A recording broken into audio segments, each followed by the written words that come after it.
Hello Brett, how you doing, brother? Just give me a second.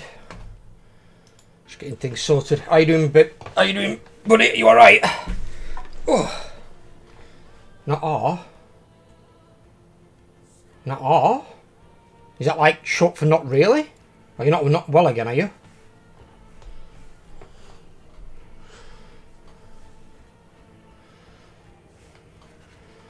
Not too bad, how are you?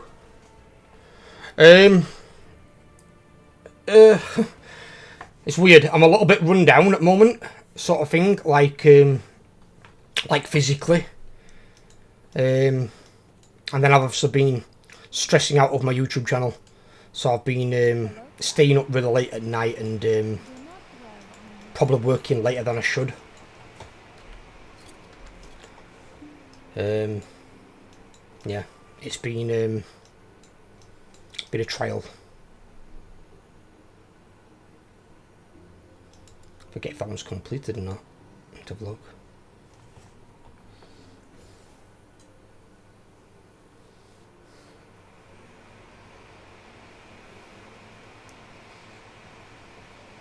And then I've realised as well that when I do shorts, obviously you can put my camera at the top. For the very first one I didn't. There's a way I figured out how to do it by cropping it from part of the video and putting it up there so it's in sync with the rest of the video. And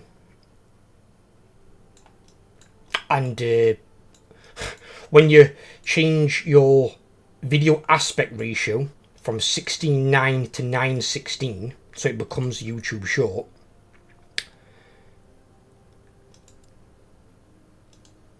when you do that, it defaults to like the lowest quality video setting. So you've got to make sure you manually change it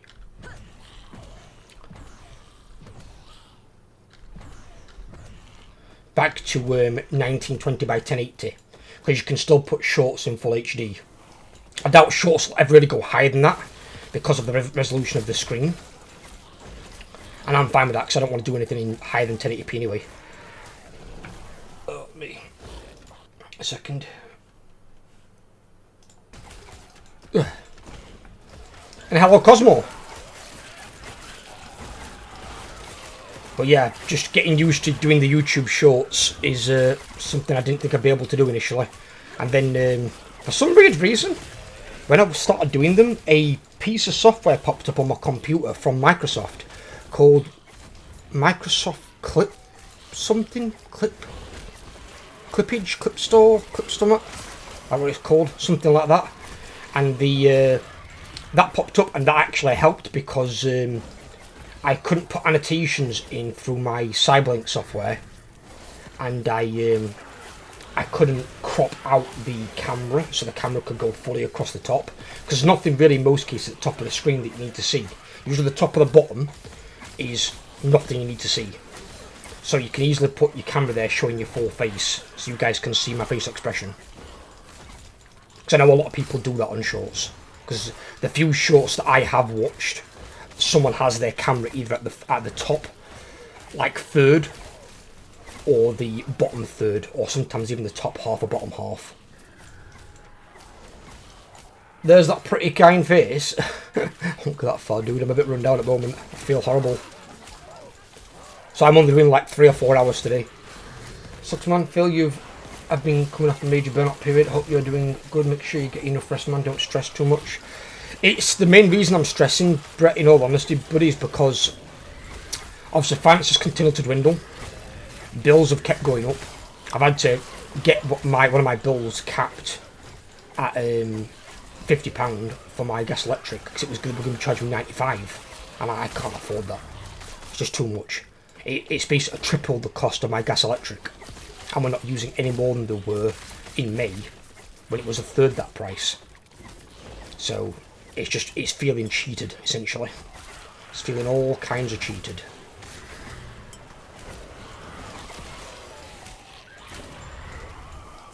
How much my situation happens been dealt with? I hope so. Yeah, I'll be honest, I found that quite weird when I watched that video of yours. I found it quite weird. It's somebody basically like impersonating you, like a fucking, I don't know, like an identity thief, and then trying to like take your content. What you've got to bear in mind is, Cosmo, as well, buddy. You probably know this, but just in case you don't, people can just record the screen. So they can record the screen. Sure, it'll have like your watermark in your bottom right corner, but they can record the screen and then edit it after the fact. So they can do things like that. And also with AI these days, they can make it so you see things that you didn't see. The AI won't look spot on, at least not yet, but it's getting pretty close. So if there's some people out there doing that, you need to report their channels to YouTube and get them banned from the site.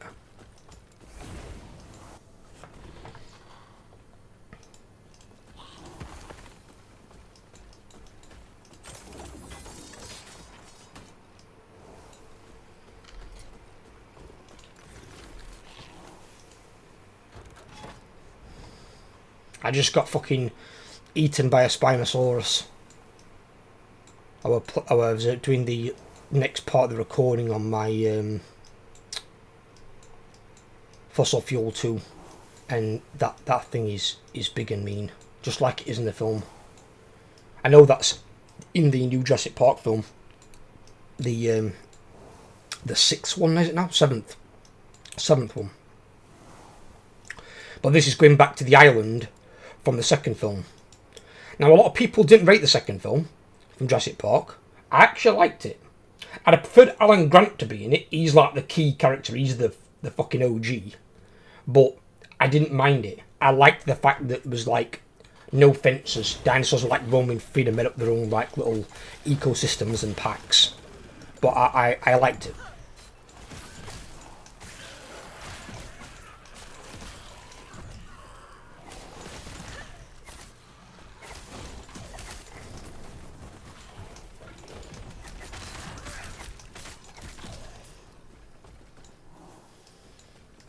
If I'm not mistaken, I think that's the same island that Grant visits in Jurassic Park 3. But obviously he encounters the Spinosaurus, where when Malcolm was there, he was on the T-Rex side of the island, and the Spinosaurus obviously wasn't going to challenge two T-Rexes. He was going to get his ass kicked. So their side of the island he kind of stayed away from, and they kind of stayed away from his.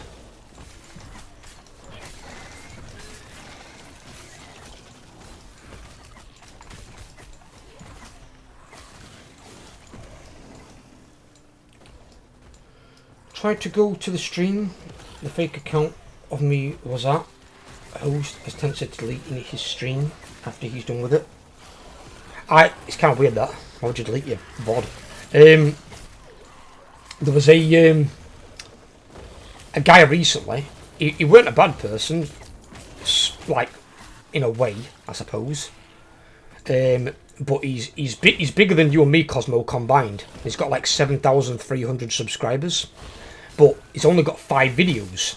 So I was like, what's going on here?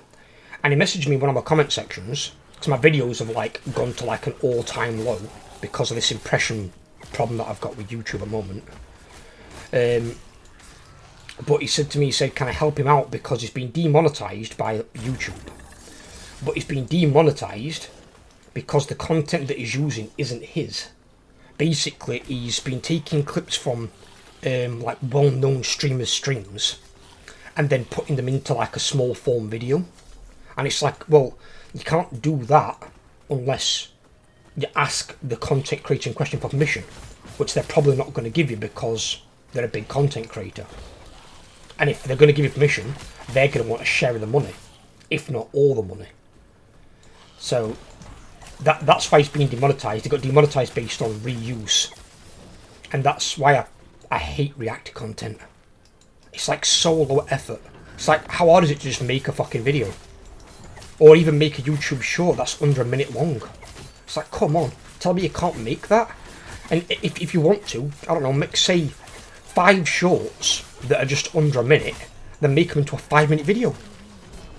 Problem solved. It's that difficult. But for some people, I think it's too much like hard work. I don't get it.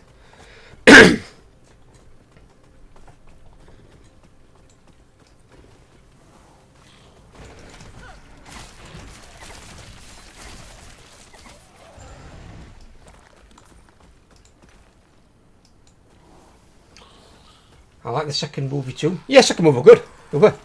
I will... Big dinosaurs in a movie like that when the CGI's done that well. And that was in early time. I remember when the first Jurassic Park came out, and me and my dad were like just sat in awe watching the fucking dinosaur on the screen. We're like, fucking hell.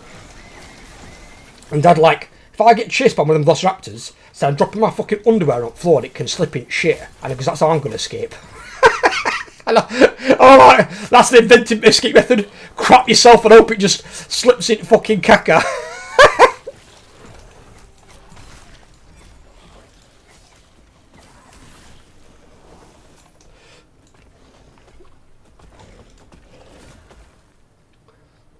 I told people if there's someone with my name and my profile picture tagging other people, report it, because I don't go on people's streams and attack people. I come here to chill.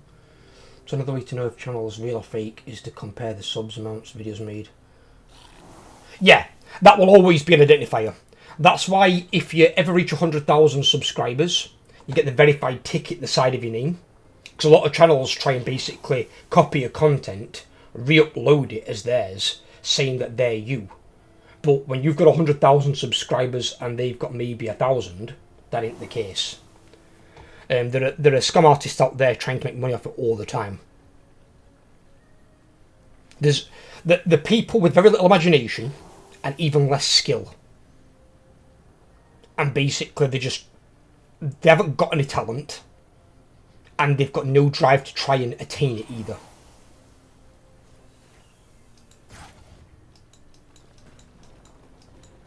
That's just how those people are.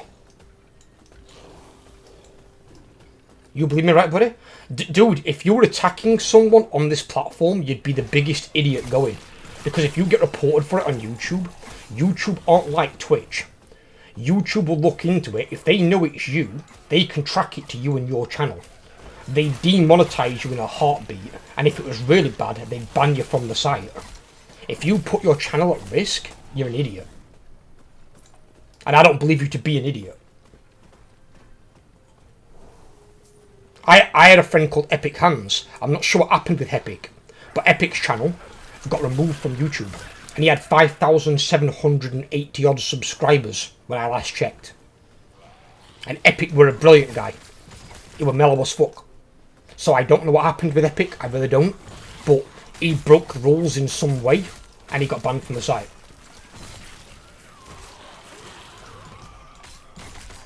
Yeah, never go and harass anyone on YouTube on your account, because all they've got to do is report you and YouTube will look into it. And if you're a monetized content creator, the first thing they'll probably look at is either pausing or removing your monetization. And then if you're relying on YouTube for a living, like I'm hoping to do sometime within the next 12 months, you're basically just putting yourself out of work. Which is one of the stupidest things you could do. When all you've got to do is not be an arsehole. It's weird how easy it is to not be an arsehole. You just don't be one.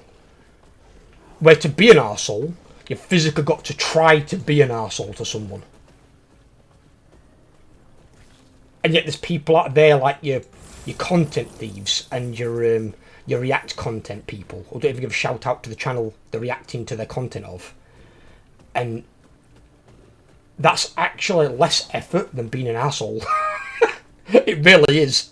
That's how easy that content is to make, because it's not even your content.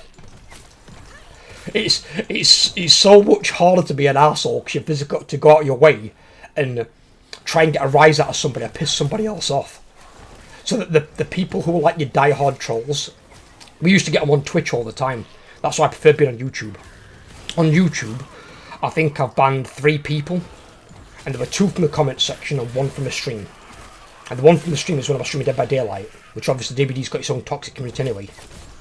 But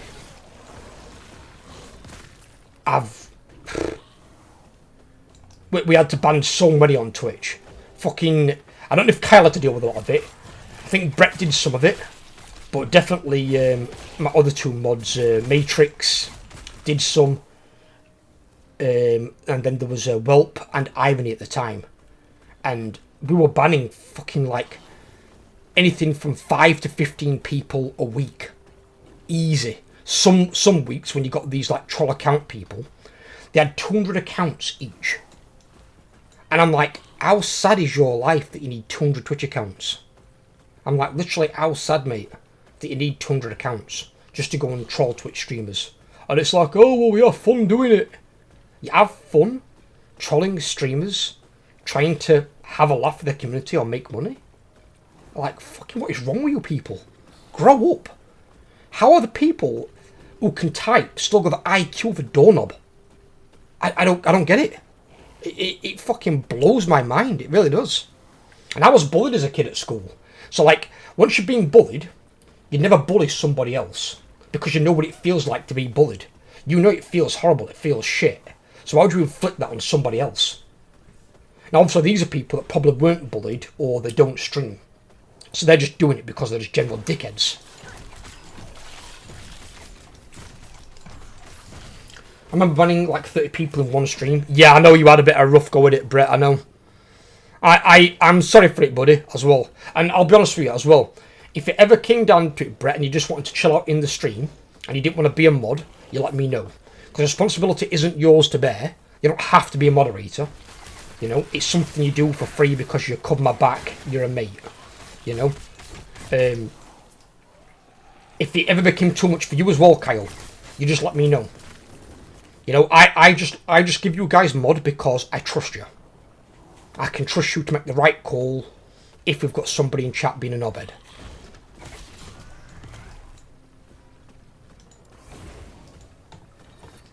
Have you played Aliens Dark Descent? No, I looked at the game. I weren't too taken by the game. It didn't look amazing, I'll be honest. When I look at like an Alien game that I liked Alien Isolation.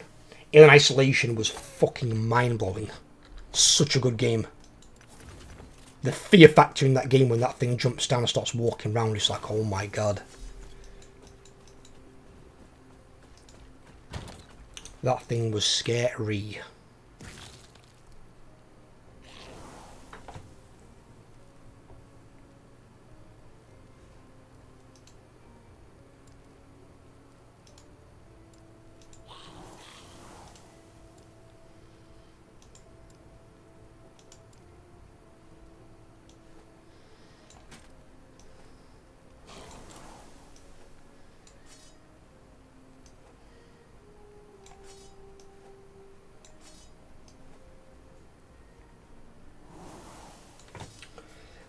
Scary vibe from the first movie, but the Aliens Dark Descent is more action vibe from the second movie.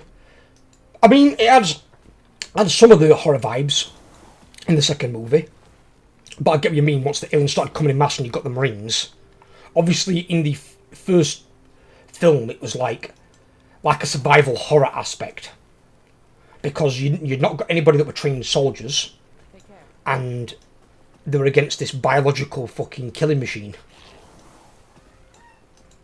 But in second one, you've got trained soldiers who would just shoot a motherfucker. Right, so we've got one of these each side by side. Ooh, juicy. Juicy Lucy. We've got to go there first, haven't we? Sealed Archive, go there.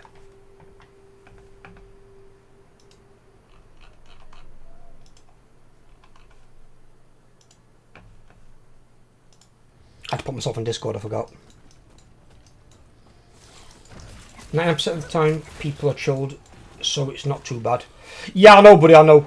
But just in case it's ever like it becomes too much of a chore for you, I don't want you to have to be here and feel like you've got to do something you don't want to do. Only reason, like I said, your moderators, you and Brett, is because I trust you both. But if it ever becomes too much and you don't want to do it, let me know.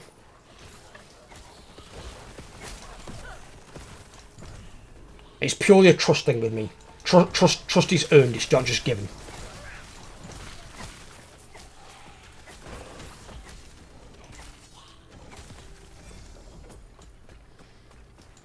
It was like that, did you guys watch that clip? It went viral late last year. There were a guy who had, I would call it probably one of the most toxic chats I've ever seen in the history of gaming. I don't know, I can't remember what the fuck game he was playing. Matrix. And he got no moderators in his chat. I don't know why, because they were a big channel, and it got, you know, I think it was something like 4,000 or 5,000 viewers. It was a big streamer, and it was on YouTube, and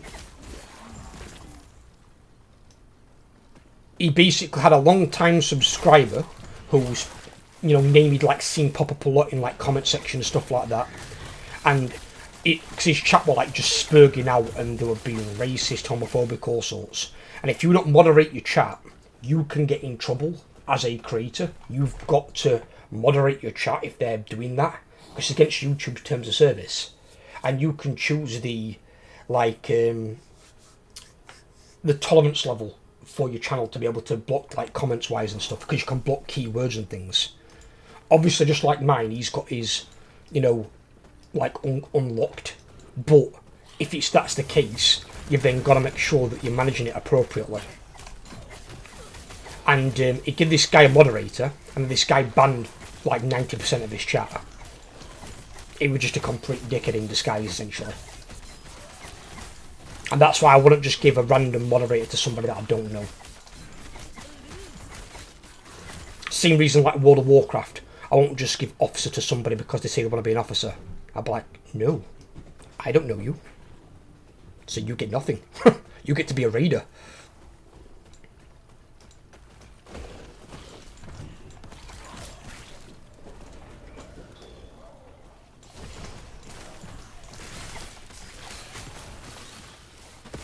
Because there are guilds that use officers in World of Warcraft different ways. How's things? I'm a bit run down, Matrix, so I'm only doing a short stream today. I'm going to do till 3 or 4. I'll see how I feel at 3. If I'm okay, I'll do till 4. And then I'm going to try and get some more YouTube shorts done for October. Because I've got shorts all the way until the end of September. And I want to do the shorts for October as well. Get them done.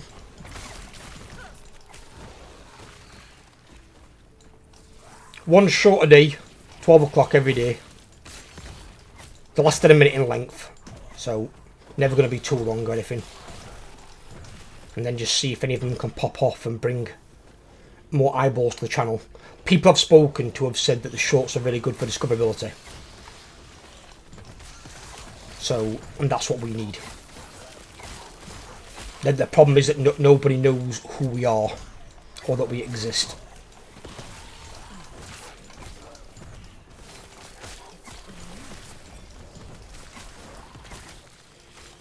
Killer's Brood Twister Heroic. Now I'm fucking Silken Court.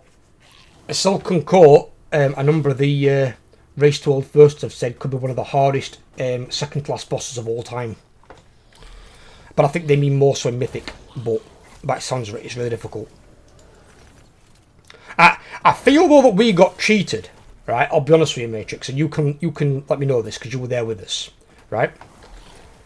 This raid seems, from what I've heard, ridiculously easy compared to like Castle Nathria. Would you say that's the case? Was Castle Nathria much harder in normal and heroic than this one? It seems like they've dialed down the difficulty like massively. Because you've got people clearing normal on D1. And when Nathria was out, the only guilds that did that were like the mythic guilds that were like clearing it on D1. Most of your like normal level guilds weren't clearing Nathria on D1. It took them weeks to clear it. And if you remember, even that guild that split off from our guild and made their own guild, they didn't even clear heroic. We did heroic once. We killed Denathrius once. It was the messiest kill we had. We had 3 people alive. Solon is fucking, I think it was Convocate. Is it Convocate? What it were? That, I want to say Night Fae? Night Fae, like Covenant power thing?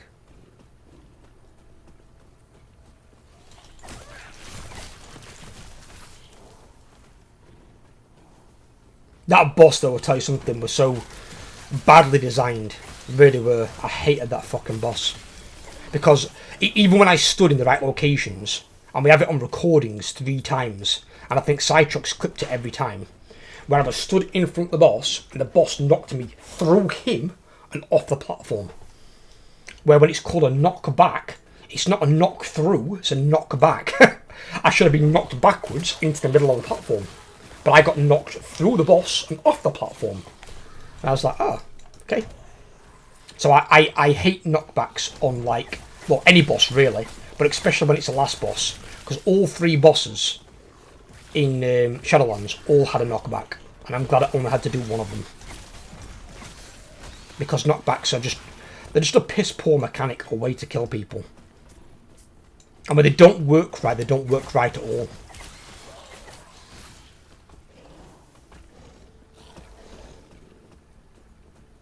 It's like Blizzard haven't got another way to think of being able to kill you or whatever.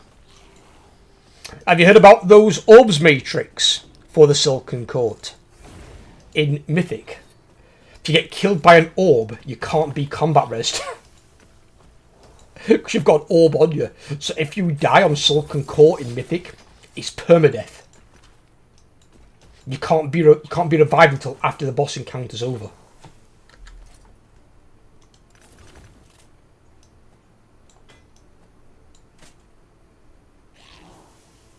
Now, that is something that's interesting, because to my knowledge, that's never before been in a boss encounter. So that is that's scary. That is scary.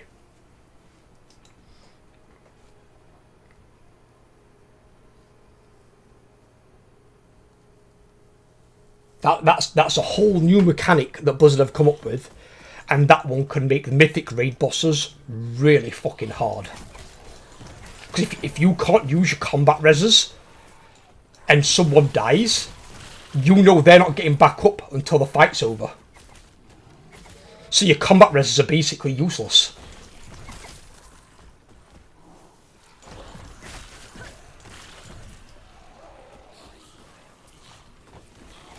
Have you read No Well Don't Die? Right, well, let me explain to you guys this mechanic as I have read this mechanic and I understand it. So, in Mythic, you've got a 20-man raid, right? When you start the Silken Court, you've got 2 bosses. But every player in the raid has a red orb and a blue orb. You can't touch somebody with an opposing coloured orb. If you do, you both die, and then you can't be rezzed. Periodically throughout the fight, you will drop an orb the same colour as yours on the floor, but it's got to be soaked by the opposing colour. And you can't touch each other. So if you've got a red orb and you've dropped one, you can't touch a red orb or you die and you can't be revived. If you are blue and drop a blue orb, you can't touch a blue orb or you die and you can't be revived. But you've got to go and soak a red orb on the opposite side of the room, so you've got to run past each other to go and fucking do it. That in our guild would be fucking anarchy. It'd be funny just to prog it, just to see how fucking many attempts that would take. Because I'll be honest, that sounds like some guilds are going to be doing 1,000+ pulls on that boss. That is 1,000+ puller. I think even for Echo Method, they're looking at 500 pulls and up. If that's as hard as that sounds. Because that means the slightest mistake, while it's not going to wipe your entire raid, like Holundrus in Jailer's raid, where basically every mechanic of his was a one-shot. Basically, somebody fucked up, the entire raid died. So it's not going to be as severe as that, because Blizzard said they're moving away from that. Because you shouldn't have one person do something wrong, kill the other 19 people.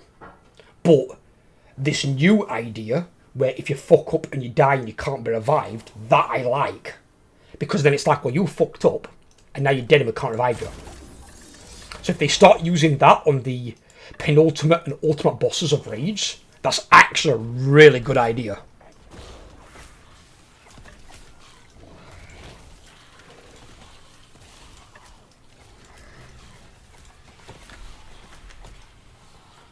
Because there used to be achievements back in the day. I'm not sure if they still have them. Because I think... Did I get one for Wrath of Lich King? For Necromas? I can't remember.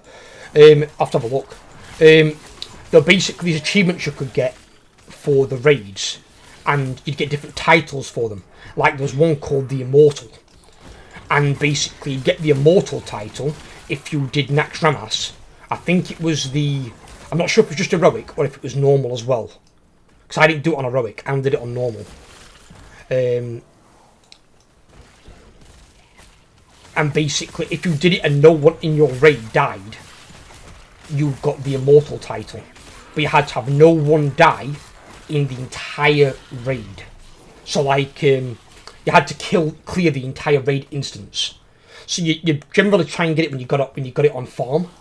So you get it on farm, get like all your good gear on your characters, and then if you cleared the entire raid in one go, you would get the immortal title.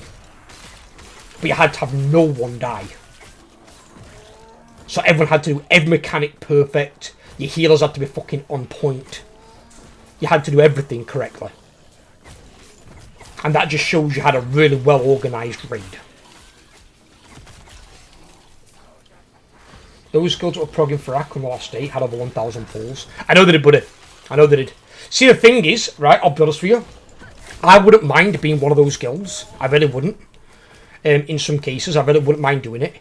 As long as I'm doing it with you guys and we're having fun. The problem that my mistake, I made this mistake last time, but it was my fault, is when we went into Casnathria, I treated us like a raiding guild where we wanted to progress. And that's also why we lost some players who went and formed their own guild.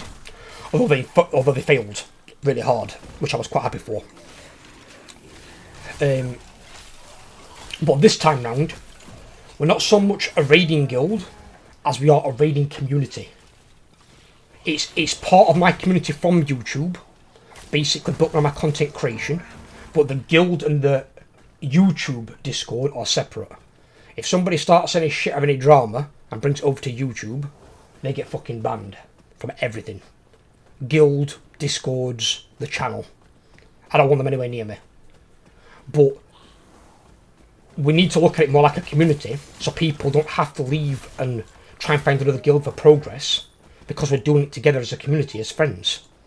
We're not doing fucking 5-6 days a week raiding like psycho fucking, full-time guilds that have got that kind of spare time. We've got people who've got varying commitments. Some have got wives, some have got children, some have got really demanding full-time jobs. Not everyone can do that amount of time. Even I can't, because I've got to dedicate a lot of it to content creation, my shorts. I'm uploading 3 pieces of content a day. I've got a morning video, a short in the afternoon, and then I've got an evening video. And on days where I'm doing a stream, I've got a 4th piece of content, because I've got a stream to do as well on top. And that's not including optional extra videos I might do on non-stream days. I'm pulling 50 plus hour weeks. I'm probably more like 60. Spectre's awesome concentrator. Love the guy. I love you too, buddy. I love you too. I'll be honest with you though. I can go without seeing any more of those videos of you looking down like that. I don't want to see you like that, Cosmo. I don't. I want you to be your happy chipper self. I don't like the down and out Cosmo. I don't like that one. It's not a good thing. So when I watched that, I was like, oh, this doesn't sound good straight away from the start. And I had to kind of gauge it by the name of the video, but then also I was thinking, like, has someone died or something? And it wasn't a good vibe from the start. Felt like having to explain myself so people no longer feel confused. I can understand that, and don't get me wrong, if I had somebody doing the same thing, I'd have to too. You would have to, because you've got to protect your brand.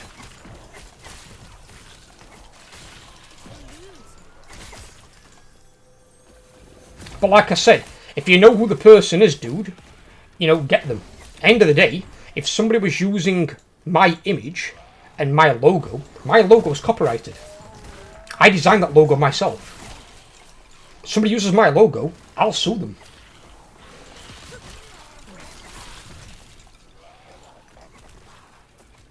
I will straight up take them to court. No fucks given. I can get a lawyer to take a court case like that pro bono, because they'd win it hands down. You do not use somebody else's shit like that. You don't.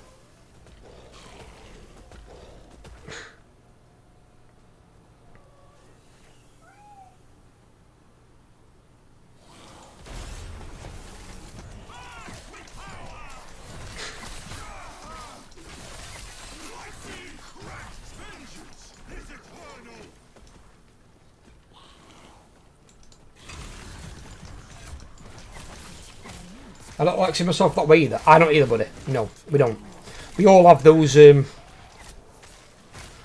points where we don't want to see things. I have this app called WhatsApp. If you press one's PFP and try screenshot, it will reject the screenshot attempt. That's not allowed. Yeah, you shouldn't be doing it anyway, as I said. And you can't use somebody else's face. Obviously, somebody else's image is their own personal property. You can't do that. Hell no. Especially not when you're using it to do something negative, like a mockumentary. You can't do that. It's highly illegal.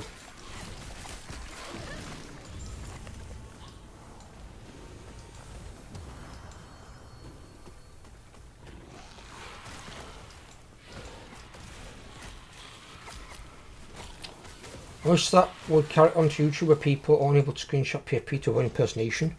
To be fair though, dude, a lot of channels do it. You look at any like big content creator, look how many channels have taken that. But all I would do is make an example out of one of them. A big example. Like send a message.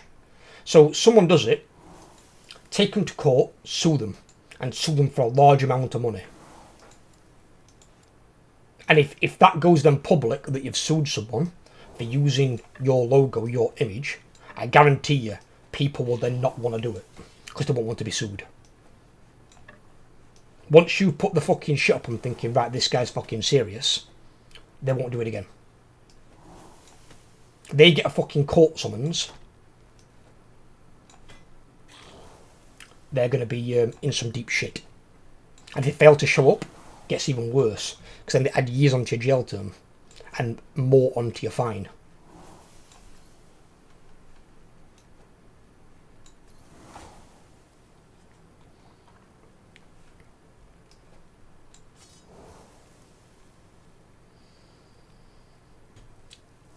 Have you watched stream on while playing Time Splitter Future Perfect? Time Splitter Future? Isn't that time travel thing?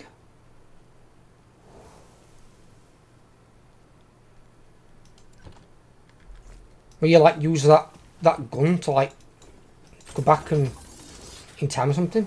Or is it even a gun? It might look a gun. From PS2 era. You into some of the old classics, are we?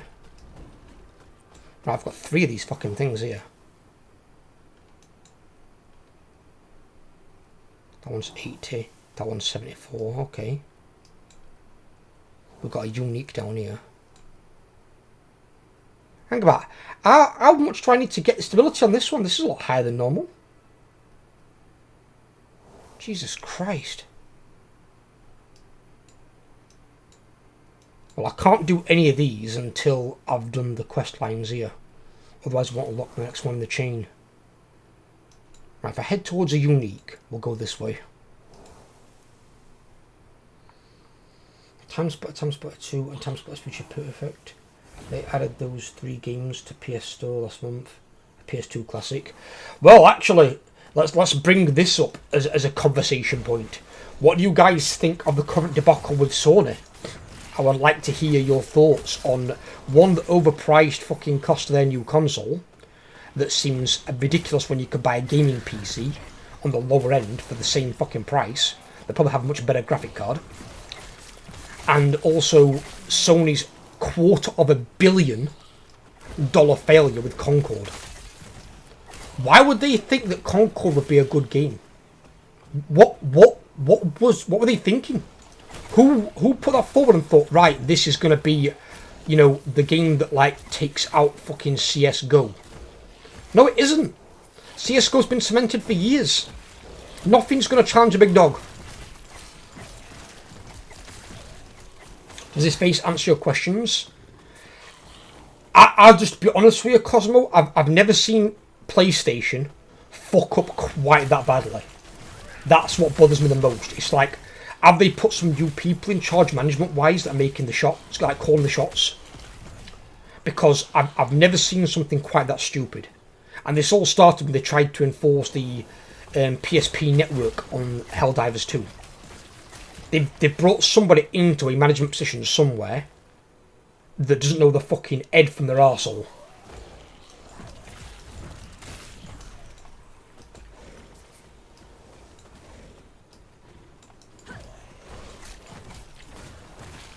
What the hell?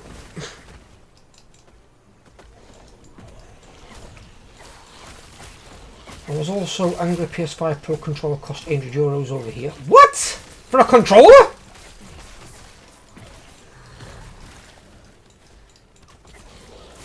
Oh, sorry, I misread that. I was like, what? Fucking hell, like, controller? Like, what's it do? Fucking jerk you off while you're gaming? Jesus Christ, at that fucking price. Wants to tell you that you are the fairest one of all.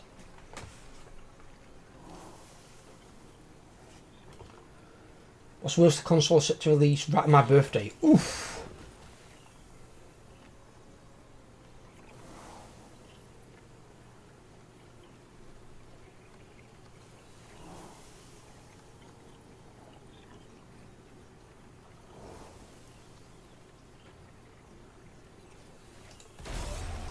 I think Sony is trying to find success in something to rival Game Pass, which you can't find. This is something I want to share with you guys. I'll actually, once I've got out this Echo, I'm going to draw you something on Paint. And I want your guys' input, seriously, on this. Because I want to know what you think. This has been my take on something for a while. And to be fair, it's pretty important because it can affect a large chunk of gaming. And it's affecting companies because companies are now closing down and people losing jobs. And some of these developers might be really gifted individuals. They might be good at the jobs. They just might not even have the time to do the job, or they've been given a shit project to work on that they then can't change the project. You know, if a company you're working for says, right, we're making this game, and you're like, but that game's not really going to work, like, well, we think it is, so shut up and do your job. You're a developer. Develop, sort of thing, you know what I mean? If you get somebody that comes along with that sort of mentality. And I can see it being a case, especially for a company the size of fucking Sony.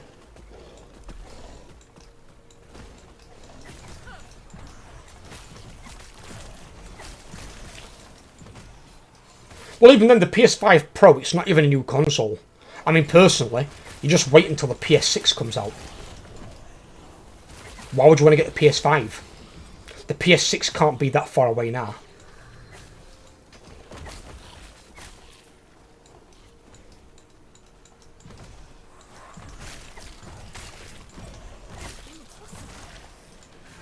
End of the day, once you've got a PC like I've got, console's always inferior.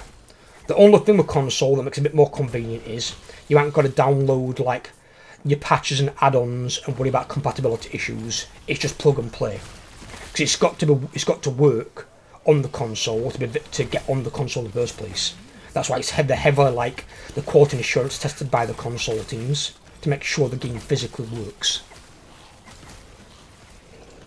But on PC, they weren't until recently, because you had like a lot of like cowboy indie companies who were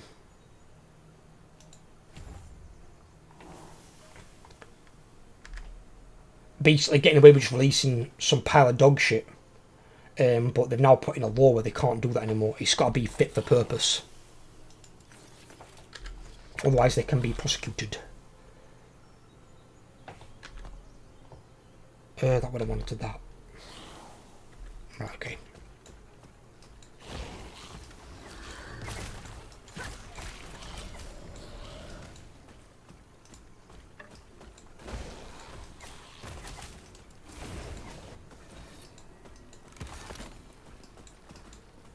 Right, let me draw something for you guys, and you guys can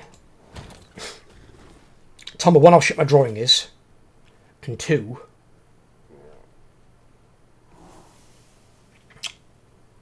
what you think of this particular idea.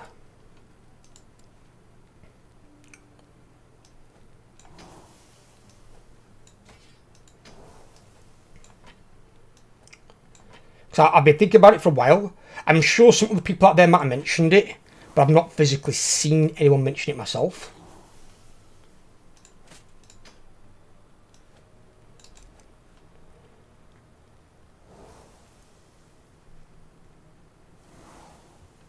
Compare those two in a bit right now.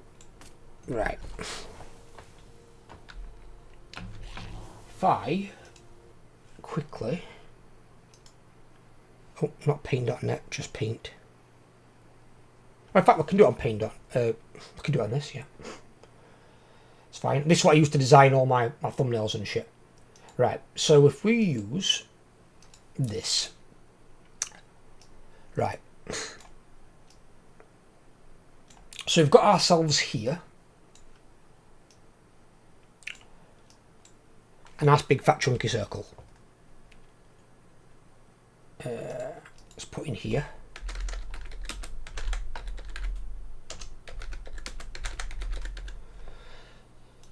We've got live service games. Let's make that a bit bigger so people can read it. So you've got live service games, right? It's orange. Is that orange to you? I've got it as black. Black colour there. You colourblind, Kyle?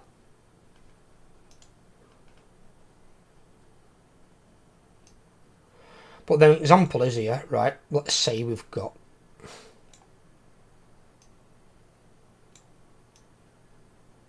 let's say this here is World of Warcraft, right? Because World of Warcraft's a live service game. It's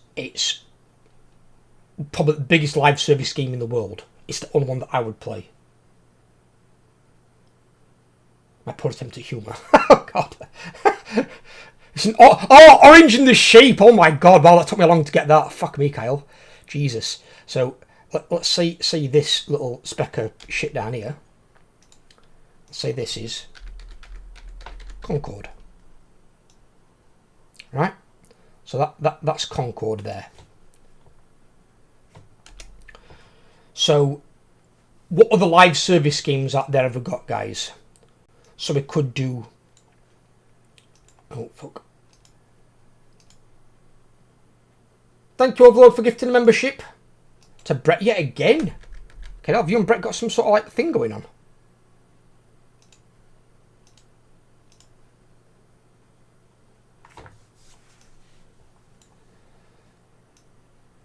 So let's say we've got one here, not quite as big as WoW to be fair.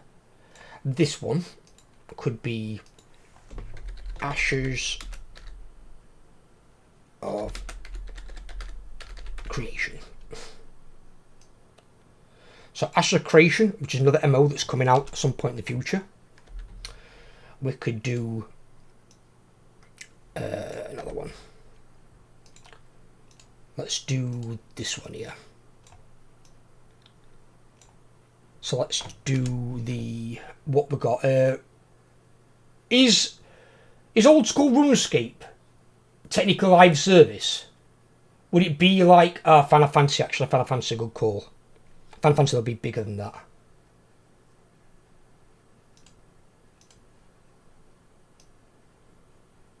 Final Fantasy is not quite as big as WoW, but not far off. So I'll put that one there. So let's put Final Fantasy in here. Right. So we've got Final Fantasy.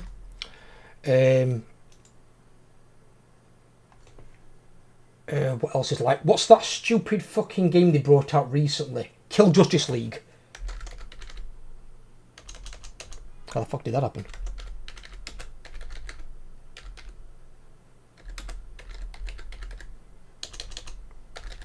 Kill Justice League. Right?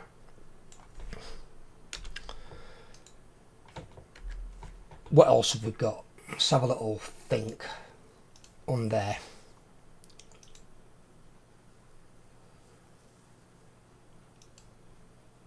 You got Helldivers properly, not in terms of like WoW. Yeah, I suppose Helldivers would be live service, wouldn't it? Yeah, Helldivers would be as well. Yeah, let's put Helldivers in there. Is CSGO live service technically, or is it just like a thing, like just a multiplayer shooter?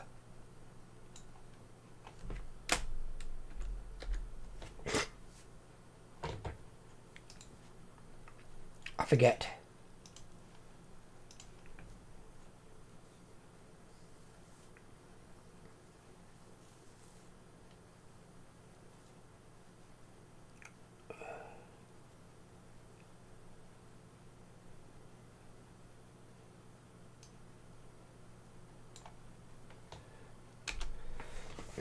But my point is here, right? You see this circle that's filling up. Obviously, I could have made the World of Warcraft one a lot bigger, because World of Warcraft's got like, I think it's got 7.3 million, with the last like educated guess. But apparently, because now Blizzard have got rid of Bobby Kotick, who pissed off NetEase, and they've now got a new contract with NetEase, so World of Warcraft can be in China. Apparently, the other day, World of Warcraft reached 11 million players. 11 million. That's only 1.1 million less than the height of Lich King. 11 million players. Can you imagine if they released World of Warcraft on Game Pass? Be big. Be big. Guild Wars. Guild Wars is one. Thank you, Overlord.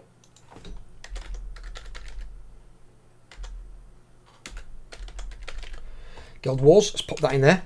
Right. But basically, as you see this circle filling up, right? So, out here though, but we'll change the colour, you've got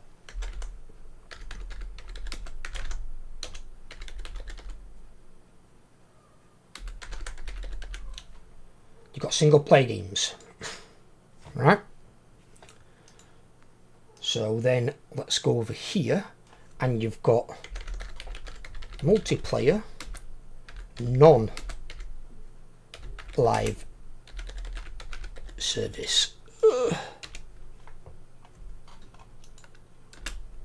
games. For example, you might have had a game like back in the day, I would have had Halo Wars. Halo Wars was a multiplayer game, but it wasn't live service.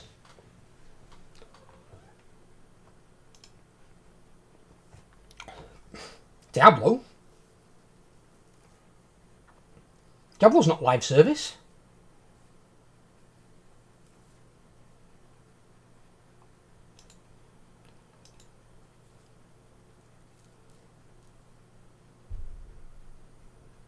Is it really? Oh my god, really?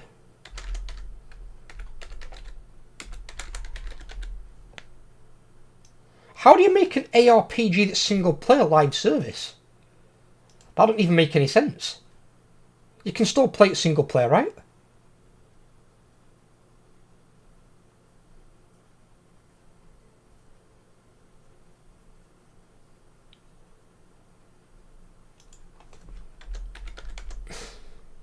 Right. So, we've got our surrounding things here. You can put some of these into the same categories, because technically a VR game could be a single player game. A VR game could also be a multiplayer non-live service game, right? But obviously it's a specific thing. So you've got your VR, mobile games, because they're not going to be on the same as these, and most of these I don't think can be played on mobile. Some might be able to, but I bet most probably can't. Or if they can, they've probably got their own mobile version. Like Dead by Daylight's got its own separate mobile version of the game, but you don't play on the same servers as people from console and PC. Single player games like Black Myth Wukong, Elden Ring, Baldur's Gate 3, they're all your single player games. God of War, multiplayer non-live service titles, like I said, I had Halo Wars back in the day. I'm not sure if StarCraft 2 would have been the Duke loved. That was a game you could play multiplayer, but I don't know if it were live service. But you've got some games that are in this section out here. This is your live service bubble. Now, live service games are obviously constantly updated. You can buy new weapons, new map packs, sometimes cosmetics. Sometimes a game might be pay to win, or it might be just pay to play, essentially. So kind of like World of Warcraft, you need a subscription to play it. So it's pay to play. So you need a subscription, but you need a subscription to fund a game that size. It's that massive. So you need a subscription to be able to fund the continuing development and to employ the staff and to upgrade the game as it goes and keep it relevant. But if this is the live service bubble, you meet anyone, how many games can you play at the same time? Because for me, one. I can play one game at a time. I've got 2 monitors. I can play one game at a time. And I won't want to play more than one, even if I could. So you've got all these companies making these live service games. They're all trying to compete for the same bubble of players. This bubble isn't really getting any bigger. It might get a little bit incrementally over the years as more people are born and people get introduced to the other live service games. Circle you need there is unfortunately Fortnite. I suppose Fortnite technically is live service, yeah, you're right. I'll add it in there, don't worry. Put Fortnite in there. Go back to black on that one though. Is the Call of Duty fucking thing, is that technically a live service? The Call of Duty like Battle Royale?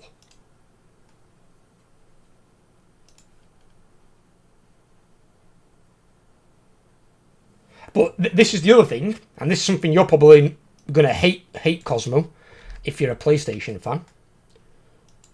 But this is, put one here, probably a bit generous for PlayStation, considering their current flop with Concord. But this is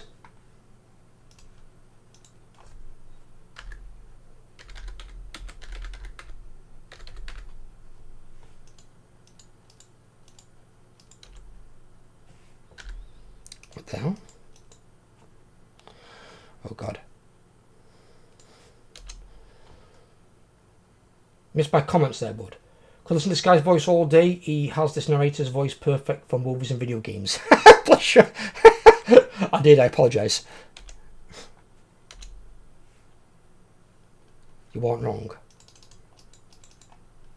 Right.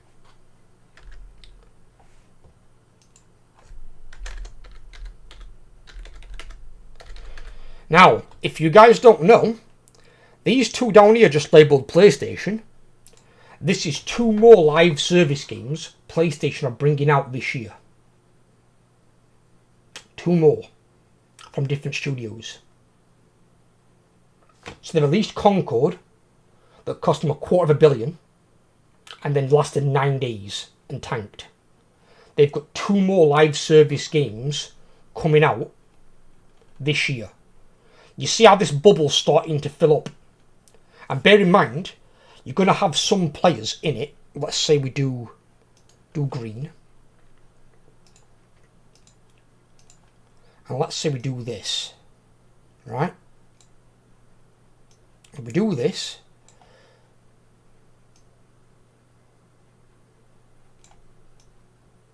Right?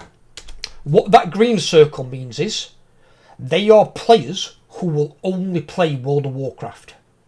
They won't play any other live service game. That'd basically include me. World of Warcraft is the only live service game I would really play. One that I would pay any money for anyway. I did play Helldivers 2 that Kyle got me, but I didn't pay any money towards it like in-game shop. And I wouldn't do even if I bought the game. I'm not going to be committing to that and playing that long term, because eventually I will go back to World of Warcraft. That is my go-to game. So in all of these games, you're going to have a little green circle that's going to be probably a bigger Final Fantasy, to be fair, actually, because Final Fantasy's got some die-hard fucking fans, in all honesty. You're going to have a green circle that's going to be their core audience, where that is their go-to favourite fucking game. So the people who are in this green circle, they're not your target audience unless this game dies. That's the only way you're ever going to get access to these players. So what you've got is this slice of the pie here of people who might play more than one live service game. But even then, these people in this slice can only play one live service game physically at a time. So if they've jumped off WoW and they're playing Guild Wars, they can't play Fortnite or Final Fantasy. They can't play 3 games at once. So they're going to be on one of these games. So the more games these stupid industry leaders cram into this bubble, what are they hoping to achieve? I mean, am I stupid thinking this? I mean, you guys, we've got some educated people in audience. Kyle, fucking, you've got qualifications at Wazoo, mate. I imagine you've probably got a fair few as well, Brett. Does this make sense to you? Industry leaders, right, must know this. They must have analysts who are smarter than I am, who can know this. How are they thinking they're going to take over a large portion of this bubble when you've got entrenched games like World of Warcraft, like Final Fantasy Online. You've got games that have been established for years. World of Warcraft's been going 20 years this year. It's 20 years in November. That's how long that game has lived. That game is not dying anytime soon. I would not be surprised if World of Warcraft's here in another 20 years. There's been companies that have lived less longer than World of Warcraft. These are entrenched live service games that you're not going to get out. And if anything, as these ones get pushed aside in some cases, what you might see is, you might see this bubble expand. And as some of these other lesser live service titles die off, like Helldivers 2 starting to now, Fortnite's lost a shitload of popularity. It still might be the leading BR, but compared to when it released, Fortnite's a shadow of its former self. You might see some of these games start to take a bigger portion of this pie. And then as this grows, the green circle inside it also grows. So they get a more hardcore audience that sticks around and plays just that game. Path of Exile, League of Legends, CSGO. I mean, the thing, right, the only thing I'll look at differently with like Path of Exile, CSGO, and League of Legends, right? Path of Exile you can play for free. Same as League of Legends, right? You don't have to buy anything. You don't have to. Destiny's a good shout though, Kyle. Destiny is definitely a good one. So they might be live service games to a degree, but you haven't got to buy anything. Like World of Warcraft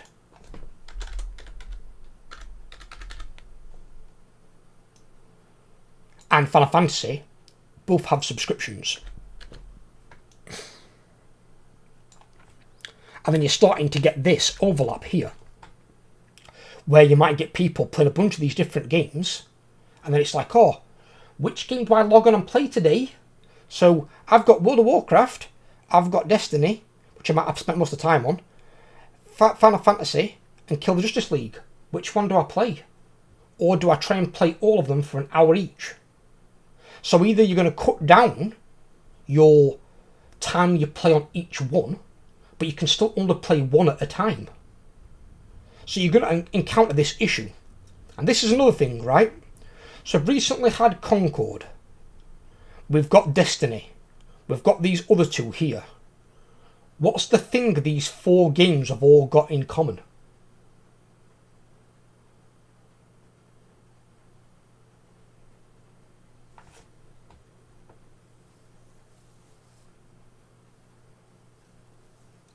I guess they are aiming for people outside the green circle to create their own green circle, but to do that they need a good game.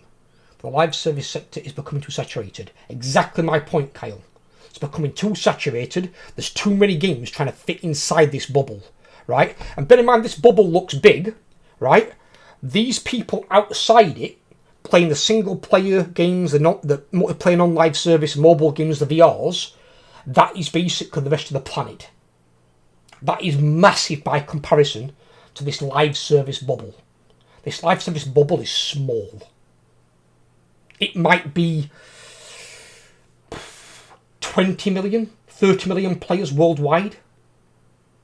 At a push, 50 million. And they're all trying to get inside this bubble. There's not even that many players in it. You'd be better off... Oh, let me... zoom that out. Shoot, guys, actually, it can't be seen on stream. That there we go. You can't even sell it to this many people essentially long term. A single player game like Black Myth Wukong that recently broke Steam's concurrent player numbers is a game that everyone can play at their own pace as they want to.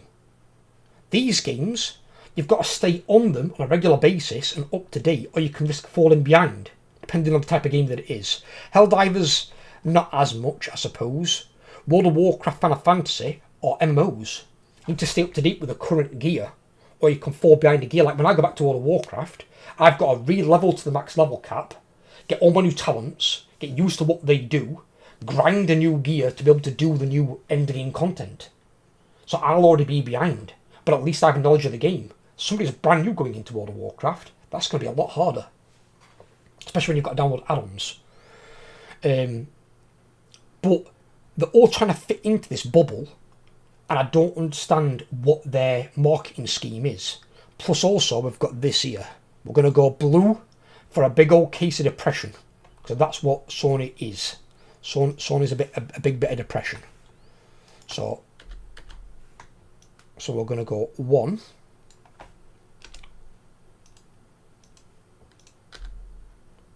2, even though it's already dead. 3. And then we're going to come down here for 4. Did you up your ads? No, I did not. I don't decide whether ads go overload on these streams. I just put them on conservative. It's probably because I'm not playing a game that you might get ads, that's all, buddy. I apologise if you have. So these 4 games are all PlayStations. So not only is this a monumentally bad idea, you've got 4 games all playing against each other from the same company. So in the best case scenario, in PlayStation's ideal world, let's say each one of their games controlled a quarter of this bubble, and there were no other live service games. They were all just edged out. You still only got a quarter of the people in that bubble playing one of your live service games, because you've got 4 of them. How about instead of making 4 live service games, just make one really fucking good one? Like World of Warcraft, like Final Fantasy Online, like potentially Ashes of Creation. Invest all that money into like one really big decent MMO or something that could like blow people's fucking minds. Put it in development for like fucking 10, 15 years if you need. And then instead of having all these separate departments, merge them all into one. Get rid of some of the ones that aren't that good at the job. Keep all the best ones that are. But consolidate all that money. So rather than having, say, let's say they've all got 250 million apiece. You've then got $1 billion to spend on an MMO. If you can't make a good game with $1 billion, then the people making your game are fucking wank. You've got 4 live service games from the same company. It's like, example is, when you go into town and you can walk 10 minutes and see 5 different McDonald's. And it's like, what is going on here? Now they're putting competitors out of business, sure. But they're also competing against each other. Because those stores have sales targets. When you go to one of the other McDonald's, the other 3 all lose a customer. They're all competing against each other. So some of the stores that get a lot of business, if they're in a better location, can put the other stores essentially out of business. So with these live service games that PlayStation have got here, if let's say 2 of these do really well, they could put these other 2 studios out of business. They could end up having the studios shut down and all the staff sacked. Because you're trying to edge into a market that, as Kyle said, is saturated, and you've only got so much of what you can get in this bubble. It don't make any sense. I don't get it. I don't get what their marketing scheme is, and not when you've got entrenched games like WoW and Final Fantasy that probably, to be fair, between the 2 of them, probably own more like 30 to 40% of this entire bubble between the 2 of them, easily. So you're only competing for the 60% that they're not involved in. Because most of the players that are in WoW and in Final Fantasy are die-hard fans. I'd probably say a good 90%, 85-90%. So there's only a few of them that aren't. And some of the players that play WoW also play Final Fantasy, and vice versa. They jump between the 2. So I don't know what their idea is, their plan is going forward. I really don't. I don't know. It's highly, highly, highly strange to me.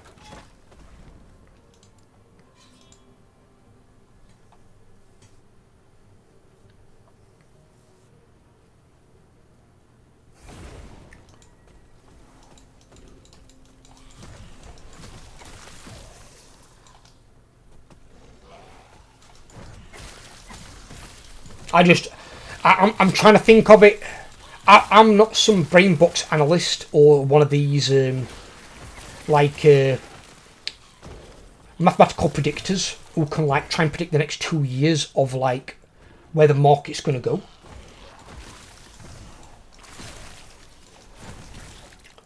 To play devil's advocate, low live service is pretty much new territory for Sony. I guess they're dipping toes in to see what works. I do agree they could focus on one really good one. That would be great. Yeah, well, it's smart on their part. Because, let's say, you're right, Kyle, let's say they make 3 live service games. But let's say one of them is an absolute fucking stamper. It, like, takes off massive. It's like the next World of Warcraft and Fortnite fucking had a baby, sort of thing. You know, it actually fucking, like, you know, rules the fucking market. Even if they have that one game that does amazing, it kills the other 2. So you're getting 2 studios inside your company to make you a live service game, that then you're going to have to potentially shut down the studios, sack most of, if not all, the staff, and redistribute the assets into this MMO that has taken off. So it affects people's livelihoods, because they lose their job, they lose the studio, because then it's no longer served its purpose. All you could do then is get them to make like a single player game, or a multiplayer game that's not live service, or it'd be more like I suppose a single player game that has multiplayer functionality, rather than being a multiplayer game non-live service. Because most multiplayer games are supposed to some degree, like Overlord said, are kind of live service. Because even Overwatch in its own way was kind of live service. Didn't have a subscription, you just paid once for the game, but it was kind of its live service. But you couldn't fall behind on the game, though. It wasn't like a gear thing.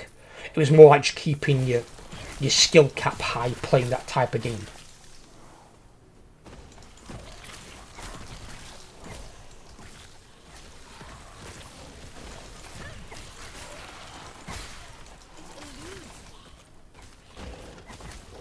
And that's the other thing as well, right? We'll use, I think Overlord said League of Legends. So League of Legends, something you can play for free, top to bottom. You can buy skins and shit if you want to, but you don't have to. That's why the game's free to play, right? That game has got one of the highest skill ceilings in a game that I've ever seen. One of the highest. If you are playing that game, you have got to commit to playing that game like 90% of your gaming time, if not more, because the skill cap is that high. And even then, you're only going to be playing a handful of champions at most. Because trying to play 150 champions, you're going to have no chance. You're better off mastering like 3 to 5, and then not even touching the rest. And maybe even only playing like 1 or 2 roles, and ignoring the others. Because it requires that much of your time and skill to be good at that sort of game. And if you left the game and didn't play it for say 6 months, and they've like updated the game, changed how the dragons work, nerfed and buffed some of the items that beforehand you knew were really powerful, you've then got to get used to learning all this new stuff, and then see if you've still got the like micro skill to play the game and last hit the minions. So I don't know what they're thinking for games like that. I really don't. And if you're going to bring out a game like Concord, don't make it a game you've got to pay for. Make it free to play, and then you earn your money through the cash shop. But I did see a post recently, and it was about now how a lot of players aren't buying from these cosmetic stores, so they're not actually making enough money for the company for these microtransactions to like fund the game. And it's because they're probably paying that much out for games already that they just haven't got any money left. And times are also hard. We're in the biggest economic downfall since 2007 with the housing market crash. It's not as bad as that, but it's close.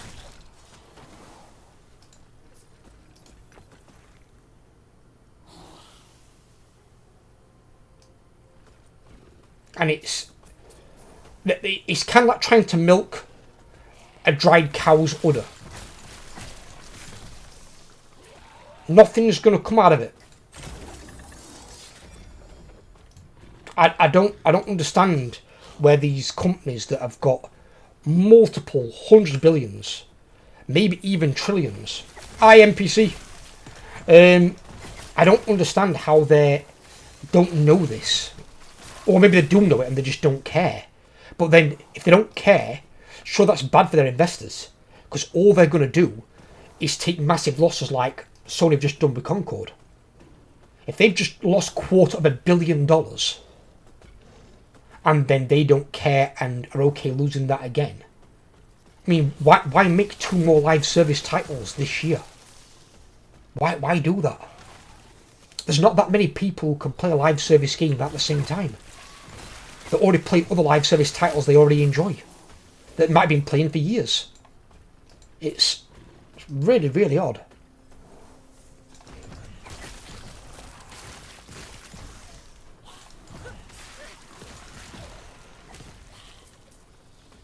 And I think something they need to start bringing back as well, which last Epoch's got, and I think they're doing it for Path of Exile 2, is they need to bring a offline mode. So you can play your games without internet connection. So if your internet's down, you've still got something you can play.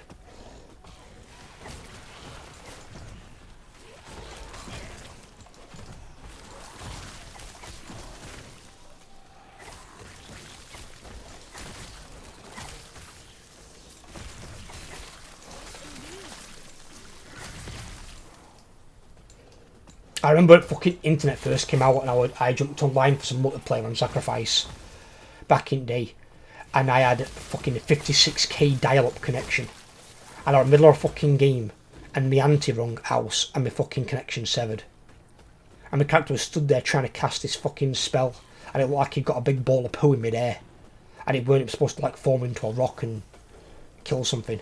I was basically just casting like a big fucking rolling poo attack at this fucking guy. And then, when fucking phone call ended, I fucking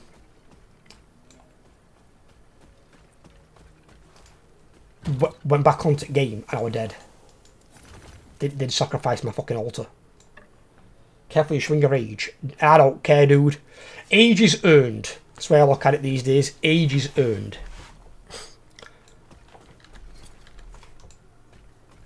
At least then you can say you've lived through this, you've seen this, I was there. I've been there before there were online games. Back in the day when I was playing games, they were only offline. There was no online mode initially. I've still got my original Game Boy. And the funny thing is, some of the games back then, if they updated their graphics now, and made them playable on Steam, something like that, I'd buy them like that. If they like updated the graphics of, say, Dark Colony, it was an RTS game, Aliens vs Humans, and you could play the human campaign, and then you could play the alien campaign, I'll play the fuck out of that. I'll be doing 2 playthroughs, literally back to back. I'd do the human playthrough and the alien playthrough. They were fucking so good.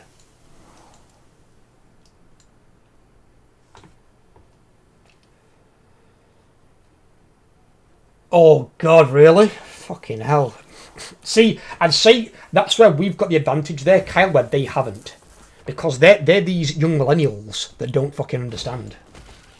Our civilization is 1 EMP away from collapse. EMPs, I'm not going to lie to you, NPC, I think, let's say they had like an EMP like at like Ocean's 11.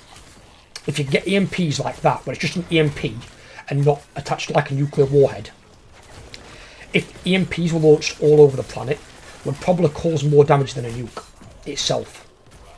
Because imagine how people would cope, would try and cope with everything electronic shut down. No wireless internet, no wireless banking. You can't pay for anything on your card. You've got to pay for cash that no one carries these days. It'd be a nightmare. It'd be an absolute nightmare. And you wouldn't kill anyone. You wouldn't damage any properties or anything like that.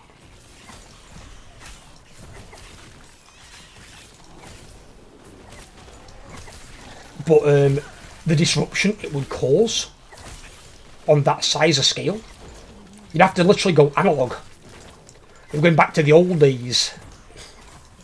I'd be playing fucking Monopoly board game with Ella.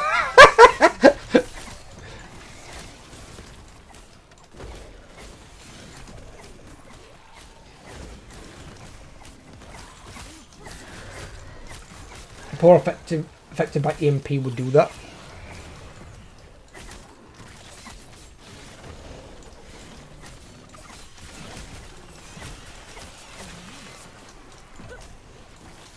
Do you mean people who aren't affected by EMP would do that? Yeah, people who aren't affected by EMP, yeah. Fucking weirdos. The best analogy I've ever heard of something was really fucking funny. Were you'll have all seen Friends. If you haven't, then I think you need to go watch it before we speak again, personally. But when they go to that conference, I think it's in Hawaii, for Ross's paleontology. And one of the paleontologists there said, I don't even own a TV. And Joey goes, what does all your furniture point at? He makes a good point. What does your furniture point at if you hadn't got a TV? What's he got, a bookshelf? He goes up and picks up his books off his shelf. What does your furniture point at with no TV? Where are you aiming it? It's a family gathering point around the TV. Back in the Middle Ages, it used to be the campfire. It'd be the campfire or the fireplace, and you'd gather around that to keep warm and stay together, and then converse and discuss things, sharpen your sword. Nowadays, you sit around and eat your food on a fucking tray in your bowl or whatever, watching TV, watching Netflix, watching a DVD, whatever.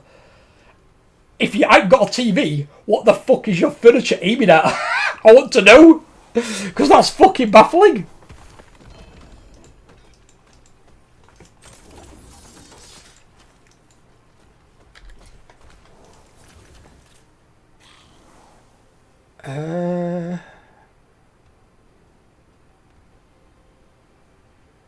Oh no, that's awful. Yes. Take care.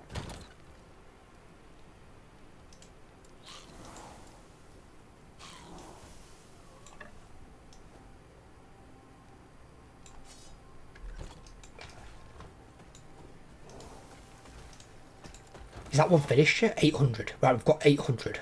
Right, okay, so I need to do these ones. So I've got to do these. Give me a sec. I'm just going to put to...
Think you're both getting fed? Oh, no, no, no, no.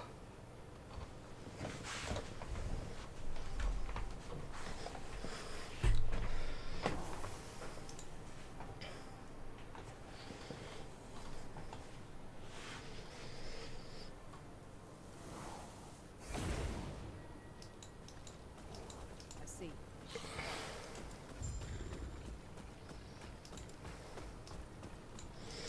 Julia's back in it, is she?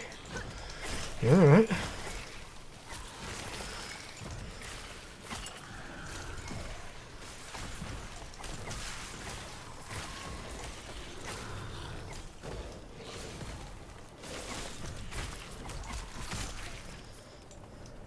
Need to get my minions bigger health pools on this. So I think I'm missing on here. I can increase the health there. That's health regen and health per second. Could maybe do that, but I don't know. We'll see. I can do that one. That's minion health, minion armor, and minion damage reflected. Ooh, that could be quite good.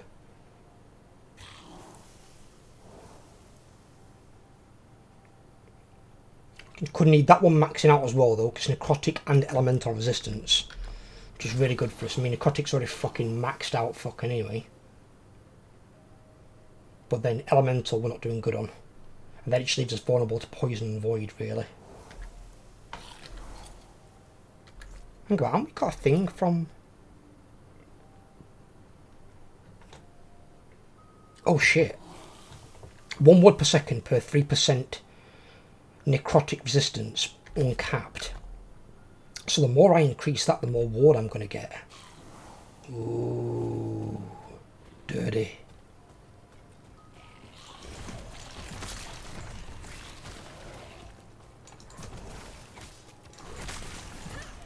Ooh.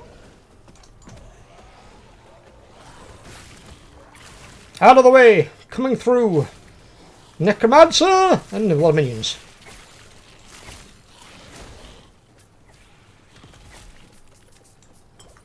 Ooh. Very nice.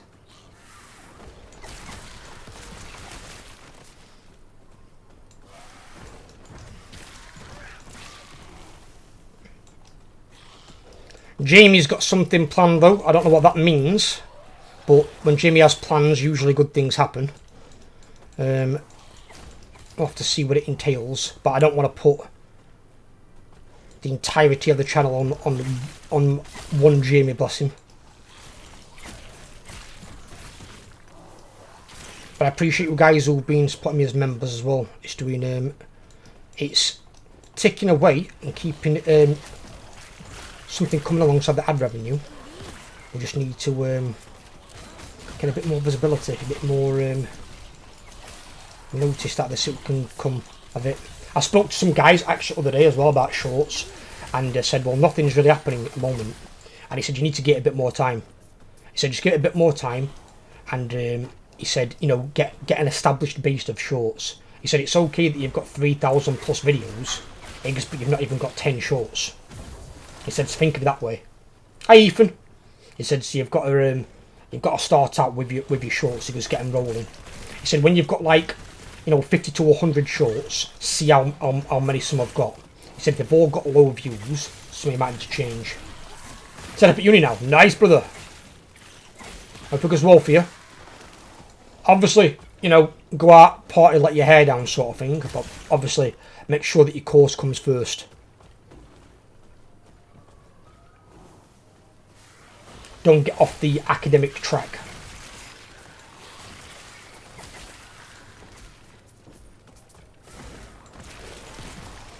We were just having a discussion, Ethan, a bit ago about live service games and how they're all trying to eat into this same small bubble of like live service players, and I can't understand it. Even PlayStation, although they've had Concord flop, are making 2 more live service games this year, and it's like even if one of them succeeds, you're going to have the problem of that they're then going to be competing against each other. It's like when you see like 4 McDonald's within 10 minutes walking distance of each other, or you go to Greg's and you've got like 5 Greg's in one town.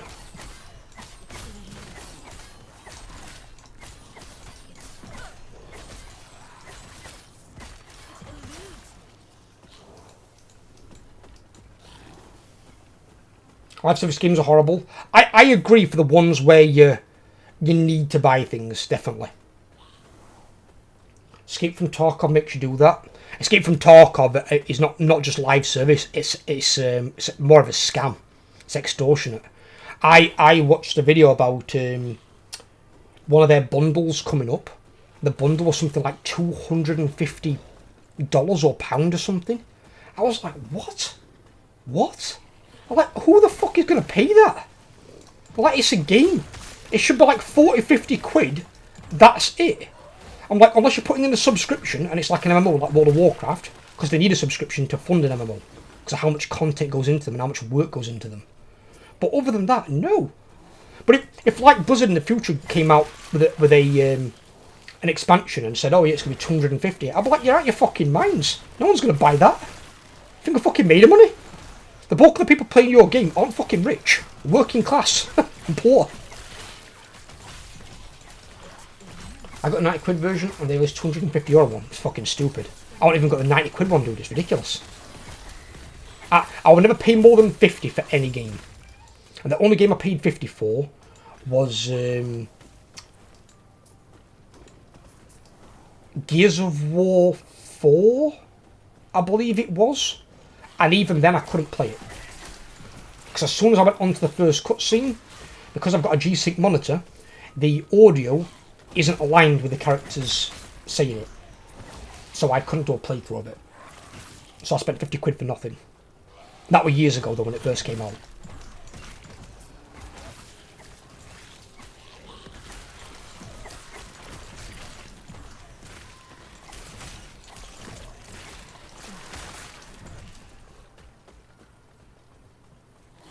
And also, because using Xbox Store, whatever you want to call it, on PC is that awkward, I actually can't even find the game. I don't even know where the game is.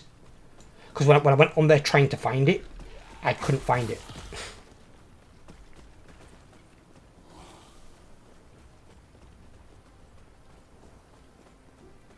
Personally, I wouldn't play Escape from Tarkov anyway because the game looks dog shit, quite frankly.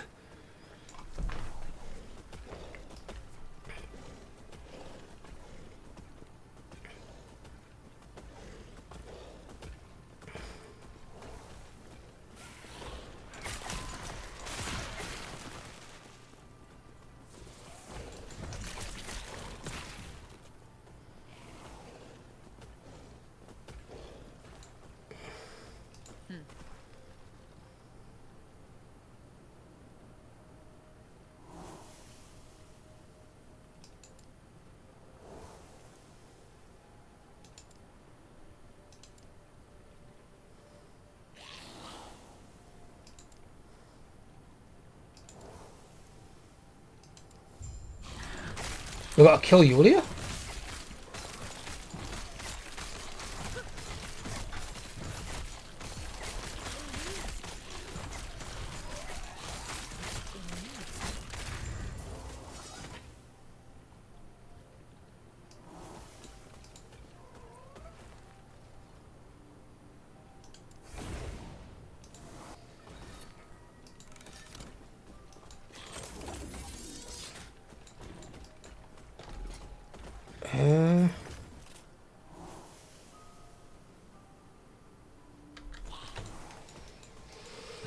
I think we're gonna need a new forging tab.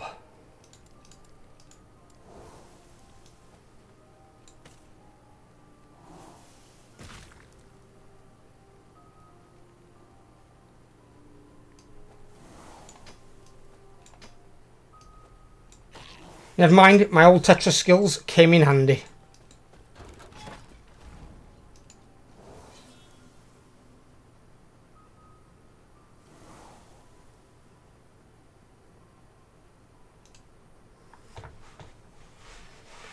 I've got to chase a caravan and save them.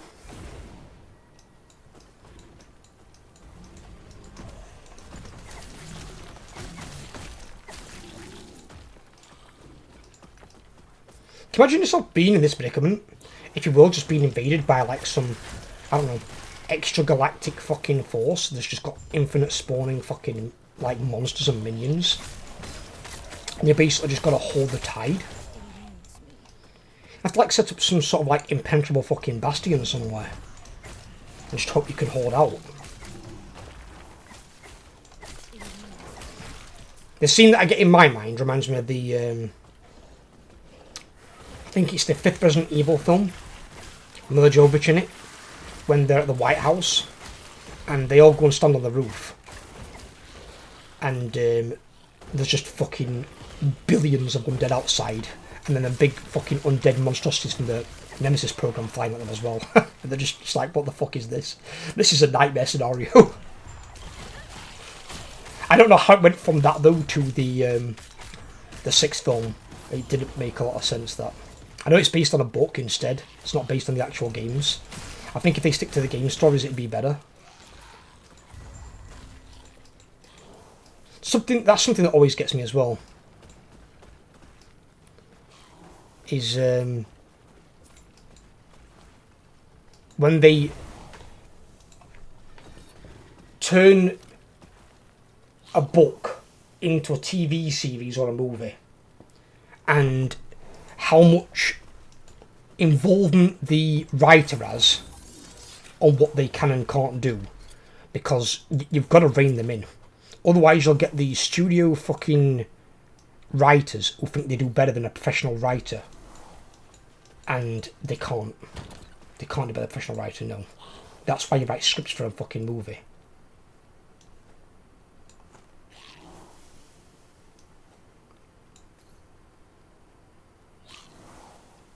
Like the original Japanese title, something. It's just the original games. Like the original game, like the first game in the mansion. You've got the second game, Raccoon City, and the third game's technically also in Raccoon City, but you're escaping it and leaving it before it goes all tits up. But you're playing different people on different sides of the city, because obviously the city is massive.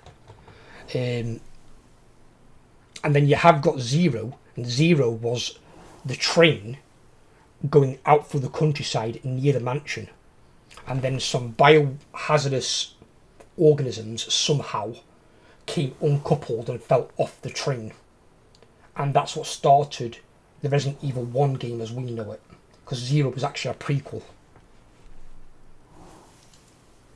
But some of those are really good games.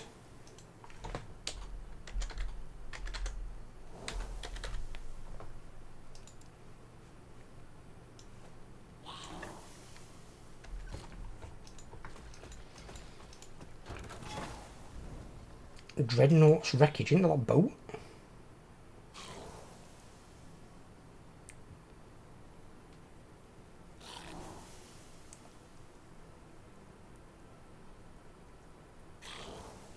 Oh god. Gotta fight Admiral Harton with void powers.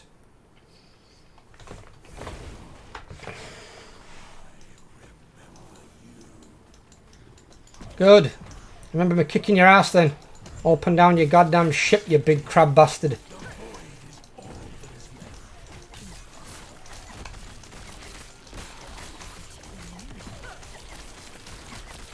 Where's your immortal fucking emperor now? You thought they were going to welcome you? Insane. It's like, it reminds me of one of the stories from what the fuck? Reminds me one of the stories from Warhammer 40k. There was a planet that was being attacked by Tyranids. They'd got a PDF, which is a Planetary Defence Force, and the base of Planetary Defence Force had pretty much been killed.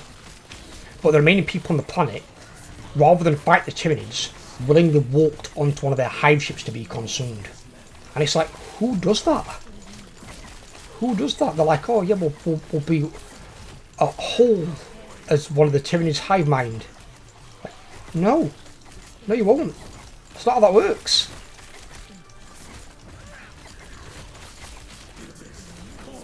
Hell, my golem's taking a beating here. He survived! The golem survived! Ring shard drop rate, what is this? Bow drop rate. 1 shard drop rate.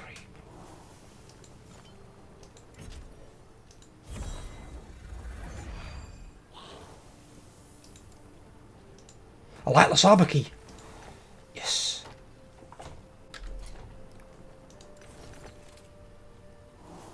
What the hell is this? It's a shield. That's a shield?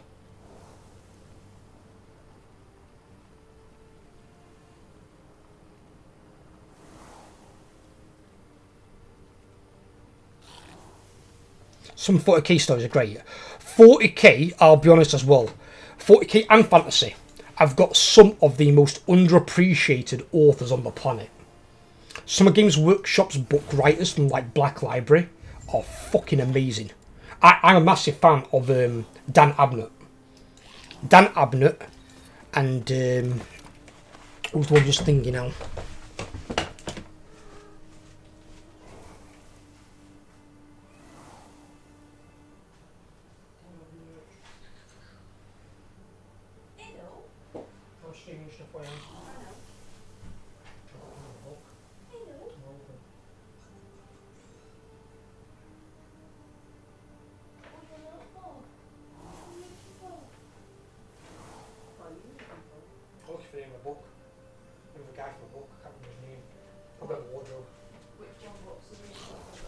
No, we're just talking about like some of the authors from Warhammer, from 40k Fantasy.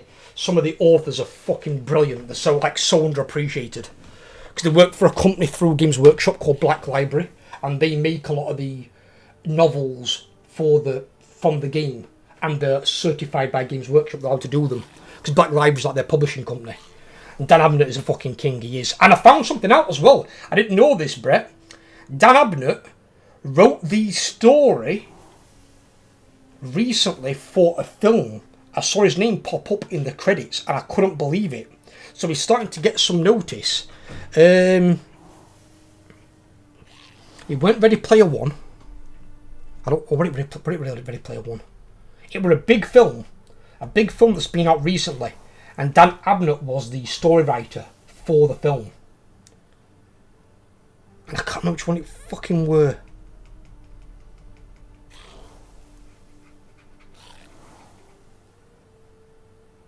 And I thought it was really good, and I thought, oh, that's why it's good then, it's Dan Abnett. Dan Abnett's fucking beast. Absolute beast. I've got so many of his books.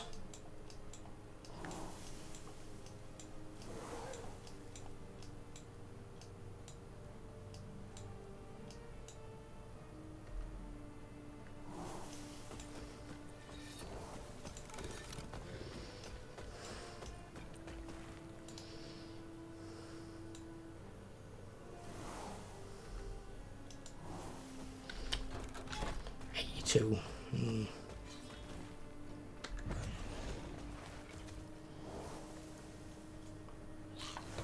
I hope that as well, NPC. I do, buddy. I hope that he gets to do it. I know that he had a fallout when they tried to introduce female space marines, and I'm completely with him. It's not a sexist thing. There are no female space marines, none. So there shouldn't be any. Don't try and underwrite or overwrite core law. And this is what happens when they bring in some idiot from Amazon who thinks they know better, trying to undo the law, and he's like, no, you won't. He's like, if you want a female space marine, you have something called the Sisters of Battle. That's basically what they are. They are enhanced females. But where the space marines have all got separate chapters, the Sisters of Battle are all one big chapter. They just have different sister superiors who lead in different regions of the galaxy. That's what the Battle Sisters are. They're not quite as enhanced as a Space Marine is, but they're more enhanced than regular humans. And those bitches can fight.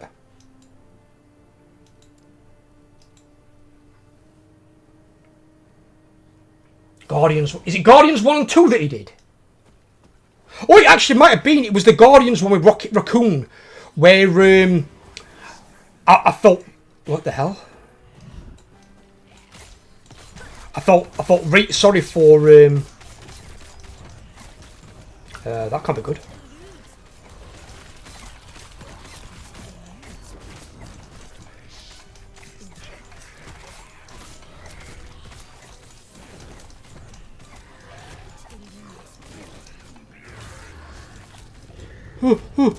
Small wedge.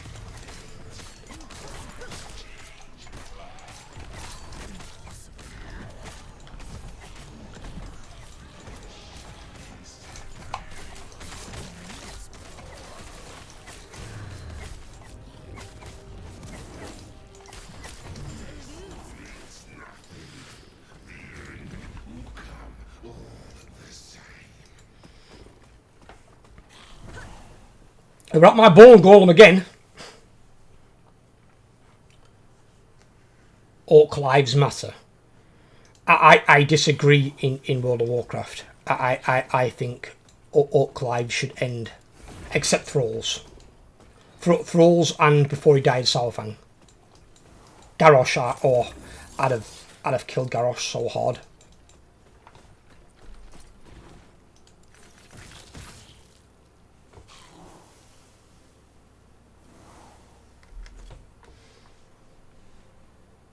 That was it. That was the game. That was the game, Kyle. Thank you. Fucking hell. He wrote Alien Isolation. That was it. It weren't a film, it was a game. He wrote Alien Isolation, and I was like, well, that's why it's got such a good fucking story. Dan Abnett, he wrote Alien Isolation story. He was a storyboard writer for Alien Isolation. And I was like, that's fucking amazing. So a company like CA, who bear in mind are owned by Sega, employed Dan Abnett to write their story for Alien Isolation. That's how good a fucking writer he is. And Alien Isolation is probably one of the best horror games I've ever played. Ever played. There are people who've got some mixed like stances on it. For me, who's played a lot of horror games, so I've got a better opinion than them on that ground alone. It's good. It is very, very good.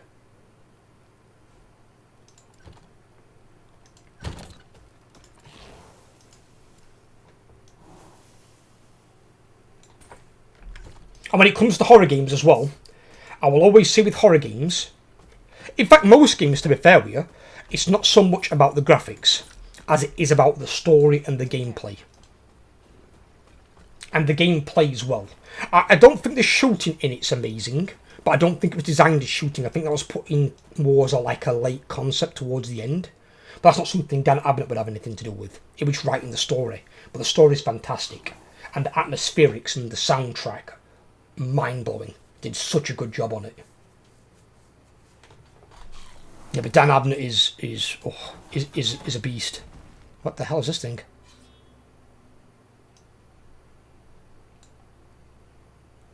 Oh, reduces corruption. No, we don't want to do that.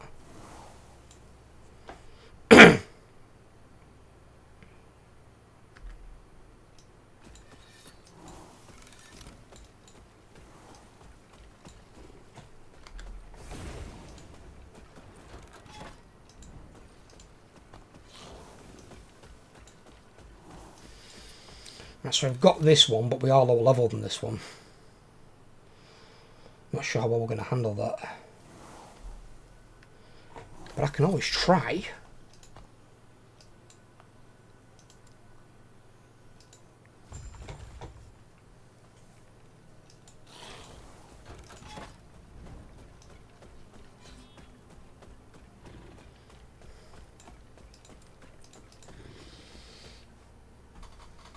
Yeah, Dan Abnett's great. There is another one. There's another writer. I'll have to go and fish it out.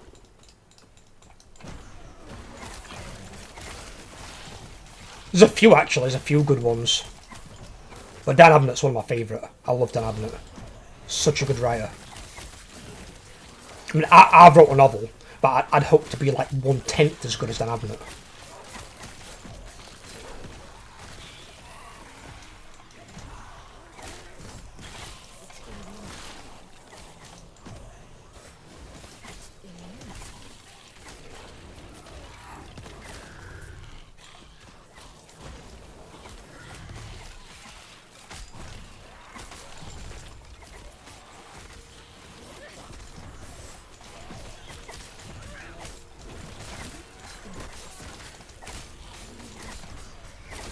Oh shit!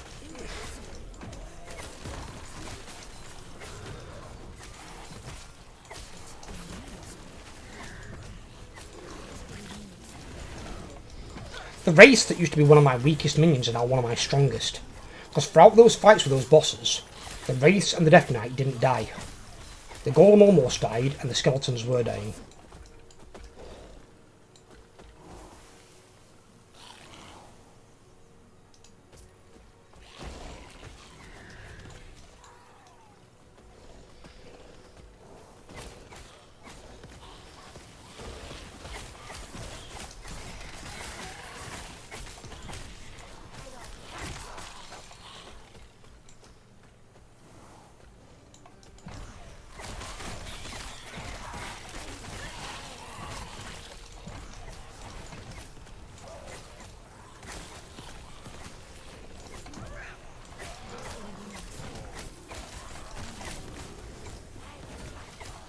What the hell?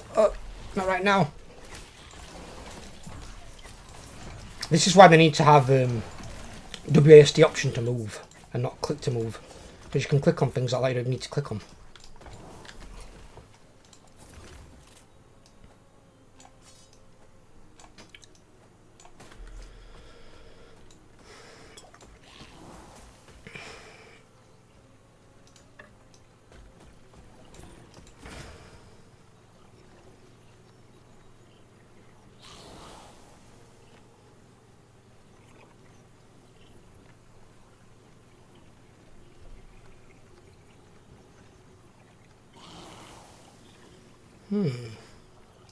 Alright.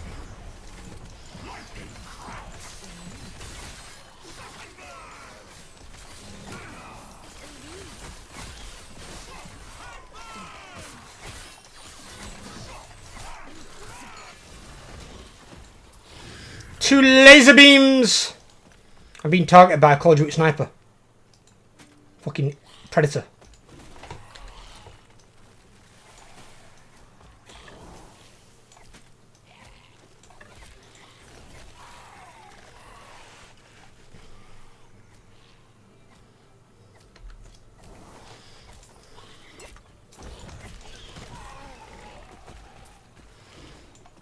I would have loved to have been able to have played Lich King when released. I might be wrong, I feel Lich King was WoW's peak. WoW was the peak, but as I said the other day, Kyle, because obviously they've got back on good terms with China, WoW's player base went up to 11 million players. Not seen those numbers in a fucking long time.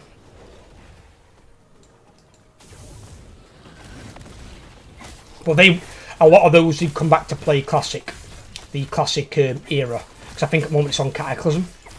Because the Wrath of Lich King expansion is really, really popular in China. Which is why I don't understand why they're going through the Classic era. They've got to stop somewhere, otherwise it'll catch up with the current, like, you know, the retail, essentially. I thought what they were going to do is they were going to release standalone servers.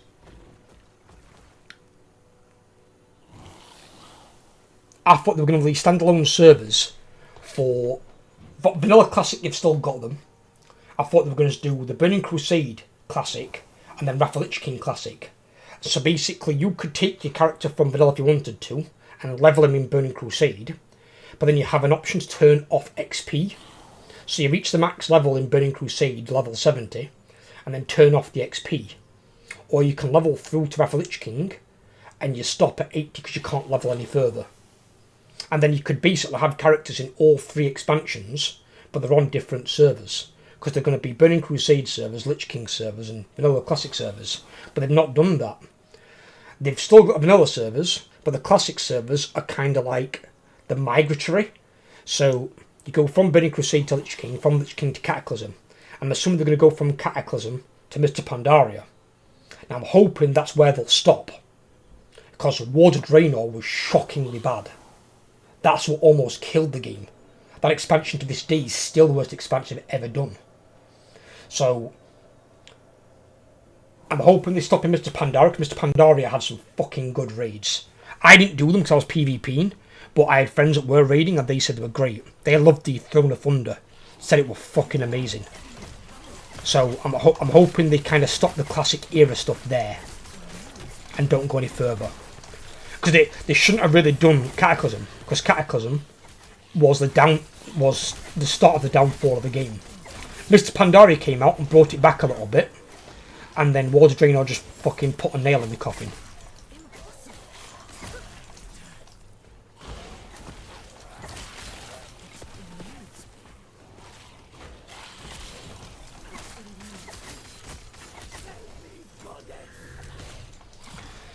But I would love to go back and raid my little black heart out, I really would. And I would play a really, as well, this is the weirdest thing. My main character was my Night Elf warrior, who I tanked on in Vanilla, and I tanked on in Burning Crusade, and did PvP towards end of Burning Crusade as arms, because we were doing the arena 3v3s. And then I PvP'd all the way through Lich King, Mr. Pandaria, for the first half of WoD until I quit, because WoD were fucking ass.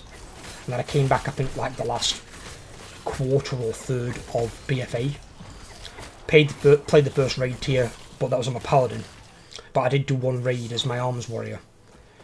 I played my warrior for so long, but if I went back, I actually probably wouldn't play warrior anymore, because when I last played warrior, it didn't feel good to me. It didn't feel like my warrior of old. I didn't like it. So I've got my paladin. My paladin, I like how he played, so I'll have him for prot and ret. And make a demon hunter for damage, not for tanking. I'd have a death knight for both tanking and damage, and then I would have a warlock and my shaman. Warlock, I haven't yet got a warlock character. My shaman I have got, and I'd have him for both of the DPS, for either enhancement, which is melee, or elemental, which is ranged. But I'd probably end up playing ranged, as I've said in the World of Warcraft Discord server for the guild, because I'm a good raid leader. I know I am, because I've done raid leading at high level before. So I'd rather raid lead than main tank, and tank and raid leading isn't good. You can't see enough what's going on, and while you have some mechanics to focus on, not all mechanics obviously affect every single player all the time.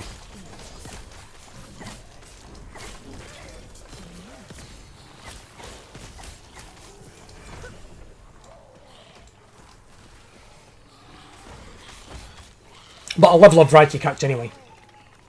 I'll have a number of classes that I'll gear up and flex into. And then, let's say we're on a certain boss that's just, it's better for melee. Then on one of those bosses, I might go melee DPS rather than ranged. But melee DPS will still have a lot of responsibility than a tank. Tanks are the tanking mechanics and stuff, and then trying to watch what everyone else is doing while you're raid leading, it's just too much. Where if I'm just focusing on like the odd DPS mechanic while doing damage and keeping an eye on what other people are doing, that'd be a lot easier. Because DPS mechanics are generally so much easier. And obviously then you're right in the middle of where the people are, so you can see what they're doing if they're doing anything wrong.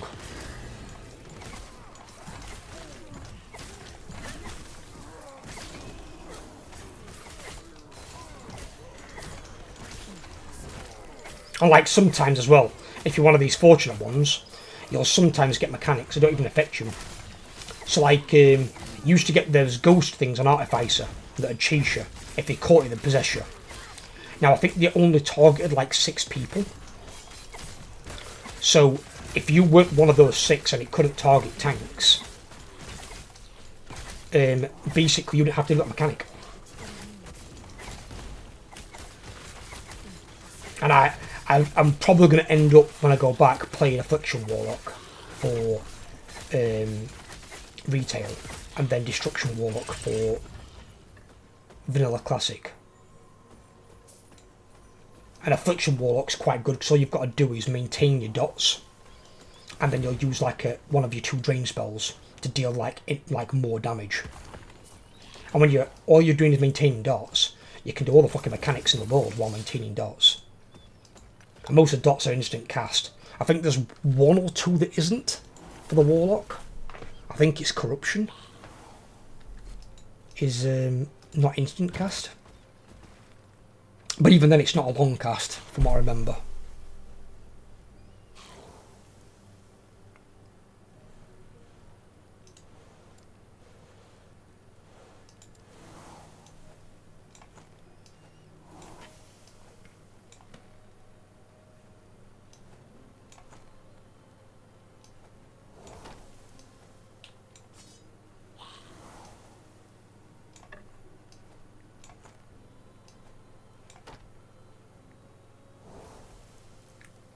An idol. What do you mean there?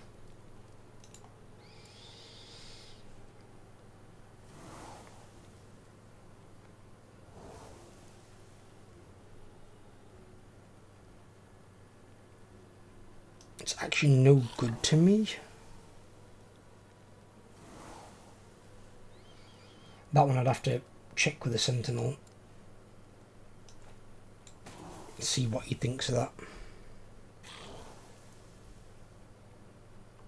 Also probably them.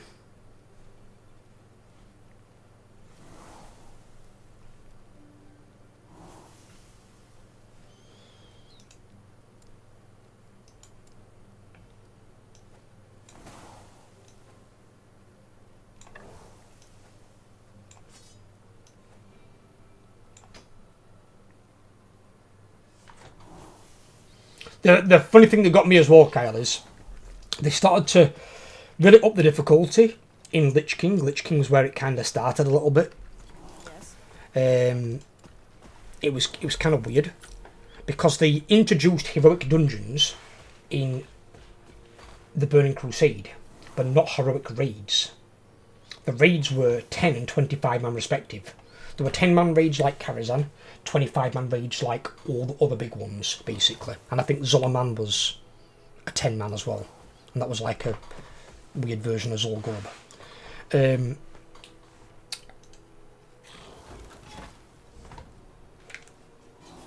I don't know why they made the raids smaller when the player base got bigger.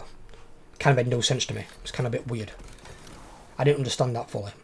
It probably makes more sense now with the player base being smaller, but at the time it didn't make any sense. The player base was just growing, it was surging massive.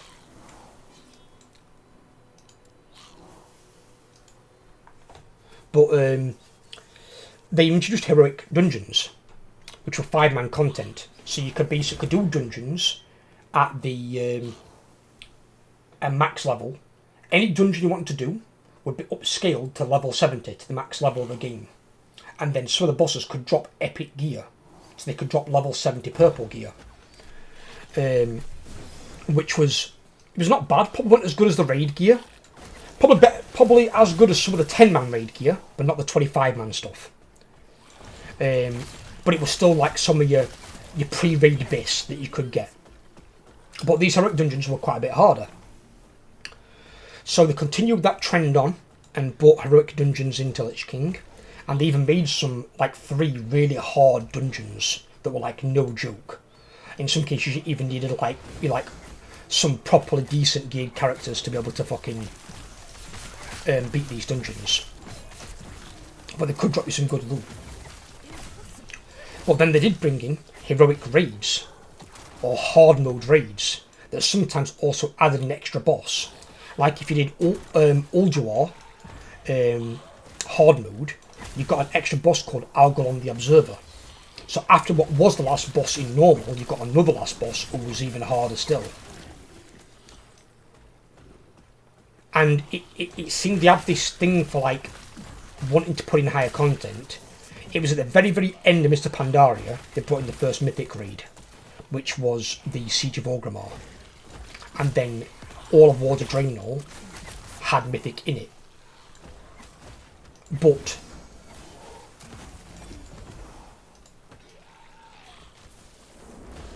Wards of Draenor was a terrible expansion. I don't think because of the difficulty of the raids, but because apparently the raids are actually very good, but the PvP was unbalanced to shit, and for the first 2 weeks you couldn't even play the game. The servers were just horrible.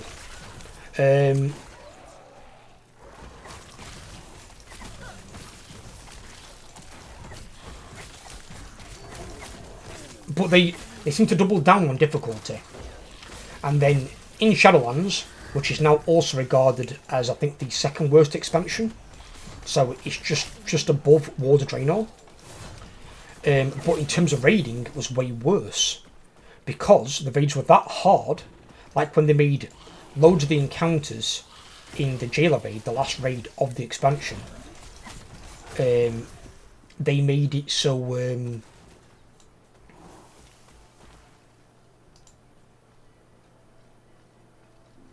basically unforgiving. The least amount of guilds ever completed the Jailer raid on both normal, heroic and mythic. The least amount of guilds ever in the history of like being released.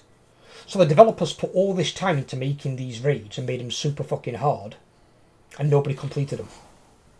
You can't make content that hard. Majority of people don't want it. Some might say they do, but they don't. I see the Legend is still streaming. I'm still streaming for a bit, buddy. I've still got at least an hour to go. Might be 2, I don't know. Exsanguinous. Ooh. Ooh. That's a dirty piece of armour. That's a sexual piece of armour, that is. Level 23, really? What? 20% of current health loss per second. 20% of missing health gained as ward per second. SpectreGaming, I rate the channel 10 out of 10. Bless you, buddy. Sexy armor indeed. It could give me a nice boost on my ward. I'm not sure what current one it gives me. That's giving me 16 ward per second, but I know that'll give me a hell of a lot more. That's 13% of missing health gained as ward. That was 20% of missing health gained as ward. Ooh. Well.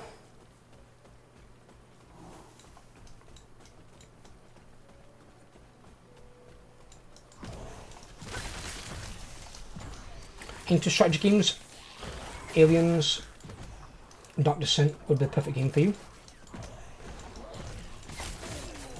I thought the Dark Descent game was more like a first-person shooter multiplayer game. I wouldn't really call that strategy. Strategy games are more like beast building. I'm talking like Dawn of War, Dark Colony, Age of Empires. They're like strategy games. Age of Mythology.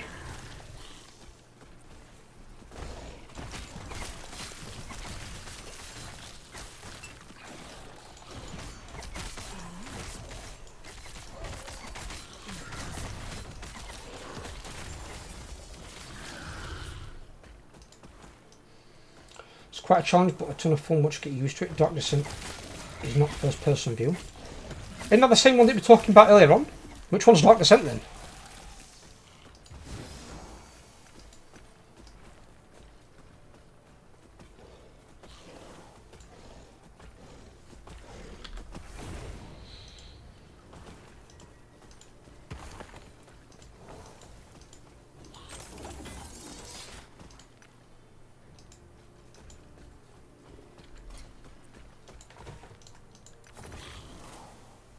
Where the hell did that come from?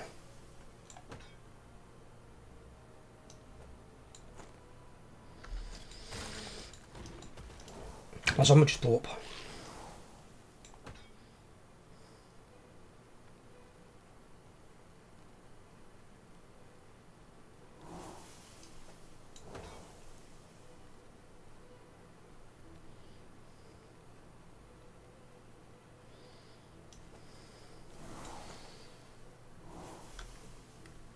In isolation, a first-person view horror game. After send you some gameplay, just watch a bit of my videos when you can. In isolation, dude, I've already got a full playthrough of it on the channel. Believe me, I played that game in both normal difficulty and nightmare. I think the playthrough on the channel is nightmare.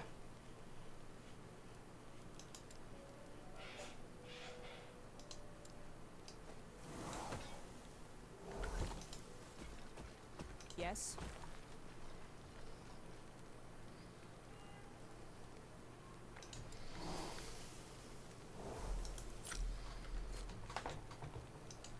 Take care.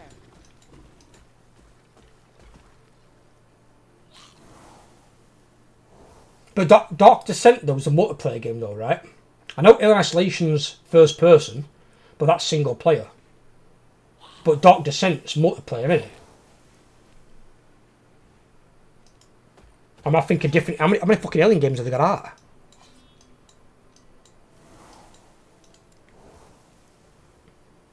Dark Descent is single player. What the fuck is Dark Descent? Let me look at this fucking Dark Descent game. What am I looking at here? Aliens, Dark Descent, this one. What the fuck is this one? What is this thing? Squad-based single-player action game. Oh, hang about. I think I know which one this one is. Oh, you're right. That is more a strategic type game. But no, that's not the type of game that I like to play. That's not the type of strategy that I'm into. I'm into like I said, like your beast building. That's more squad-based. That's like what they did with Dawn of War eventually, and it killed it because it's fucking shit. It's basically like what's that other game now where you can build a team up? I've forgotten what it's called.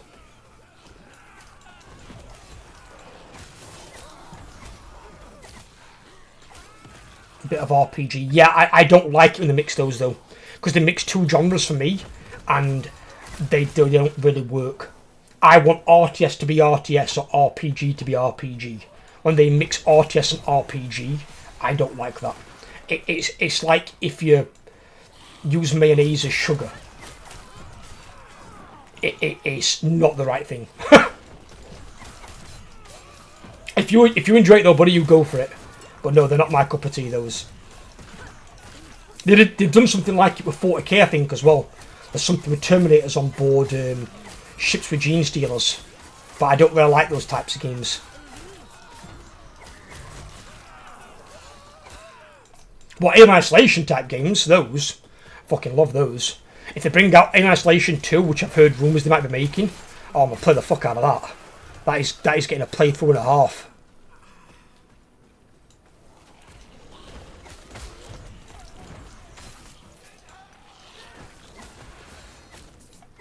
XCOM! That's the game I was thinking of, Kyle. XCOM. That was it. That was the game I was thinking of. Fucking Kyle just comes out and sees it. Fucking psychic bastard. Fucking XCOM. That's what I was thinking of. But yeah, but I don't like XCOM, believe it or not. Not my type of game. I tried the first one, but I don't like how those games play. I don't. I'd rather it be third or first person shooter and me be playing one of the squad, and the others be like either other players or AI controlled. I'm not a fan of those like turn-based action point games like XCOM. They're just not my cup of tea. I don't know why I don't like them. I don't like them. I'm not opposed to a challenge because I play most challenging games anyway, and I generally play most games in high difficulty. But I don't like those types of games. They're a bit meh.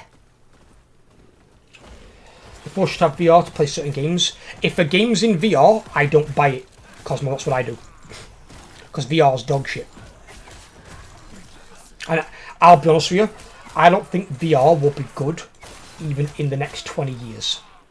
I think it'll still be bad. Because most of the VR systems themselves are really expensive, one. The cheap ones aren't worth using because they're that bad. Most of the games are like a tech demo. They're not good. VR gaming is not there. They might have made it look good in Ready Player One, that's a film. But it is not good in reality. But Ready Player One is fucking God knows how many years in the future. We don't have that kind of technology. The VR systems at the moment are fucking dog shit.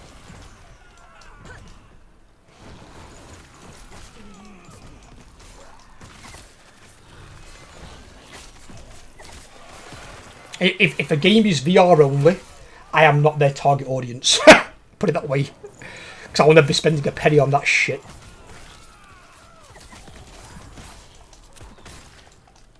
If a company comes to me and say, I'd like to sponsor a new game and it's VR, I'd be like, no. No.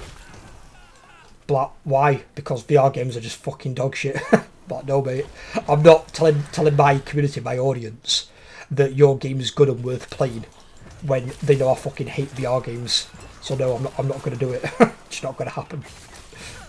The one type of game that I might be convinced to play, if it's really good, that I've not played, is a mobile game.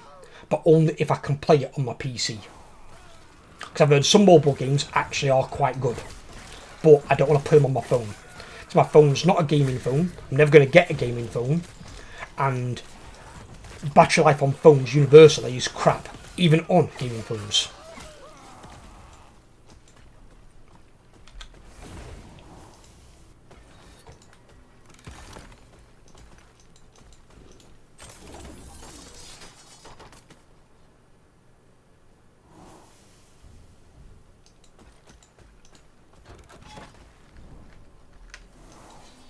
The new Alien game is coming out on VR. That's not Alien Isolation though, is it? I don't think Alien Isolation will come out on VR, won't make any sense to. If the original one was in a normal played game, why would you release it on VR when there's no market for it? Would it make a sense? Yes. You've got to understand how small the VR community is. The VR community is tiny. Tiny, tiny, tiny, tiny, tiny.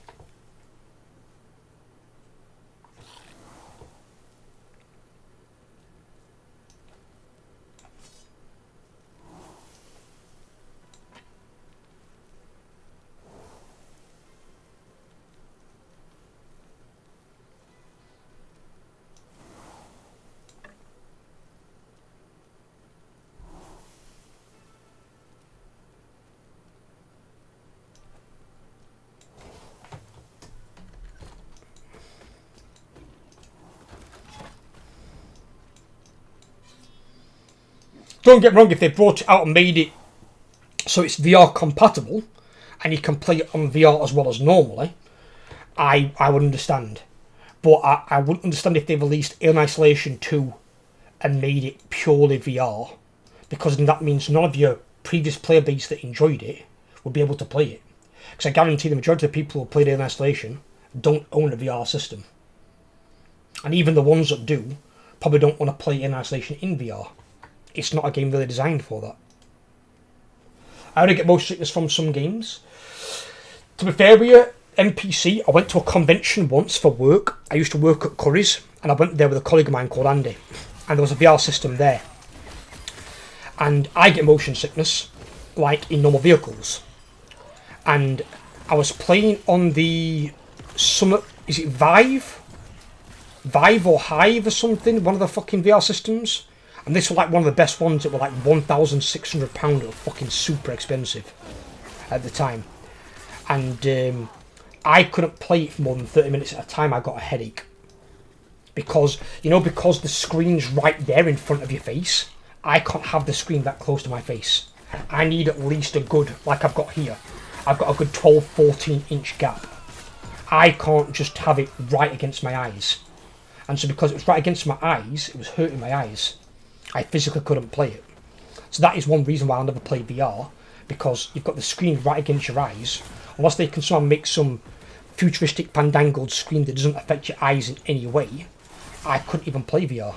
30 minutes tops and that's it, and I've got a fucking migraine.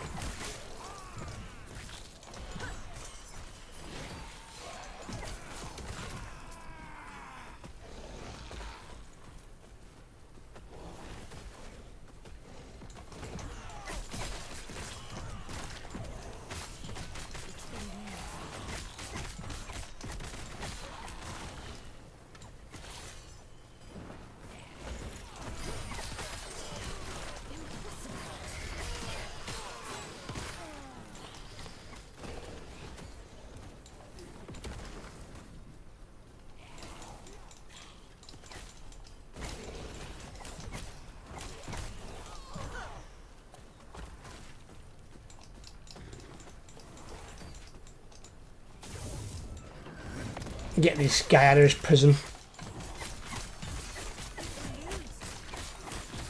I think I'd feel cheated being one of these majors.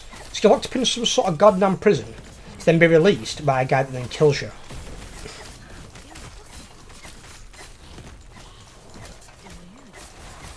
Or then again, actually, maybe death would be more of a release than being stuck inside that fucking prison.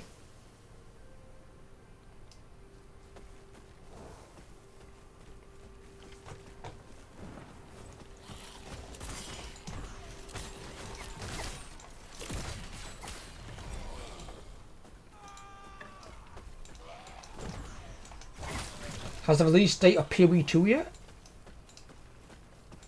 Didn't they say sometime, is it later this year? Or early next year, I think? PoE 2 though, being free to play, I'm gonna play the fuck out of that, definitely, I'm gonna give that a go. Because if you've got rid of lots of mobs one-shotting you, I'll do a playthrough of the campaign of it, absolutely.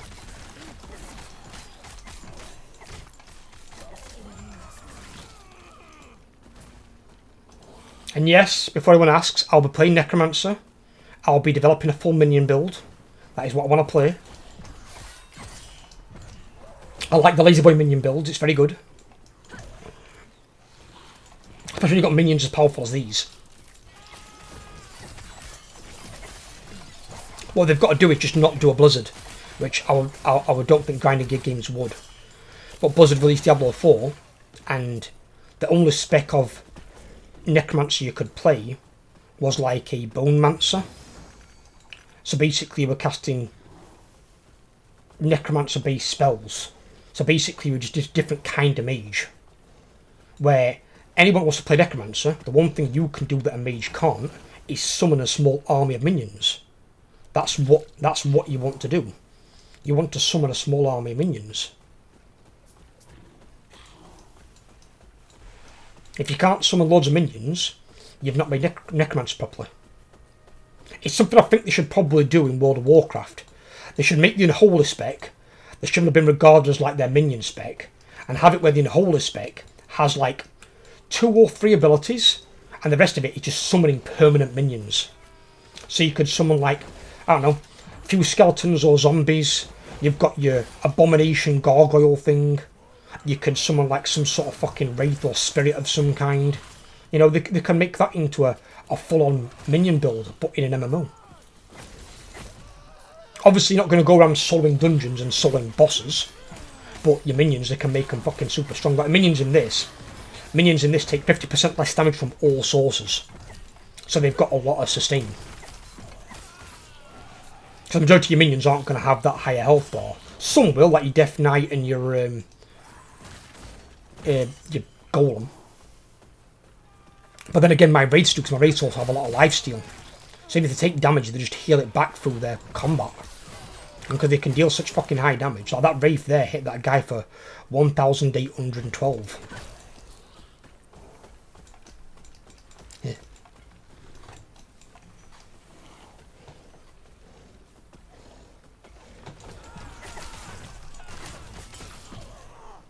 Just that when you play a minion, in, like, even in this, as well as in PoE, you're always in the danger zone. Because you've got to be in melee when you're summoning when your creatures are fighting, and you've got to be near the target so your minions can then aggro them and kill them. But they may try and focus you rather than focus your minions in some cases. So sometimes you'll have a necromancer where, like in this case you've got a ward, but in PoE you don't really have ward as much. So you might have something like a shield. So you might have a physical, like a physical shield like a Spartan would. And you'll use that to like increase your armour and be able to block attacks and reduce damage. But you need to be quite tanky because these need to be able to get in combat and do their job.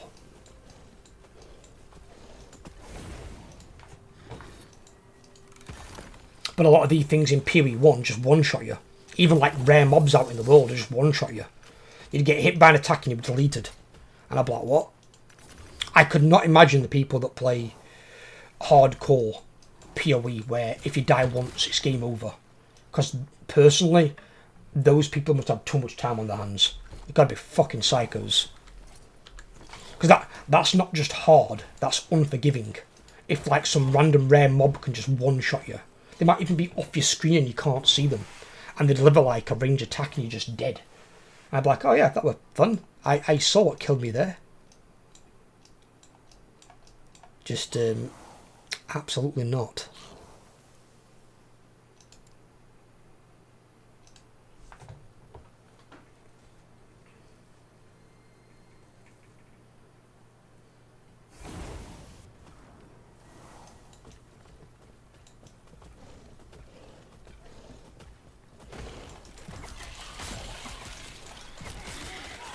Now see, you look at like your Black Myth Wukong game, came out recently. A lot of people have been saying be careful of these Unreal 5 games. Because anyone these days can make a decent trailer. Anyone can make a trailer that looks good. Anyone. There's some trailers that are exceptional, like World of Warcraft team. They're G's, they're awesome. But anyone can make a decent trailer. And Unreal 5 it's even easier. But Black Myth Wukong came out, and it weren't just a good trailer, it was a good fucking game. It plays well, from what I've seen and what I've heard. I will do a playthrough of it at some point. And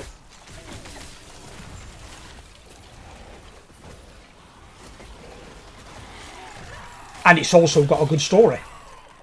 And from a single player game like that, they're two things that you want. You want the game to play well and have a good story. Graphics isn't even secondary, it's tertiary. But the graphics in that are mind-blowingly good in Unreal 5. They've used it right and done a good fucking job. And the studio that's, I think, studio out of China or Japan or something, have made a fuckload of money and now going to go on to make Black Myth Wukong 2. They're going to do a sequel. And I can't fault them. I just hope that they keep the obviously same quality gameplay and make the story as compelling.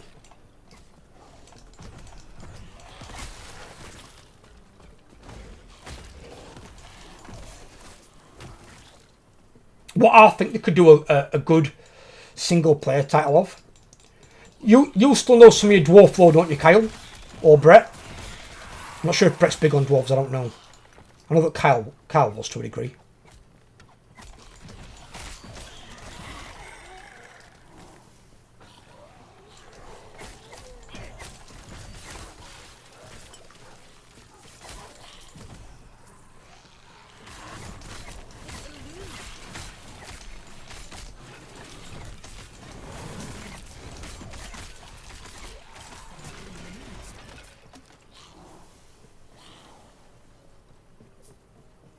But what I was thinking of were, what if Games Workshop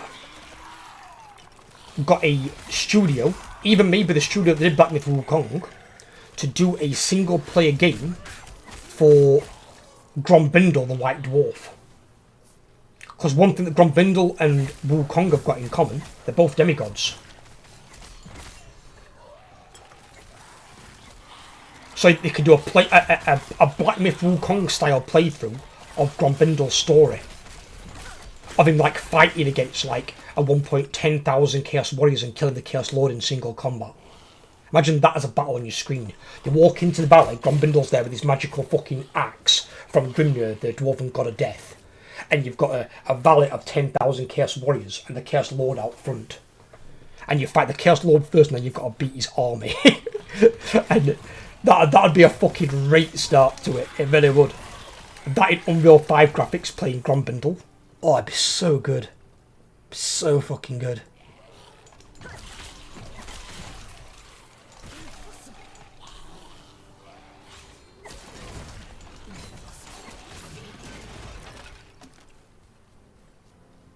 Because he's one of those characters that has like taken on armies by himself without needing an army. Where like a lot of your legendary lords, like even like your Carl France hasn't taken armies by himself. He's always got an army with him. There are some characters that have, but majority of characters don't. Majority of characters have got an army with them. You could probably do one for Archeon on the bad guy side. He's taken on some army solo. Usually was accompanied by his Swords of Chaos, but they were on like his personal like retinue of like 50 to 100 like elite Chaos Knights. But there's a few special ones out there definitely that could warrant some attention. Because they've got a version of Wukong in Warhammer Fantasy, and he's called the Monkey King. Literally just called the Monkey King. But in that, he's more evil than he is benevolent. He's a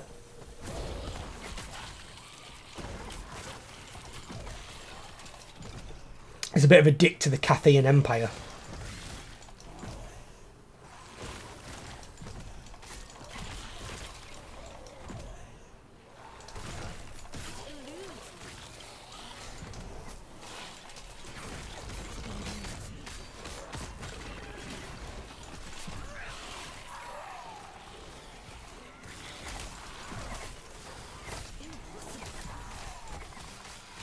Hell?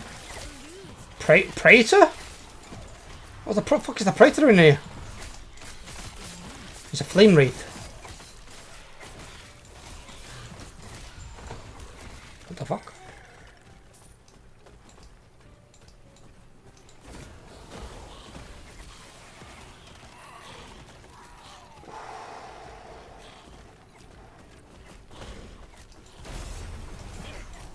Good day, sir. How's things? Strafey? Right, buddy? We're having a discussion earlier on, Strafey. If you want to give your 2 cents all about live service games and how there's too many trying to get into a rather small market.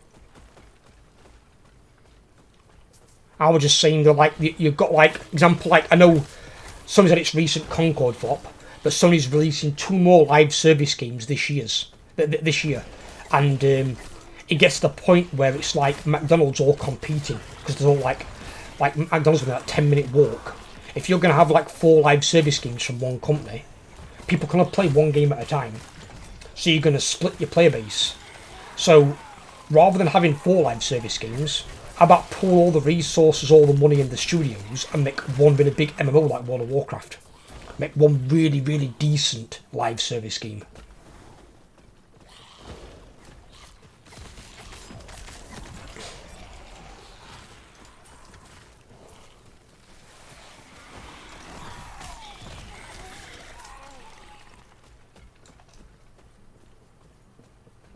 Especially considering with the flop of Concord, they just lost $250 million.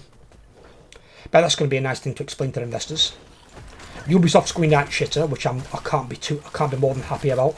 After they killed Desmond in Assassin's Creed, they deserve what they get. I hope they go fucking under. Whoever decided to kill Desmond, biggest fucking tard gaming's ever fucking seen. I know, we'll kill our main character. That'll be good for the game. No. That'd be the same as if Bungie killed fucking Master Chief in Halo 2. Are you talking about Assassin's Creed? Yeah, killing Desmond. Fucking up the game. I haven't played an Assassin's Creed game since they killed Desmond. The only one that I got was Origins. My mum bought it me for my birthday a few years back. And I played that because it was a prequel. So that was before Desmond came on the scene. So that game made sense. But other than that, no. I won't touch one. You're going to kill your main character, which shows you don't know how to fucking make a good dialogue story of a game, then I'm not going to invest in your game. Because you've got no idea what they're doing. They're just complete fucking idiots. Because that means basically, if they're going to kill a main character, any character you come to love is basically expendable. Any character. Can you imagine when they killed Jon Snow in Game of Thrones, if he'd stayed dead? Everyone was furious when he died. Well, everyone was that furious when he died. They created petitions and stuff to bring the character back. Well, he does come back in the book, though. Yeah, but... So that's not that far from what happened, so I'm fine with that. No, but a lot of people were upset because they didn't realise that he did come back anyway. Well, look, a lot of people didn't read the book because they, don't read, apparently. But, yeah, but a lot of people were upset by that. Oh, thank you, darling. We're having a roast tonight. I bought you a beer Moretti, I've bought milk, and I've also bought snacks for later on. Kyle, do you think she make me a good wife?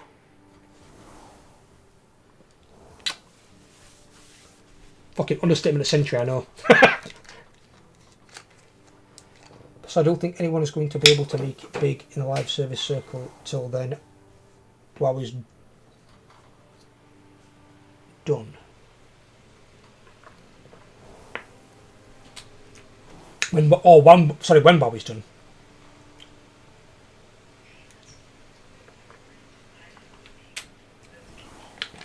You can't read. If you can't read NPC, I'll give you some props, buddy. You can type very, very well. Because when I try typing, like in someone's chat or something, on YouTube, because I don't really use Twitch anymore because Twitch has just got too many fucking adverts that you can't skip. Other day, I got a 30-second advert on Twitch, and when it ended, it gave me another minute and 48-second adverts. So I just left the channel. I weren't watching. I'm like, so I had to watch 30 seconds and then almost another 2 minutes of ads that I can't skip. I just watched 30 seconds. Like, no, I'm not watching the fucking another 2 minutes on top. It's fucking like, what, 2.5 minutes of ads before I get to watch any content? Fuck that. Not a prayer. You would treat the characters like they treat their games. They expect people to be okay with not owning their games, and they expect people to be okay with shit characters. Yeah, the thing is though, Desmond, just like Altair and Ezio, weren't shit characters. They were very good characters. They were. But then they killed Desmond for what I don't understand. It's like, he's your main character in your game, and he's got the fighting skills of 2 master assassins, Ezio and Altair, to the deadliest individuals going.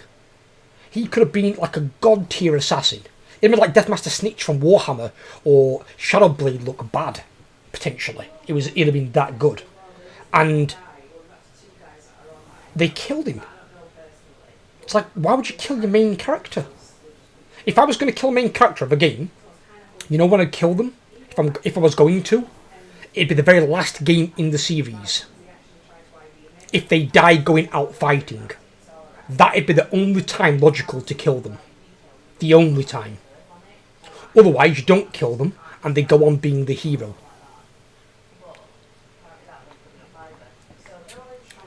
Or it's like, if it is the end game in your series, let's say they get to retire then.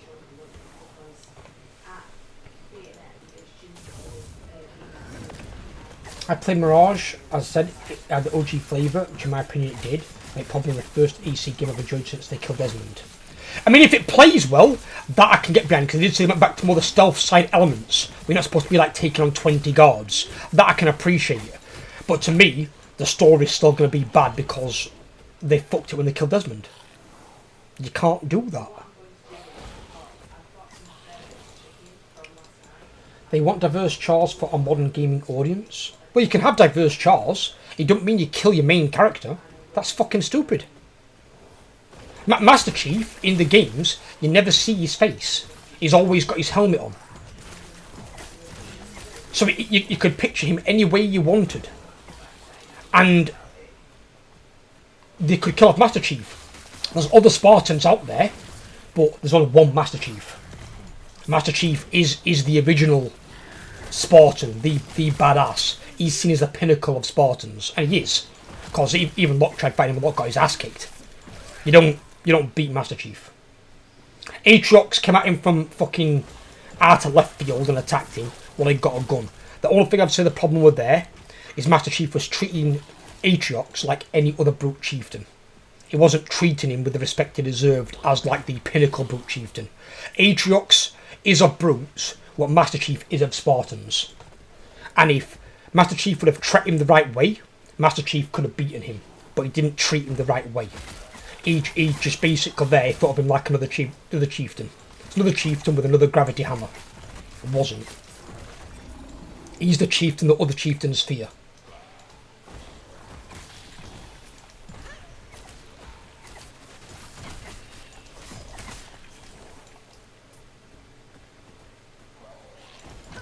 And the Master Chief also was ill-equipped. I'm not being funny. You're not killing Aatrox with a fucking gun. Pick up a fucking Elite's energy sword, or get some sort of like Spartan sword or axe made for you by the fucking UNSC.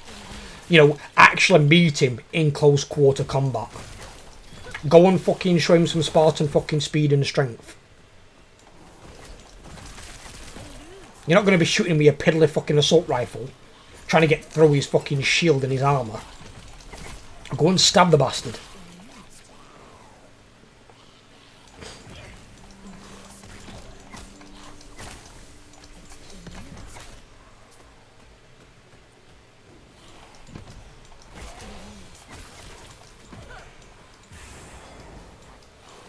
Because we know that Aatrox is still alive. And I'll be honest with you, there's going to be a fucking rematch coming. Aatrox has got a rematch coming, Master Chief. And this time Aatrox loses. The difference is, when Aatrox loses, Master Chief's going to make sure that he ain't getting back up. That motherfucker's getting put down and he's staying down. When that game comes round, I'm going to stamp that bitch into the ground. I'm going to make him a nice big fat fucking tombstone. And said, here lies the moron that thought he killed the Master Chief.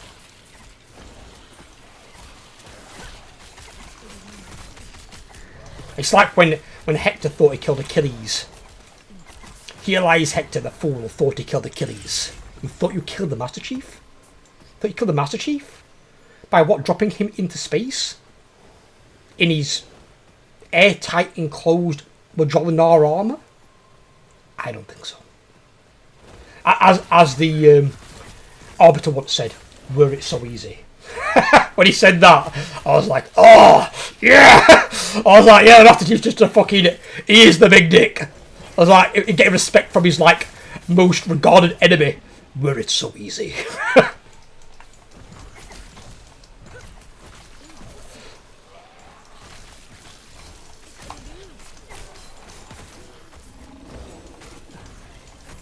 And that Andor's like, I can't believe he's dead. And Arbiter knows he's not dead.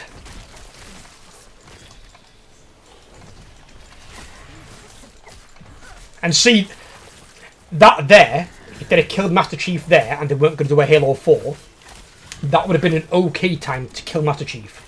Because if they were ending the Halo game series there, that would have been fine. People would have been okay with that. As long as they got to like physically, see him dead or whatever. But when it shows him alive and going into cryo, and then he goes to Cortana, wake me when you need me, you can't end it with the hero floating through space. That's torturous. You've got to. He deserves better than that. He might be a character brought into existence, but he deserves better than that. You can't end him floating through space in some sort of fucking cryostasis. No. You've got to give him. You've got to give him one or two things. You either give him a noble death at the very last Halo game, or you let the poor bastard finally retire.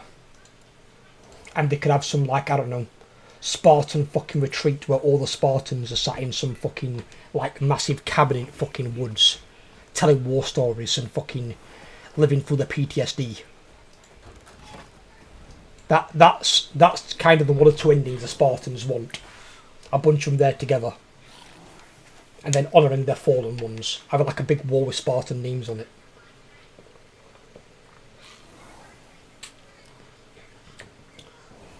They showed us his cheeks in the series. They did show you part of his face, yes, a little bit. In, I think it was it Halo 4? Or 5? It was 4 or 5 when you completed it in Legendary. And you got the cutscene at the end, and it showed you part of it as he gets into that that thing to take off his armour. What baffled me was it 4? Did you see the size of Master Chief in that fucking cutscene? How big he was compared to the female Spartan? Fucking Christ, he was like a bastard space marine. He's not fucking 6 foot something, he's like fucking 7'8". The twat's huge. What's up with you? You big talker. Are you? It was kind of like when you saw Vader fucking in his breathing room thing. Come here. Come to me, kitten. Come here. Hello? How you been doing? Little stinker. See our little stinker here now? Our little stinker is a full 1 year old. She's 1 year old. She's 1 year old, she is. Ella didn't know exactly where she was born. It's sometime around September. So I basically called her birthday September the 1st. She was 1 year old on September. Well, like a monkey, aren't you? Yes, you are. What are you feeding? Let me go and feed the cat. Or she'll eat my audio cord as payment.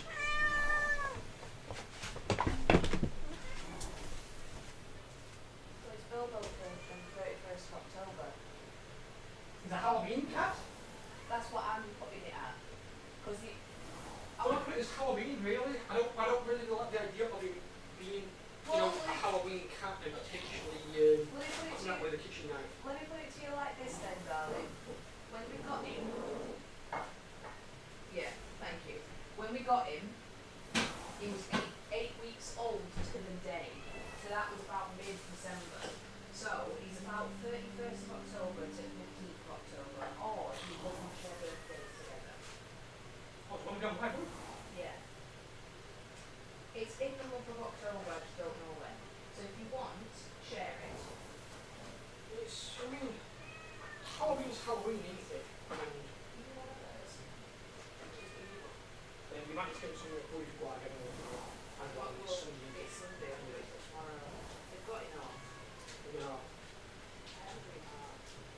I still keep saying this, like I haven't done this before, darling. I'm also the one that came up with the idea of feeding them half. No, it was actually mine because of fucking Bilbo.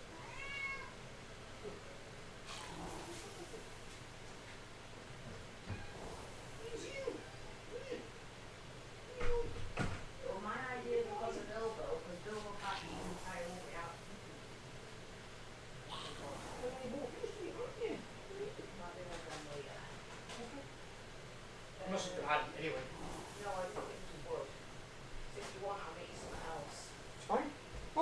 if need be, if they're doable, just do them fried egg toast things again. They were fucking beautiful. They're easy to make, aren't they? Well, you mean the fried eggs that are on the thing you just put them on a slice Yeah, of toast? fucking bang that word. So me, This is such a simple creature. You just like eggs on toast. Oh, it's not wrong with a good fried egg, is there, guys? Who don't appreciate a decent fried egg? Fried egg, and it's just cooked to that right amount, but it's a bit crispy. But then, when you bite into the middle, you've got that lovely yellow yolk that just like, oh.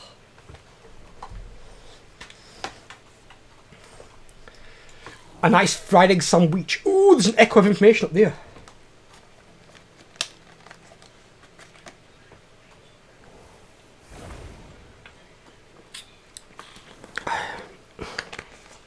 I'll tell you guys something as well.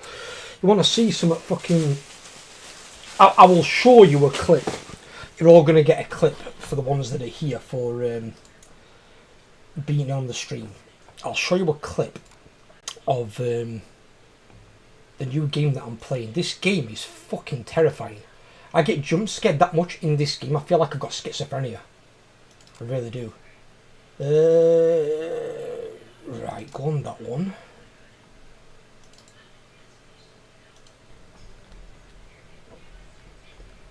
Take a look at this. Oh shit. Spinosaurus. Oh! Never mind. Deaded. What the fuck am I supposed to do against that? I've got a shotgun, an handgun, a machine gun, and a magnum. Against a fucking 60-ton dinosaur. It's gonna be like shooting me a pissing BB gun.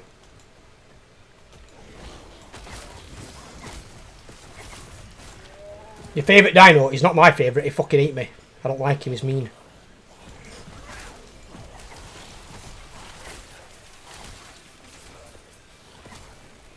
That starts though right after Close to the Sun, because Close to the Sun wasn't that long. I don't think.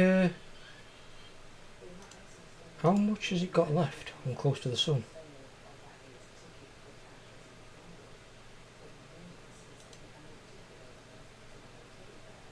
Where are we at here?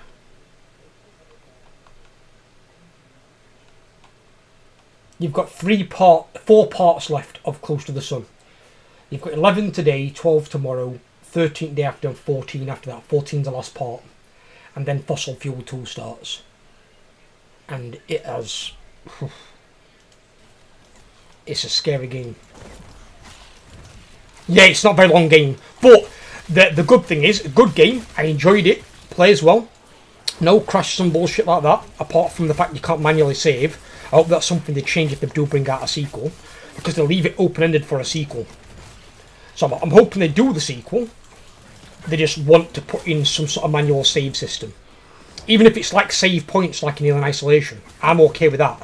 But some way where you can choose to save, where you've got a bit more control over it. Quick saves aren't ideal. Like the game that I'm playing, that Fossil Fuel 2 game, there's computers in it where you can save your game, but you need a USB stick, and the USB stick is so many saves. But you can buy more USB sticks in vending machines. The USB sticks are $300. What kind of USB stick is it?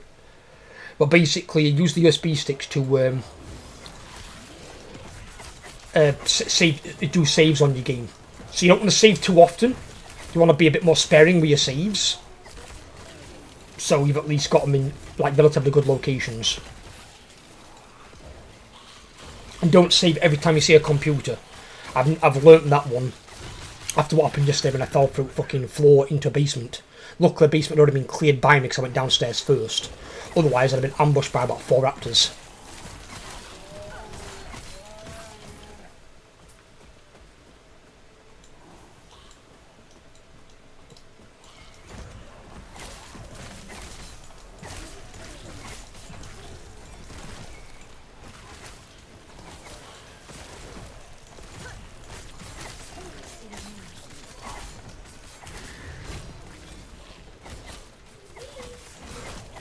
I think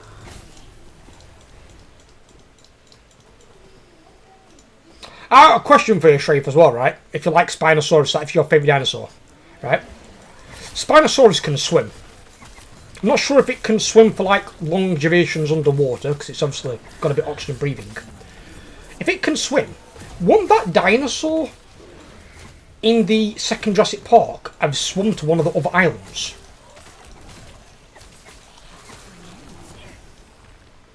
Or do they not swim too far out into the ocean?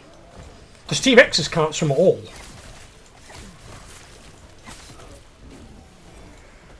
They're about as aquatic as my girlfriend.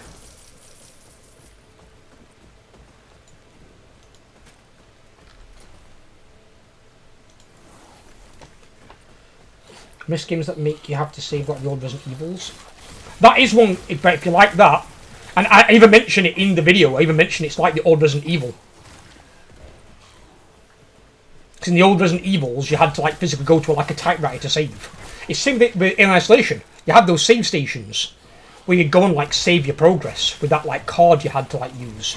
The difference with in Isolation though is you had unlimited saves, where Resident Evil and this Fossil Fuel 2, you've only got a limited number of saves. So you've got to be more sparing with it. Because there might come a point in the game where you need to save, and if you've not got any saves available, you might find yourself having to go back quite far if you die.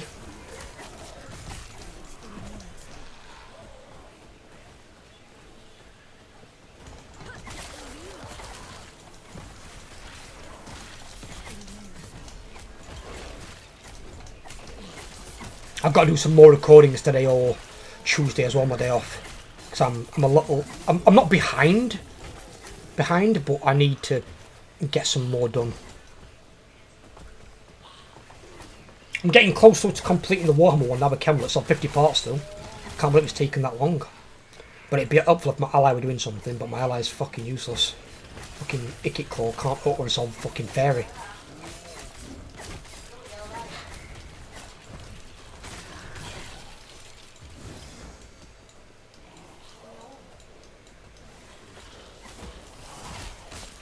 Semi-aquatic, there's a very little we know about them. There's been deep subject to how the dino lived. Problem is the seal. It will cause too much drag for the creature to swim. Yeah, but that fin that it's got on its back, there are creatures that have fins. Sharks. Orcas have a fin. Wouldn't that shouldn't really affect it at all, should it?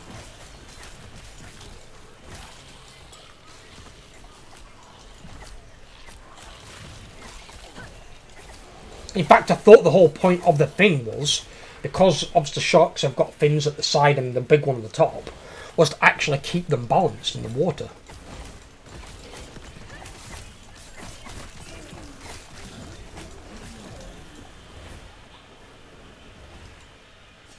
You just killed Silken Coat with 3 alive.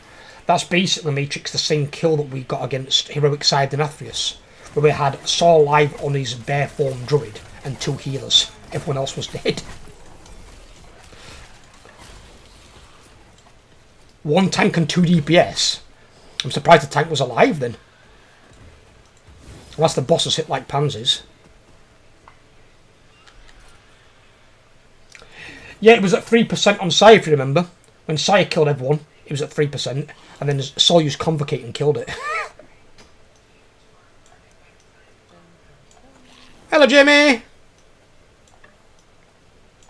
How you doing, brother?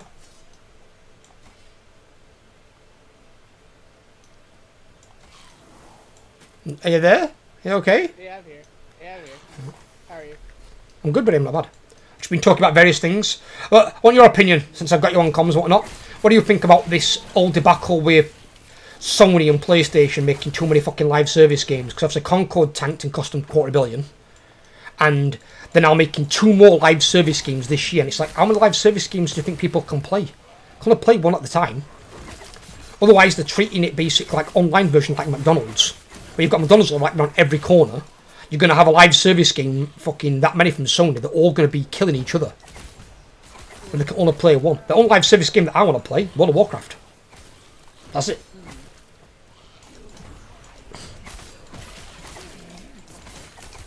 I mean, this is what I thought as well, is what I think about. Wouldn't it be better for them to invest all that money? Because they just wasted $250 million on Concord. And apparently 8 years in development.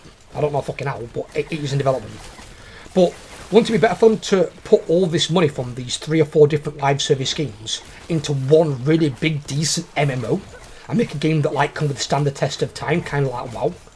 Make one like mega fucking game. You know, put it in development for like 15, 20 years, who cares? You know, just make it an absolute fucking stomper of a game. That's Sony. That's Sony we're talking about here. You what, sorry? You what, sorry? I couldn't hear you. Okay, turn you up. Turn you up. So what were you saying? Repeat. Better? I've turned you up, but yeah, repeat what were you saying? It's got a lot of fight, probably. It's Sony we're talking about here. Yeah, I know, this is what I mean though, but surely they've got to have people who are smarter than me and who are analytics for the future and seeing, you know, what might work, what might not, you know, testing the waters sort of thing. But people are going to see, like, potential long-form value. They're going to have people there who aren't idiots. So why would they make that many live service games when people can't play them all? How does it make any sense? I don't understand even the common sense value of it. Makes no sense. They make enough money from all their other things that they really don't care. You think that's it? They're just, you know, okay to take the loss?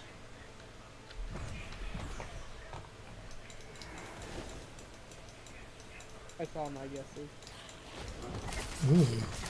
Very peculiar. I mean, my only thing is I guess they make enough money to where they really don't care. I mean, that is one of the things that I said. I said maybe they just don't care about their loss. But surely your investors aren't going to be happy when you just lost $250 million and they invested in your game. It's like, well, I wouldn't be happy if I was an investor. I'd be like, well, you told us this was going to be the next big thing. And it's dead after 9 days. It didn't even last a third of a month.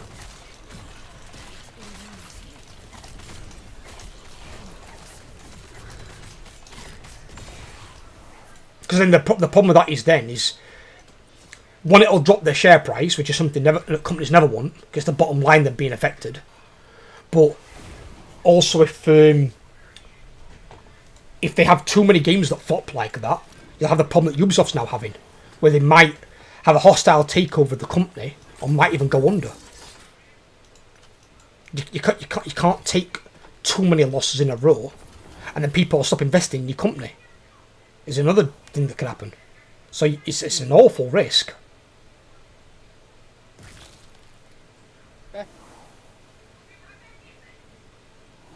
But, well, we say live and learn. Let's see if they can learn.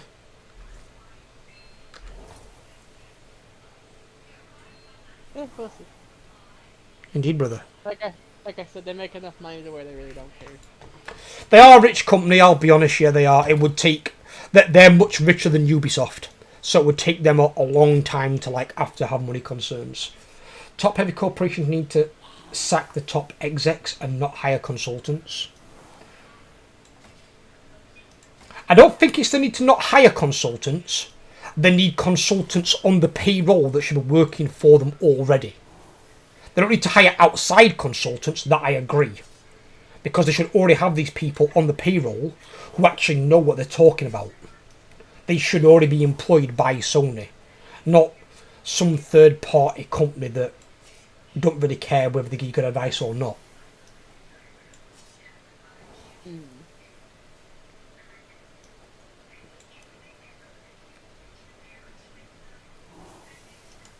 I mean, I'll be honest with you, I don't understand why outside consultants even are a thing, in all honesty. It's kind of weird to me. It's a really weird take on things.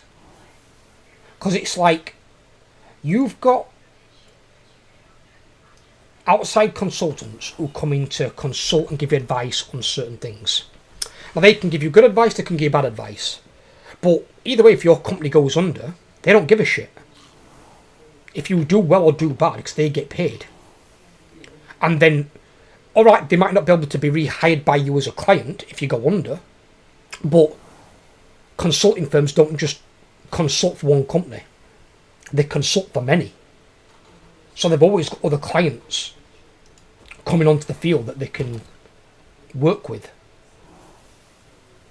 So it's really, really strange with outside consultants. I'm not even sure I understand the idea behind it. It's quite weird. Heck if I know. I'm not sure. I mean, don't they do it in your sort of circle though? Don't they do it sometimes in military? Because military bring in outside consultants, don't they? For like weapons development and stuff, don't they? Yeah. But they have to win the contract. Yeah, obviously they've got to put forward the best proposal. That makes complete sense.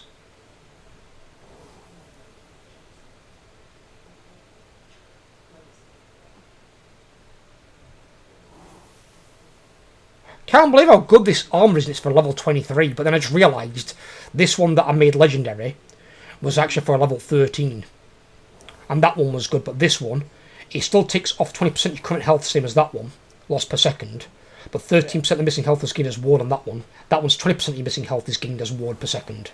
So my ward's just gone up to 3,853. 54. Oh, it's having a fit. It's having a seizure. It's getting an extra point in there. I'm trying to figure out what I want to play at the moment.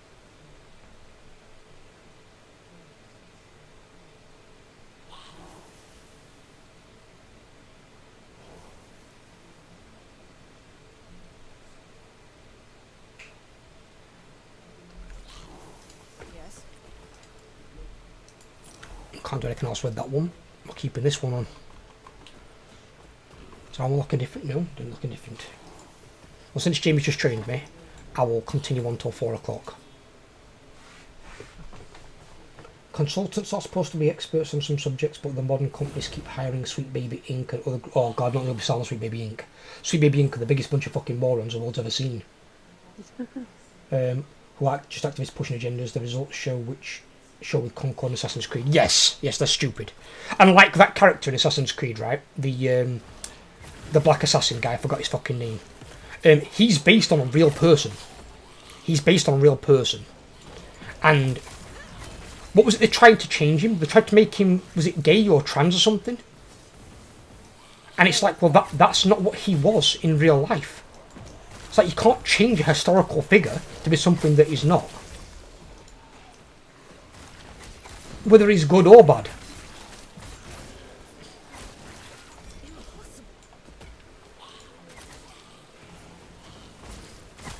It's like if somebody made a game about the American Civil War, had Abraham Lincoln as a black guy, or Abraham Lincoln as Amanda Lincoln, and he was a girl. It's like, well, that's not who the person is. You can't just change the guy. You can't just change it to what you want it to be, I don't know, more demographically pleasing. It's a historical figure. You can't base it on somebody real and then change it. You've got to keep it to the original thing. A fictional character can be whatever the hell you want. But you can't do it to an historically accurate figure, you fucking idiots.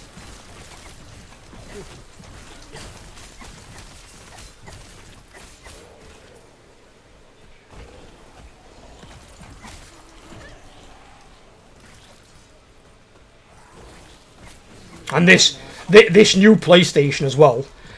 Someone's already said, and there's a leaked document that's come out, because of the flop with the Concorde that cost them $250 million.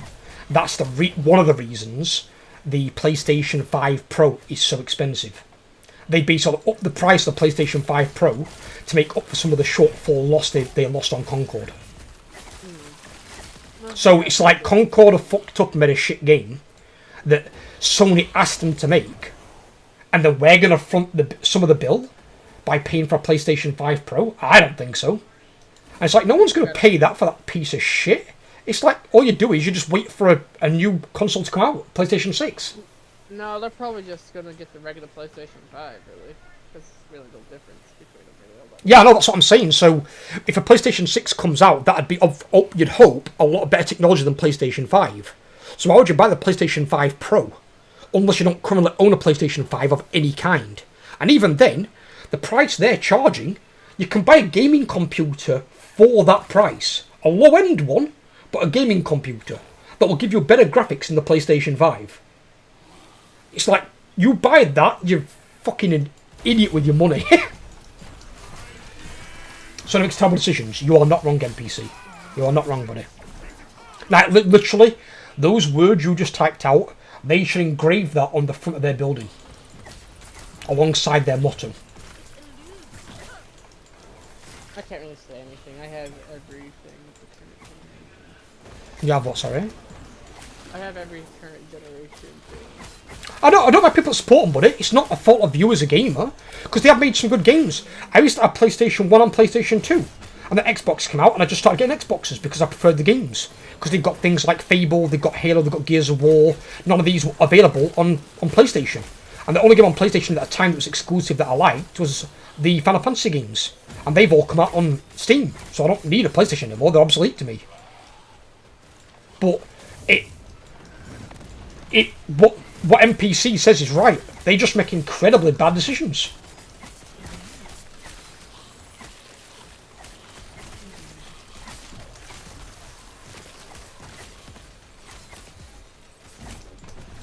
And it probably won't be all of them, but it's got to be some of the execs or some of the decision makers or making these calls.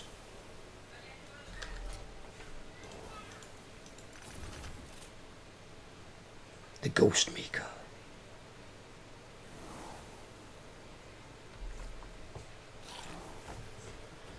€700 for PS5 Pro, but 300 more and you get a better gaming PC. That's true. It's also true, Shreve. Very, very true, sir. But the PS5 Pro can do 8K, yeah, what everyone wants. Yeah, and who plays a game in fucking 8K? Who?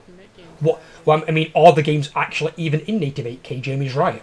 Because the last time that I checked, there's only 2 games on the planet that are in native 4K.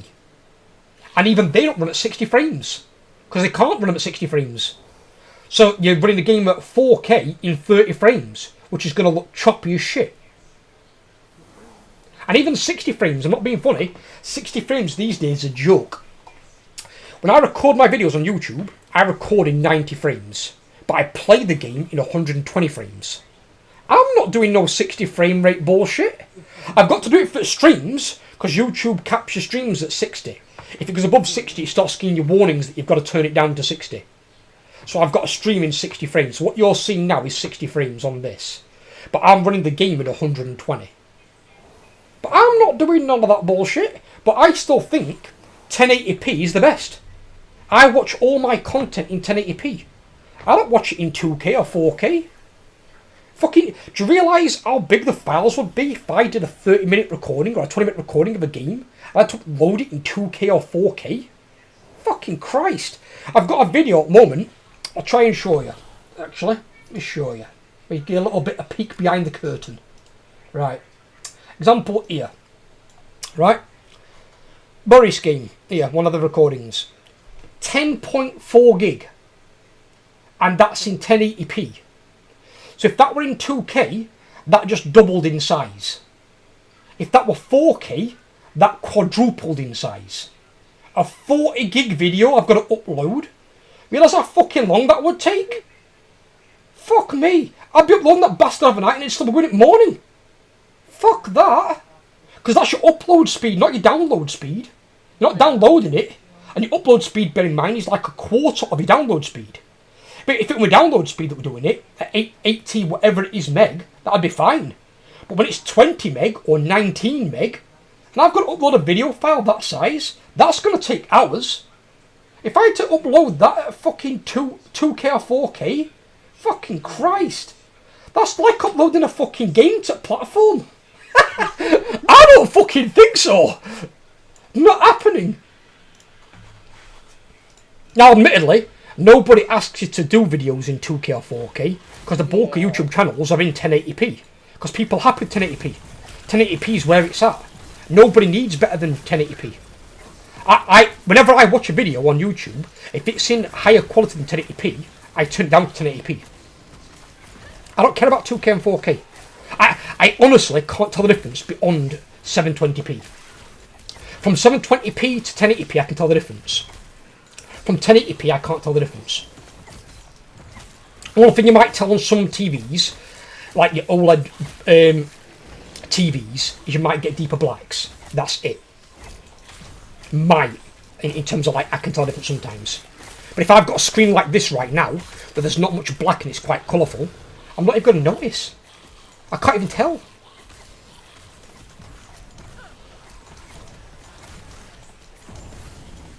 To be honest, I don't even go to 1080p when I watch stuff on my phone. I just hang out at 720.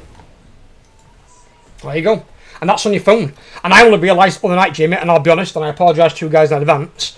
I did update today's clip for today's short that I put up on YouTube, but the shorts following that for the rest of the month are actually when you switch the aspect ratio on my content creation software, it drops the resolution down to the lowest, which is like 480p.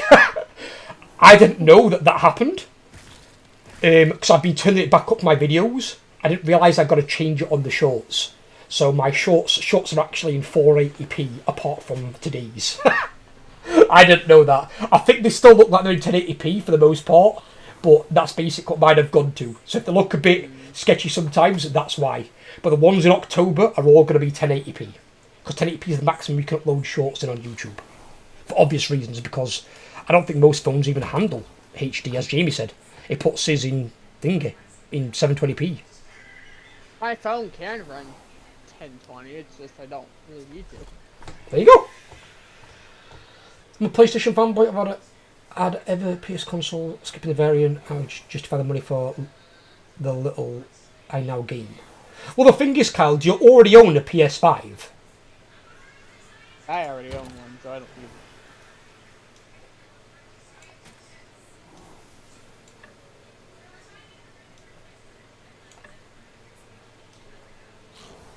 The only reason I have every console is because there's just some games that I play on each thing.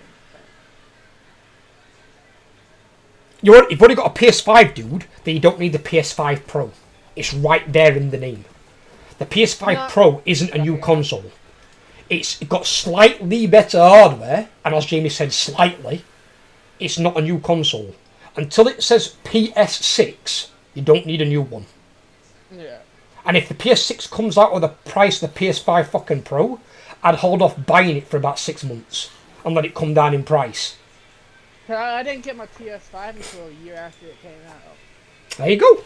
I love Jamie. I love him. I love it. He rebuffs all my ideas. It's like having a twin that lives in America. When it first came out, holy shit! You know, I got my. But when I finally got mine, I spent like $250 on the thing. You got yours for 250? Yeah. You got a bargain on that fucker. Oh yeah, I got a hell of a fucking bargain. He got it for 250 a year after. Was it brand new or was it pre-owned? It was brand new. It came with Horizon Zero Dawn Forbidden West. I'm not caring about the game. The game, not my cup of tea, but still. But 250 a year after release. When it came out, weren't it like 500 and something? Yeah. So you got a 50% discount Basically. for waiting a year. What the fuck? See what Jim needs to do is start up his own YouTube channel and advise people when to buy consoles and tell them how much money they can save. I bet he'd make a fucking killing. Yes. I've been thinking of doing that, but I don't even know where to fucking start with that shit. Take care. All I would say is, when it comes to talking about things, if it's things like to do with real world money and buying things, 1, be honest. Always be honest. And 2, don't advise someone on something you don't know something about. So then state it's your opinion. I don't know.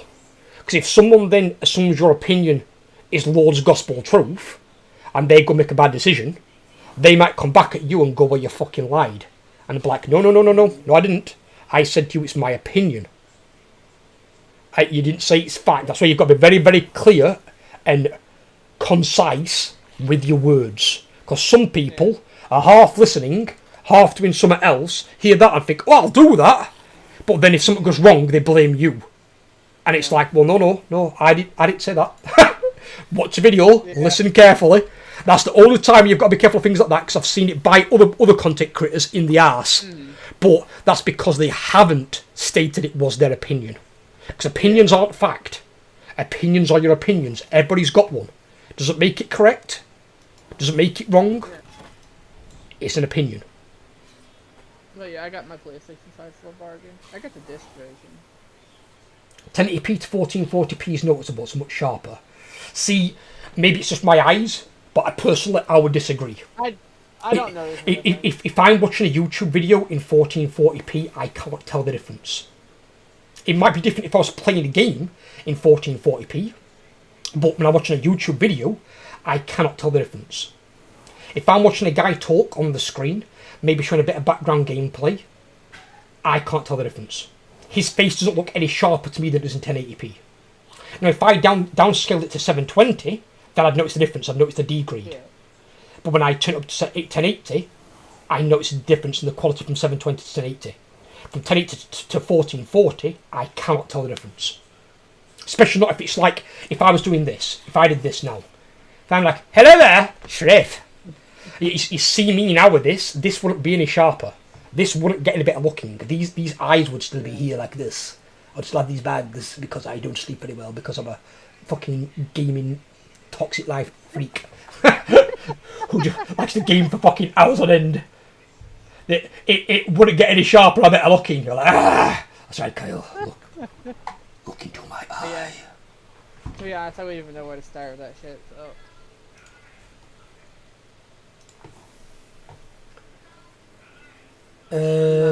I wish I would get some of the discounts here. I paid €500 for my console 2 years after release. Hang about what? But I just comprehend that and reread that. I read it and I didn't take it in my brain. €500 for my What? Where do you live? Are you reading this one, Jamie? So you paid $500 for a PlayStation, I'm assuming 5, 2 years after it came out? And Jamie got his half price within a year? Where do you live? You don't live like Rome or something, do you? To me, 1080p is like there's a thin veil of Vaseline on the screen and the 1440p removes the smudge. I'll be honest, I don't see that. I don't. But again, maybe that's my eyes. But then again, I also can't play VR games because I get migraines. Because the screen's right there in front of your screen, in front of your eyes. I can't do it.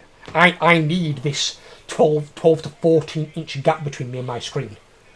If I've got the screen right there, I'm getting migraines within half an hour. I paid about 500. That's when I was able to get one. Fuck the scalpers. Yeah, I had to wait for... Well, the graphics card I've got now, Kyle, I shouldn't have got this one. I should have got the one before this. But I had to wait 6 years to upgrade my graphics card.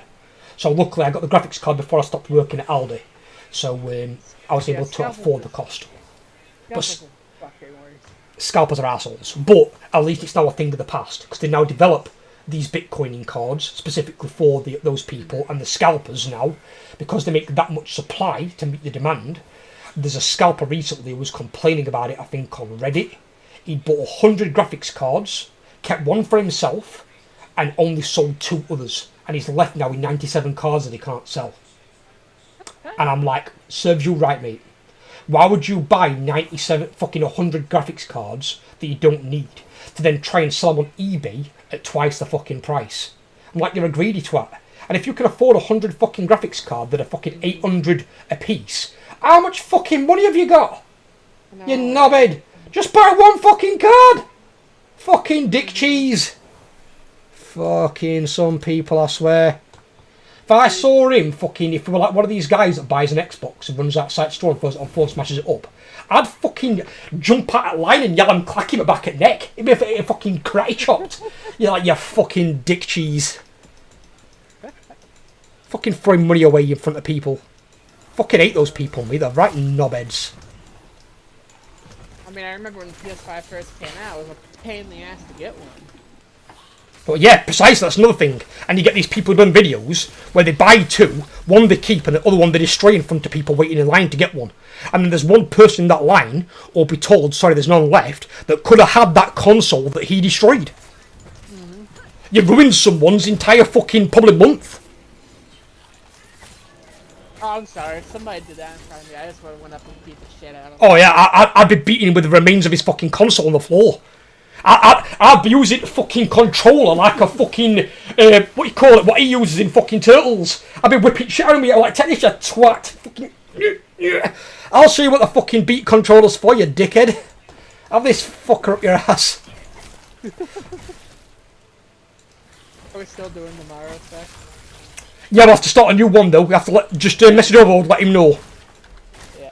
They'll be starting a new campaign. Because me and Overlord got a campaign going, but we'll start a new one. But what I need to do is first though, and this determines if we do start a new one tomorrow, because we might have to maybe hold off. When does that new patch thing come out? The one that's been linked in Warhammer chat. Let me look. Because there's no point starting one if it comes out next week. Because then it's going to be out of date to fuck and we're going to miss all these legendary heroes. So I need to check that first. It's in Warhammer chat, right?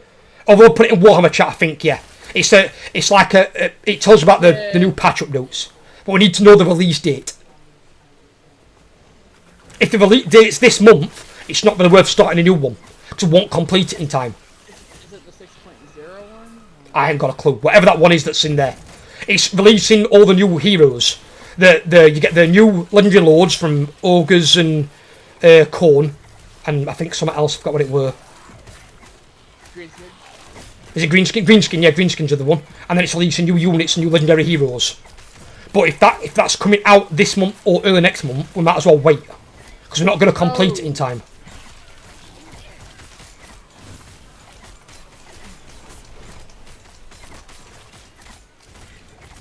Might as well just play something else together in the meantime or something. See, if I were playing World of Warcraft, I'd jump on World of Warcraft for you. I won't care about fucking playing Warhammer campaign. We'd be it'd be fucking Warhammer Day. Doing like grinding and doing delves and whatever. I want to be a dirty delver, me. I want to be a dirty delver. It actually hasn't been announced what day it's coming out yet. All we know is that at some point at the end of the year. So we don't know when in the next 3 months. Yeah, they haven't announced it. Right, okay. It says to be released, it says to be announced 2024. Ah, cutting 4K, you're one ugly motherfucker. Thank you, Kyle. I appreciate that. I need that boost to my ego. Finland really loves high prices. Finland? Finland charge you €500 for a console after 2 years out of release? Fucking hell. I'm actually scared. What do they charge you for, like, second-hand condoms? Is that like fucking, like, I don't know, almost same price as a brand new one, just a little bit off top? Fucking Christ. I mean, I'll use for example here, right now, for a Sony PS5 from Best Buy, frickin' is $449.90. What was that when it came out? What was the release price of that when it came out?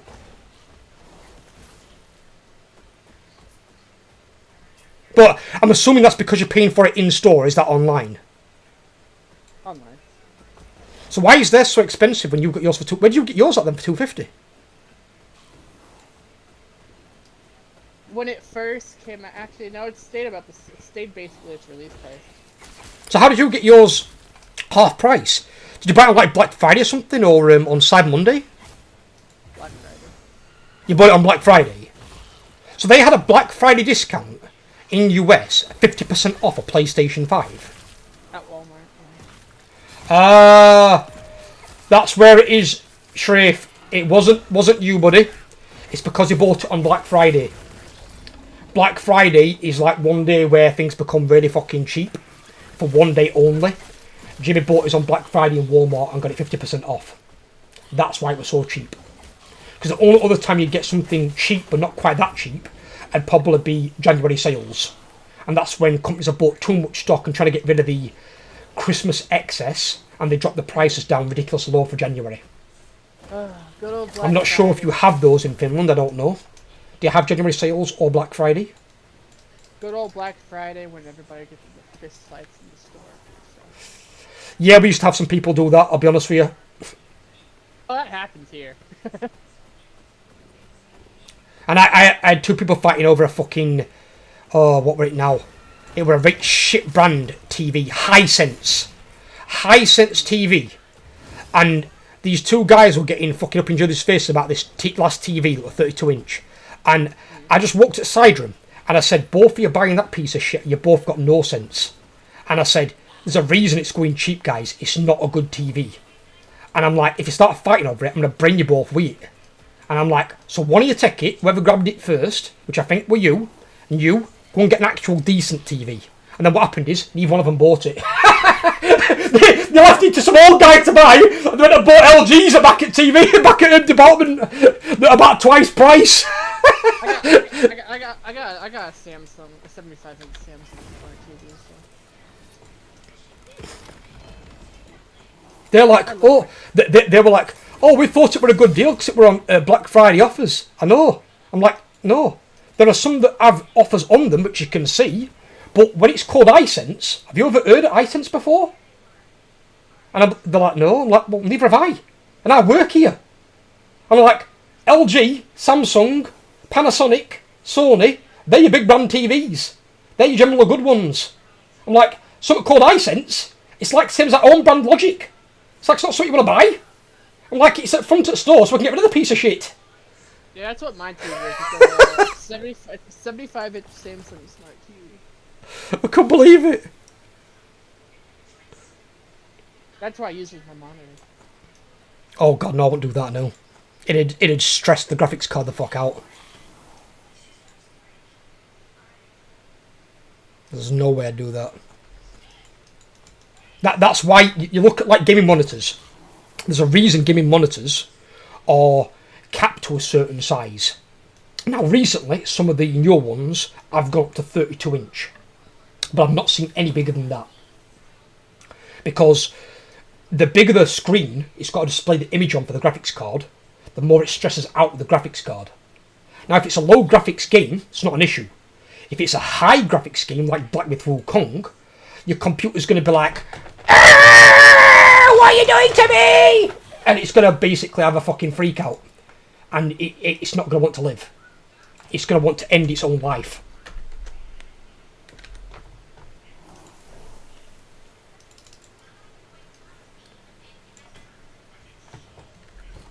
It would not be a fun time to put that graphics card.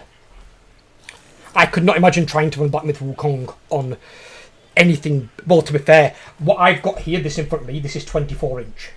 This is 24, and then I've got a 20-inch on my side monitor here, which is just for my secondary stuff. And that's never going to be a good monitor, because I don't need it to be a good monitor. I need to display my OBS, my YouTube videos, if I'm playing something when I'm doing my other stuff. You know, it's for secondary stuff. I don't need it to be all singing or dancing. This is a 24-inch G-Sync monitor. And G-Sync, it syncs up my graphics card that's in my computer. So it's got a chip in the back of it. I'd always get G-Sync going forward, and I'll probably stick to 24-inch. Because I don't want bigger than that, and I don't want smaller than that. 24 inches is the perfect size. But it's when you look at like 28s, I mean, I don't know why they've got 27s. They've got 27s, 28s, and then you've got 30s and 32. It's fucking weird. It's like, alright, why do you need that extra fucking inch from 27 to 28? What is that about? But some are a bit strange.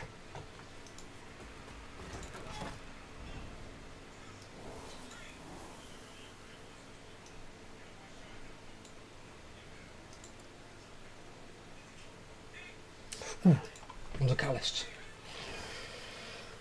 Absolute melons. Those scalpers they are. Controller nunchucks. There we go, nunchucks, thank you. We have Black Friday, but the sales of Apple only sometimes are at decent discount, I guess it's supposed to mean. Rest are barely any discount. So the size does matter, and Kyle says always red. Size doesn't matter in monitors, no. I would say small is better. Well, up to like 24-inch. Because the bigger monitor you have, or bigger, if you're doing it on TV like Jamie, you're just going to stress your graphics card out. Graphics cards aren't meant to be run on TV-sized things. Consoles, different. Because consoles, when they first came out, could only be run on TVs. You couldn't run them with a monitor. And generally, when you're playing on a console, you've not usually got the sound coming out of a headset. It's usually coming out of the TV itself, or the soundbar if you have a soundbar with it. Where when you play on PC, PCs don't natively come with speakers in most monitors, especially not your high quality monitors, because most PC gamers have a headset. It's higher quality. So you wouldn't have things that size. And I'm not being funny, as I said, I wouldn't want to. If I had to run a high graphics game, Black Myth Wukong, Elden Ring, Space Marines 2, trying to run those on a massive monitor or a TV, your graphics card is going to be fucking freaking out. It's going to be freaking out. It's going to be like an employee walking into an Amazon warehouse and saying, right, 90% of the staff have called in sick or been sacked. You've now got the job of 20 people. Your monitor's going to have a fucking seizure before end of day. Or, sorry, graphics card.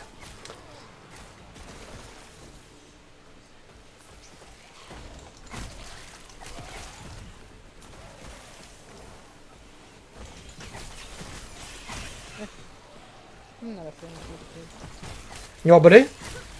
I'm not really a fan of 40k. I prefer fantasy to 40k, I'll be completely honest, especially for like grand strategy, but I like 40k for games like Space Marines 2, because that's how it works. That works better for that than it would do fantasy. You couldn't do a game like they've done 40k for fantasy and it work as well. The only thing that I would like them to see, which is what I said earlier on, I'm asking Brett and Kyle, but I think they might have been AFK at the time, what would you guys think if they did a Black Myth Wukong style game, but they used the White Dwarf? Because the White Dwarf's a demigod, same as Wukong. So if they did a Black Myth Wukong style game following the story of Grombundle, the White Dwarf, that'd be awesome. You've got his Axe of Grimnir from the fucking Dwarven God of Death, and he's like got to face down all the challenges throughout his lifespan that he starts to fight against. The White Dwarf. Oh, it'd be so cool. Because he's actually taken on armies by himself. That's something that the White Dwarf has done. There's lots of legendary lords in Warhammer, but the majority of them haven't faced down entire armies solo. Where White Dwarf is one of the ones that can actually handle that. We'll like to hear small is better. I'll be honest with you, Brett, I wouldn't know. I wouldn't know. Small is better for graphics cards, but not for penis size. No, probably not. Otherwise, Hitler would have been a fucking G, but he weren't.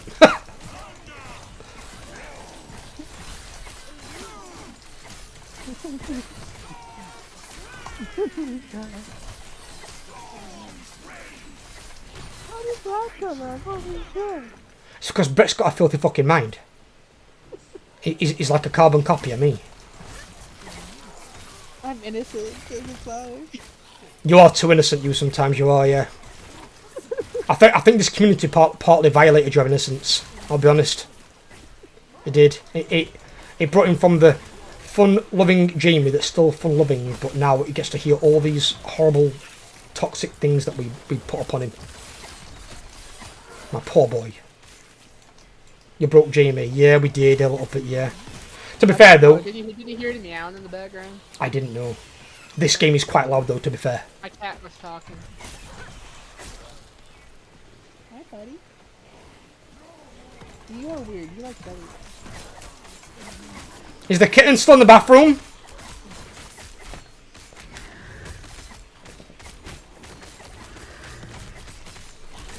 Think about I've got a gamer girlfriend. I think she's locked on Dragon Age. Let me just check.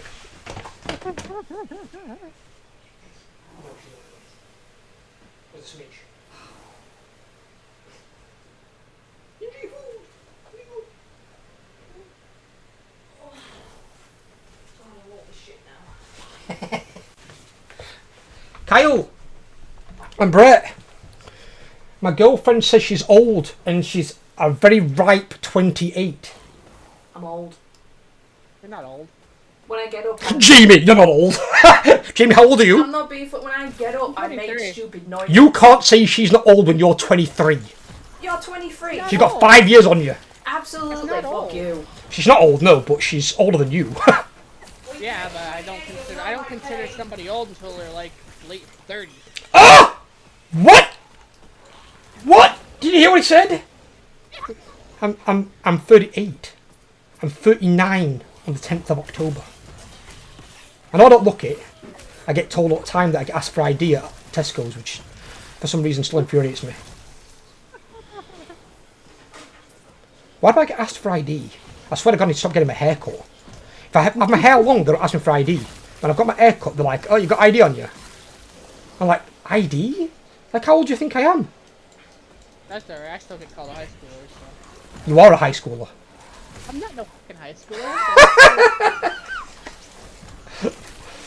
You're a high schooler with a very funny personality. I graduated high school in 2019. That's bullshit. He graduated. That makes him very, very special in America. Because the bulk of America do not graduate. That makes him already smarter than the average American.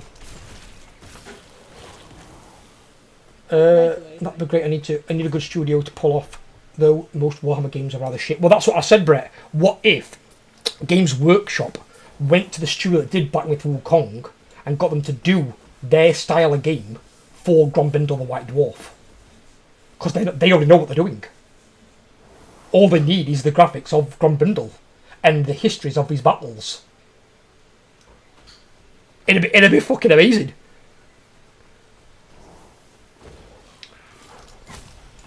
Because Games Workshop pulls out the IP studios, they have no idea what they're doing. Some of them don't, I agree, but then you've got ones that do, like CA have done. The only thing that CA have done that I'm a little bit off with is they've turned some of the legendary lords into legendary heroes. Like Akiold Hellbrass is a Chaos Lord. He's not a hero, he's a Chaos Lord. He scared off Vlad von Karstein by making his heart beat again. Because he infused him with life. And then he got killed by Felix Jaeger, which is Gottrik's companion. Felix Jaeger, technically, he's a Lord level character as well. He's not a hero level character. I sent you something,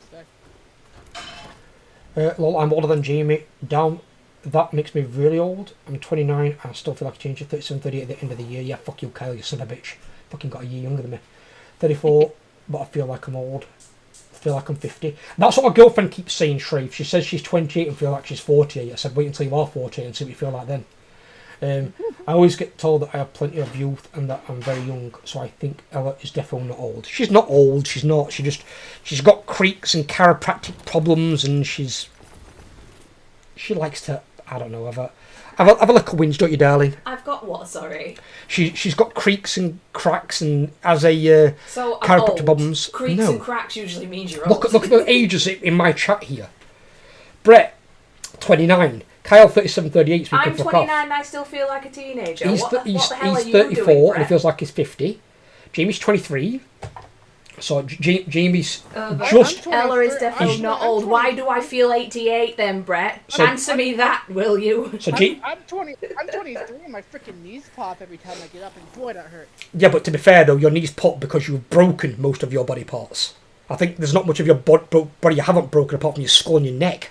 I want a new back. It's stiff all the time. Every time I get up, I make dad noises. I'm like, and every time I get up. If those are the only noises that she made, I'd be happy.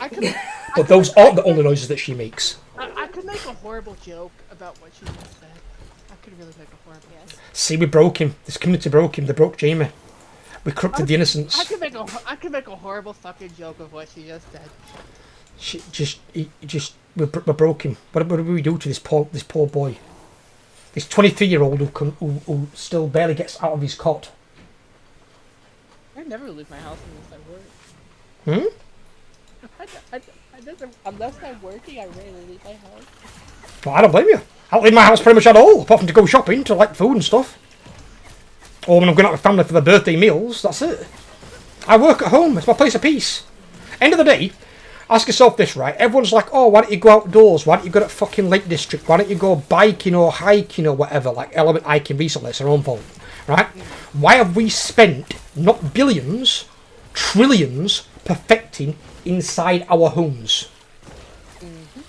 The furniture, the comfiness, the beds, TVs, stereos, all these things you use inside your home. You don't take them out with you, use them indoors. Nobody cares about going fucking outside in goddamn heat, oppressive summer, or fucking boiling, or fucking freezing ass fucking winter where you can, feel your dick want to invert and pack up its balls and leave? Nobody fucking wants that shit. They want to stay indoors. What? I sent you a picture. If this is of dick fucking being inverted inside someone's body, I'm not going to be happy. So we're clear. Better not be no dicks. What the hell is this? At first, what came up was fucking what clearly looks like Sylvanus' fucking. I was looking at this, and I was like, "What am I looking at?" And then I noticed this here. I thought this was like a stuffed animal. I didn't think it was alive. His eyes are closed. I was looking at this belly dancer he's got on screen. I was like, "What the fucking shit am I looking at? Is it Sylvanus?" That's one of my. Yes. It is Sylvanus. You fucking hentai-loving whore, you dirty, dirty creature. He's my wallpaper, yeah. He's a fucking... What the hell did I just join? He's a filth lord. He's got Sylvanus as a screensaver showing a flat belly off. Freaking, that's my cat. I was showing you a picture of my cat. My eyes just defaulted straight to the screensaver. And because the cat had its eyes closed, I couldn't even see it at first. I thought it was like some fucking keyboard fucking rest mount or something. Jamie Sylvanus simp he is. Jamie must have been simping hard when she got sent into fucking Netherrealm, into fucking Void to go and retrieve Night Elf souls.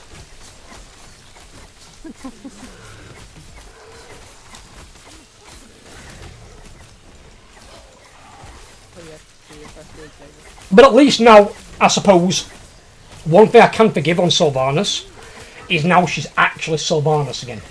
She's actually got her full soul back. Where she was kind of in the same sort of situation as Ulfa the Lightbringer. It was only half his soul.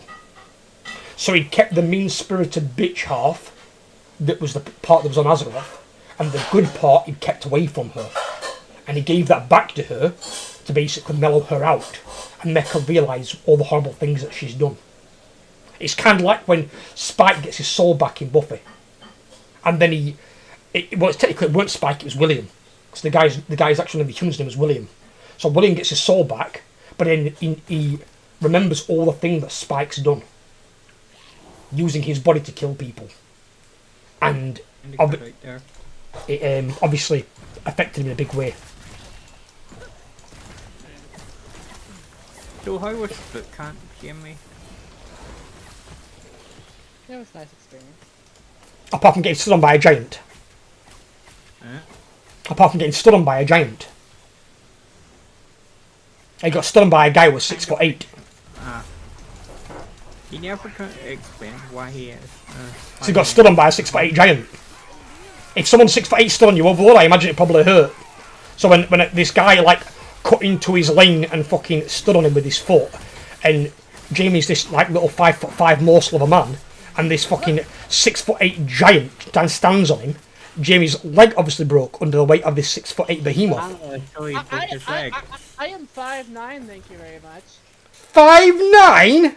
Don't you put an inch on there, you. Either way, this guy made you look tiny. Yeah. He was a beast of a human being. Gods look up to him, not down on him. At least you still have your coin. You do, yeah, and that coin's nice. I like that coin. Well, that is still on your emoji, by the way, Jamie, on the thing. If we can get enough reoccurring subs, at 8 I can put the thing up for you guys on the channel, but then we can unlock Overlords at 20, and then yours, I think, is at 25.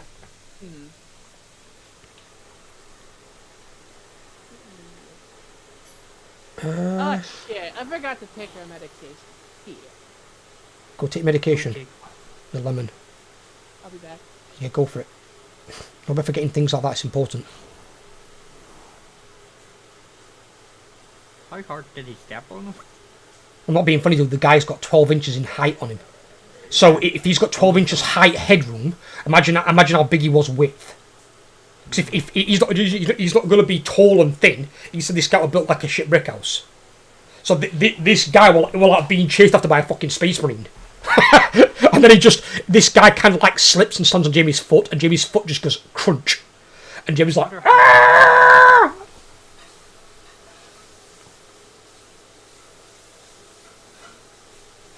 Imagine trying to get it off him. The creature of a human. Yeah. I mean, how far into the boot camp did he actually make them? Not sure. Usually training, from what I was told about the British military one, I imagine the American one's similar, is 16 week. They train you for 16 weeks. I think he was there for over a month because they've now given him veteran status. Because he's been medically discharged, he's now classed as a veteran. Because he wasn't kicked for bad reasons like dishonourable discharge or anything like that. It was because of medical, and that's why he can reapply and go back in 6 months if he wants to.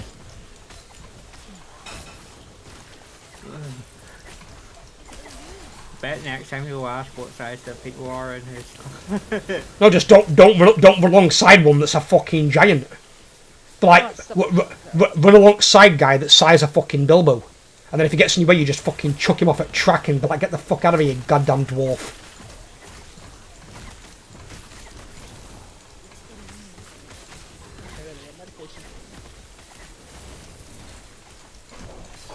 Had to take my antidepressants, had to take anxiety medication, had to take frick.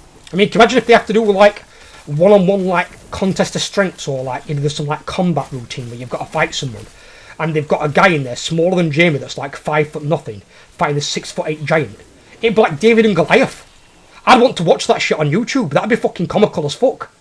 But then if this little guy that were like 5 foot nothing turned out to be some like Jedi fucking jujitsu fucking master, and he's like bouncing around fucking walls going, just beating fuck out this big guy. This little big guy's like, where is he? Where'd he go to? I can't see him. He moves too fast. And these guys like all of them like, he's just bouncing round. He tries to grab him and he just like bounces off at walls and like fucking lands on his feet. And you're like, what the fuck? Like someone's in the Weeda Vixen done their martial art training. Oh yes. They nickname him the Tiny Terror. That's what his like nickname becomes in boot camp. It's just like an absolute beast at just annihilating people in martial arts. It reminds me of that scene from Starship Troopers where he goes, right, does anyone here thinks they've got the tick to knock me down? And this guy steps forward that's like a fucking midget and just absolutely completely annihilates him. It'd be funny if he just beat the fuck out of the drill sergeant and be like, yeah, I can knock you down. They always underestimate the small guys.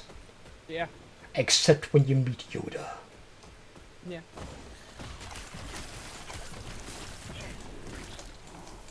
I mean, before Count Dooku became a Sith, right? There was a time when Yoda and Count Dooku went to a fucking cafeteria or something in part of the law. And Count Dooku was trying to convince Yoda to embrace the dark side. And Yoda said, okay, I'll try it. And he opened his hand, let in the dark side, and from what Count Dooku said, he said, nothing in this existence has ever frightened me so much as Yoda embracing the dark side. Can you imagine a dark side Yoda wielding a little red lightsaber? Oh my god. Sidious would probably die as he stood up. Yeah. Fucking Christ. Imagine if his skin turned red as well. It like changed colour. Because green's like his Jedi form, and if his skin went red and he became like Red Hulk, he just changed colour and became like a red Yoda. You'd be like, oh no, it's him, the one that bounces off everything.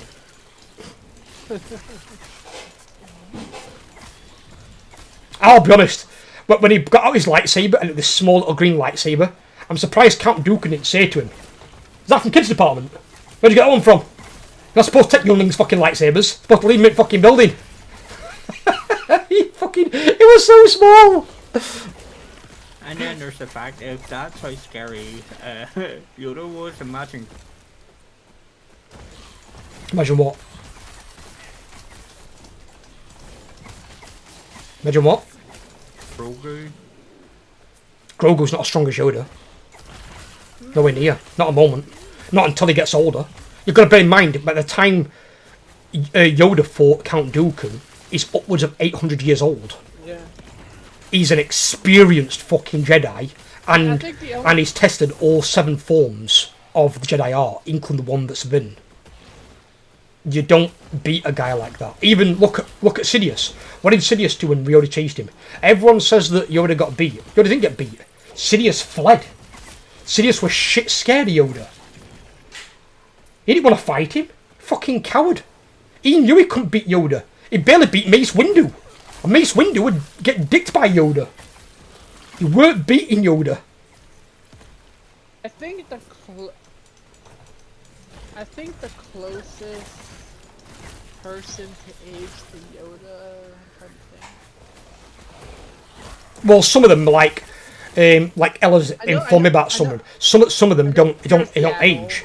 Like if you go by Darth Nihilus, he's technically undead, but he can't die because he absorbs essence, life essence. So he's technically partial. He's kind of like Lord Croak from Warhammer.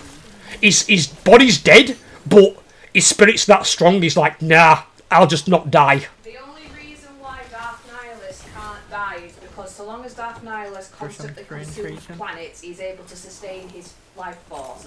But he did eventually pass on because I think it was his apprentice, which was Darth Tanya or Tanya or something like that, her that had the fucking lightsaber. The dual lightsabers that Luke had 6 second lightsaber to beat her. She had 3 of them that used to basically orbit her. I think it's like Deathmaster. I think she killed him. I can't remember exactly because it was such a while ago. Yeah, but again, you're saying killed him. Again, technically he's being killed, but he don't die. No, he's a wraith. It's his spirit. It's not a spirit, he's a wraith. Yeah, which is a form of spirit. Yeah, but he's not like he's died, he's just called a wraith. Yeah, that's what I mean, but from what I've read about it, his body's like more like undead than it is alive. Darling, he's not dead, he's just called a wraith. I said undead. No, he's not dead at all, he's not undead. He's still living, he's a wraith. But, She's such a nerd. But... Yeah. I was going to say you're getting schooled by your... I'm not getting schooled. I think there was one Sith that tried Yoda, and that was Darth Plagueis. Even then he went, nah, I'm out. Even he was scared of him. Yeah, you don't fight Yoda. You don't. The thing with Yoda makes Yoda very hard to fight is his size. His size is his advantage. Because he's that small, you'd think aiming down at him's hard. Yeah, but not when he's moving around like a fucking ping pong ball. How are you supposed to catch him? He's there bouncing off fucking walls, spinning round, and you're like, what? And he might have a lightsaber this fucking big, but all he's got to do is hit you with it, and he still cuts your fucking arm or leg off. You're still gone. Still go straight fucking through you. I'm not being funny trying to fight someone like that. At least Mace Windu's human-sized. He can't bounce off walls like Yoda can. It's like a green ping pong ball of death. You're not fighting that. The closest person before she died to Yoda was Gabby. Well, there's also a lot of debate on the female species of Yoda, the one that was in the council chamber, because she wasn't among the dead. She was killed by Count Dooku. Well, from what I heard, she wasn't among the dead. She wasn't there, and don't forget Count Dooku wasn't there. That incursion was being led by Anakin.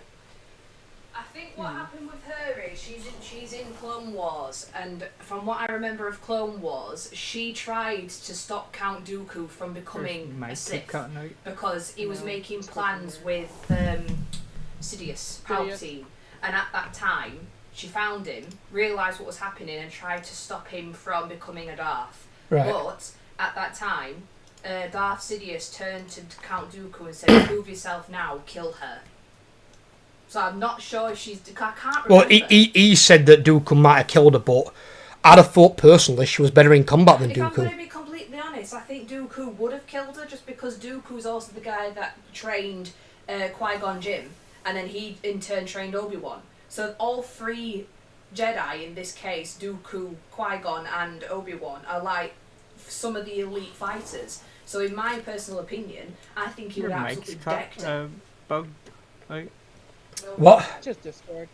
It's because she's further away. Because she's further away.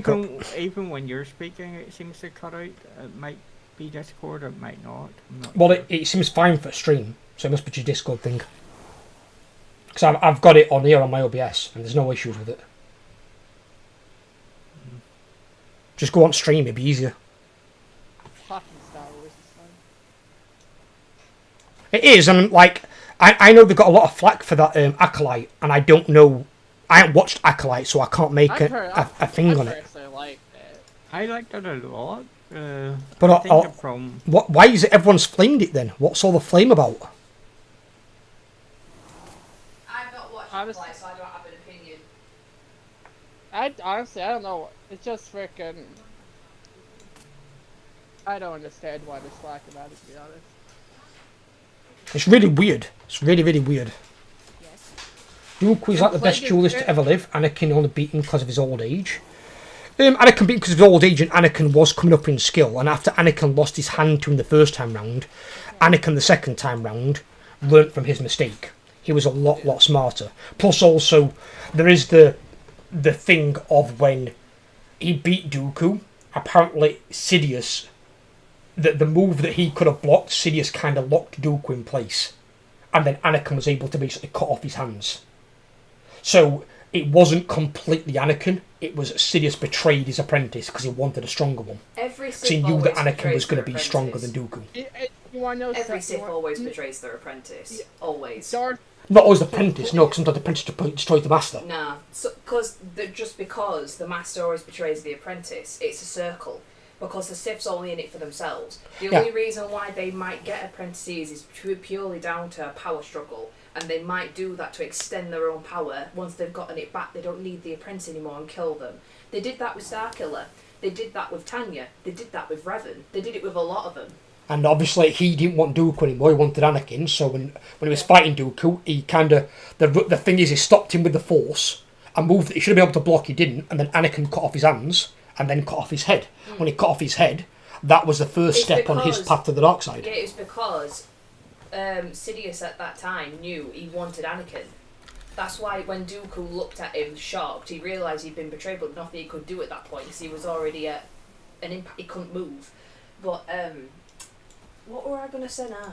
Yeah, I'm Yeah, really like- mad with Anakin, the Yeah. character, because Shrave said shame Starkiller isn't canon. I know I agree. Starkiller isn't canon, but I'm talking about instances where they do still betray their apprentices, because they do. But it's like, what was I gonna say now? My fucking memory's so bad. I'll come back to Plagueis you. shows up in the Acolyte in the final episode. Oh, does he show up?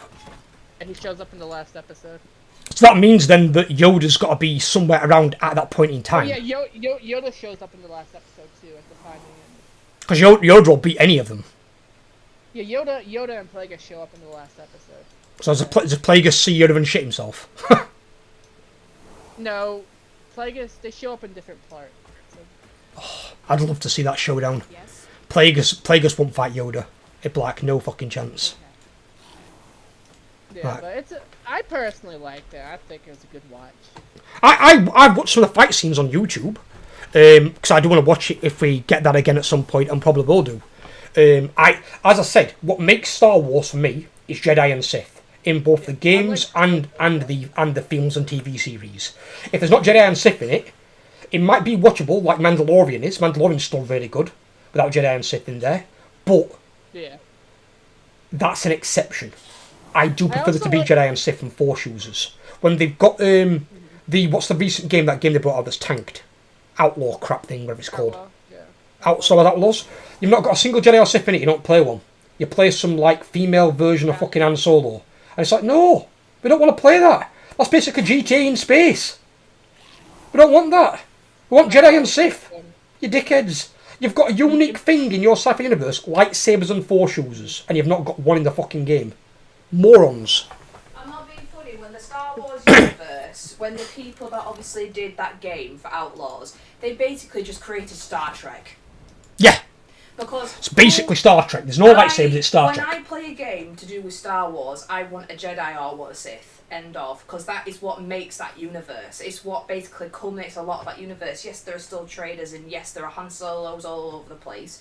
But you want to play as the cool thing within that universe. It's like giving someone a Warhammer game, like they've just done with Space Marine 2, and then not giving them Space Marines. You can make it work based on what faction you're playing. So if you were playing, say, Necrons, you wouldn't. But you'd expect But to what play I'm saying against is, Space when Marines. it's literally called Space Marines 2, Oh, you'd expect Space Marines to be in it there, yeah. implies that the Space Marines in it. So when you get Star Wars, it implies that there's going to be Jedi or Sith. So I don't want to play as a bloody merchant or whatever the frick she is. I don't care. She's like Han Solo Rogue Trader, isn't But I she? don't care. What, buddy? That's an optional kind of One like of my side favorite quest parts about at Ahsoka is when best. Anakin That's shows literally up you've again. just created Star Trek, and Star Trek is shit. Oh, so Anakin shows up in Ahsoka? Yeah, he shows Yeah, he up does, in his Force He Ghost. shows up as a Force Ghost. Oh, does he? Yeah. Yeah, The he talks to actual an older version Anakin of as Ahsoka. well. The adult Ahsoka. Yeah. I liked it in the Obi-Wan series, where he fights him and it's Hayden Christensen playing Darth Vader. And when he cuts off part of the mask, you can see it's him. I was like, oh, that's so cool that he came back to do it for that series. And literally Obi-Wan like unleashes his force and he just dicking him. And it's like he's a master of Form 4. He's a defensive master. It's like, if you don't want to be killed, you aren't going to kill him. Yeah. Yeah, If you think about it this way, with the passing of James Earl Jones, all 4 forms of Darth Vader are dead. The guy that did the stunts, the guy that was the body, the guy that was the head, and now the guy that was the Force. It's like killing Seathor, isn't it, in fucking World of Warcraft. Yeah. It's like, how many of this bastard things of this old god we got to kill?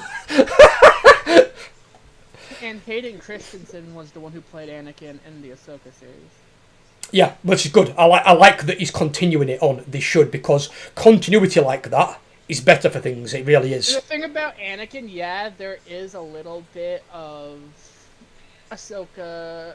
It's not really Jedi. It's like Ahsoka. She's not really a Jedi anymore, versus like dark side users. But it's mostly focuses on finding Ezra Bridger, and they find Thrawn at the same time. Ooh, okay. Might have something I'll have to look at as well. I didn't mind seeing Ahsoka in Mandalorian. That was quite good, to be fair. The problem was Thrawn in the series just looked. They could have done better. Yeah. There's always room for improvement in it, and you're always going to have some of your nerds that are weird out on it and stuff like that. What I would like them to do, if they're going to redo any with Luke in, did you guys see that AI rendition thing of the guy who played Winter Soldier as Luke Skywalker? Oh my god, he looked amazing. You'd think it was the guy who played Luke. It was so good. No. Love the lighting they used during the Obi-Wan Vader fight in the Obi-Wan series. His face lights up blue and it was the Anakin persona, but red it was Vader. I thought it was a nice touch. Yeah, it's pretty cool. Yeah, things like that I always like. I always think that they're pretty badass.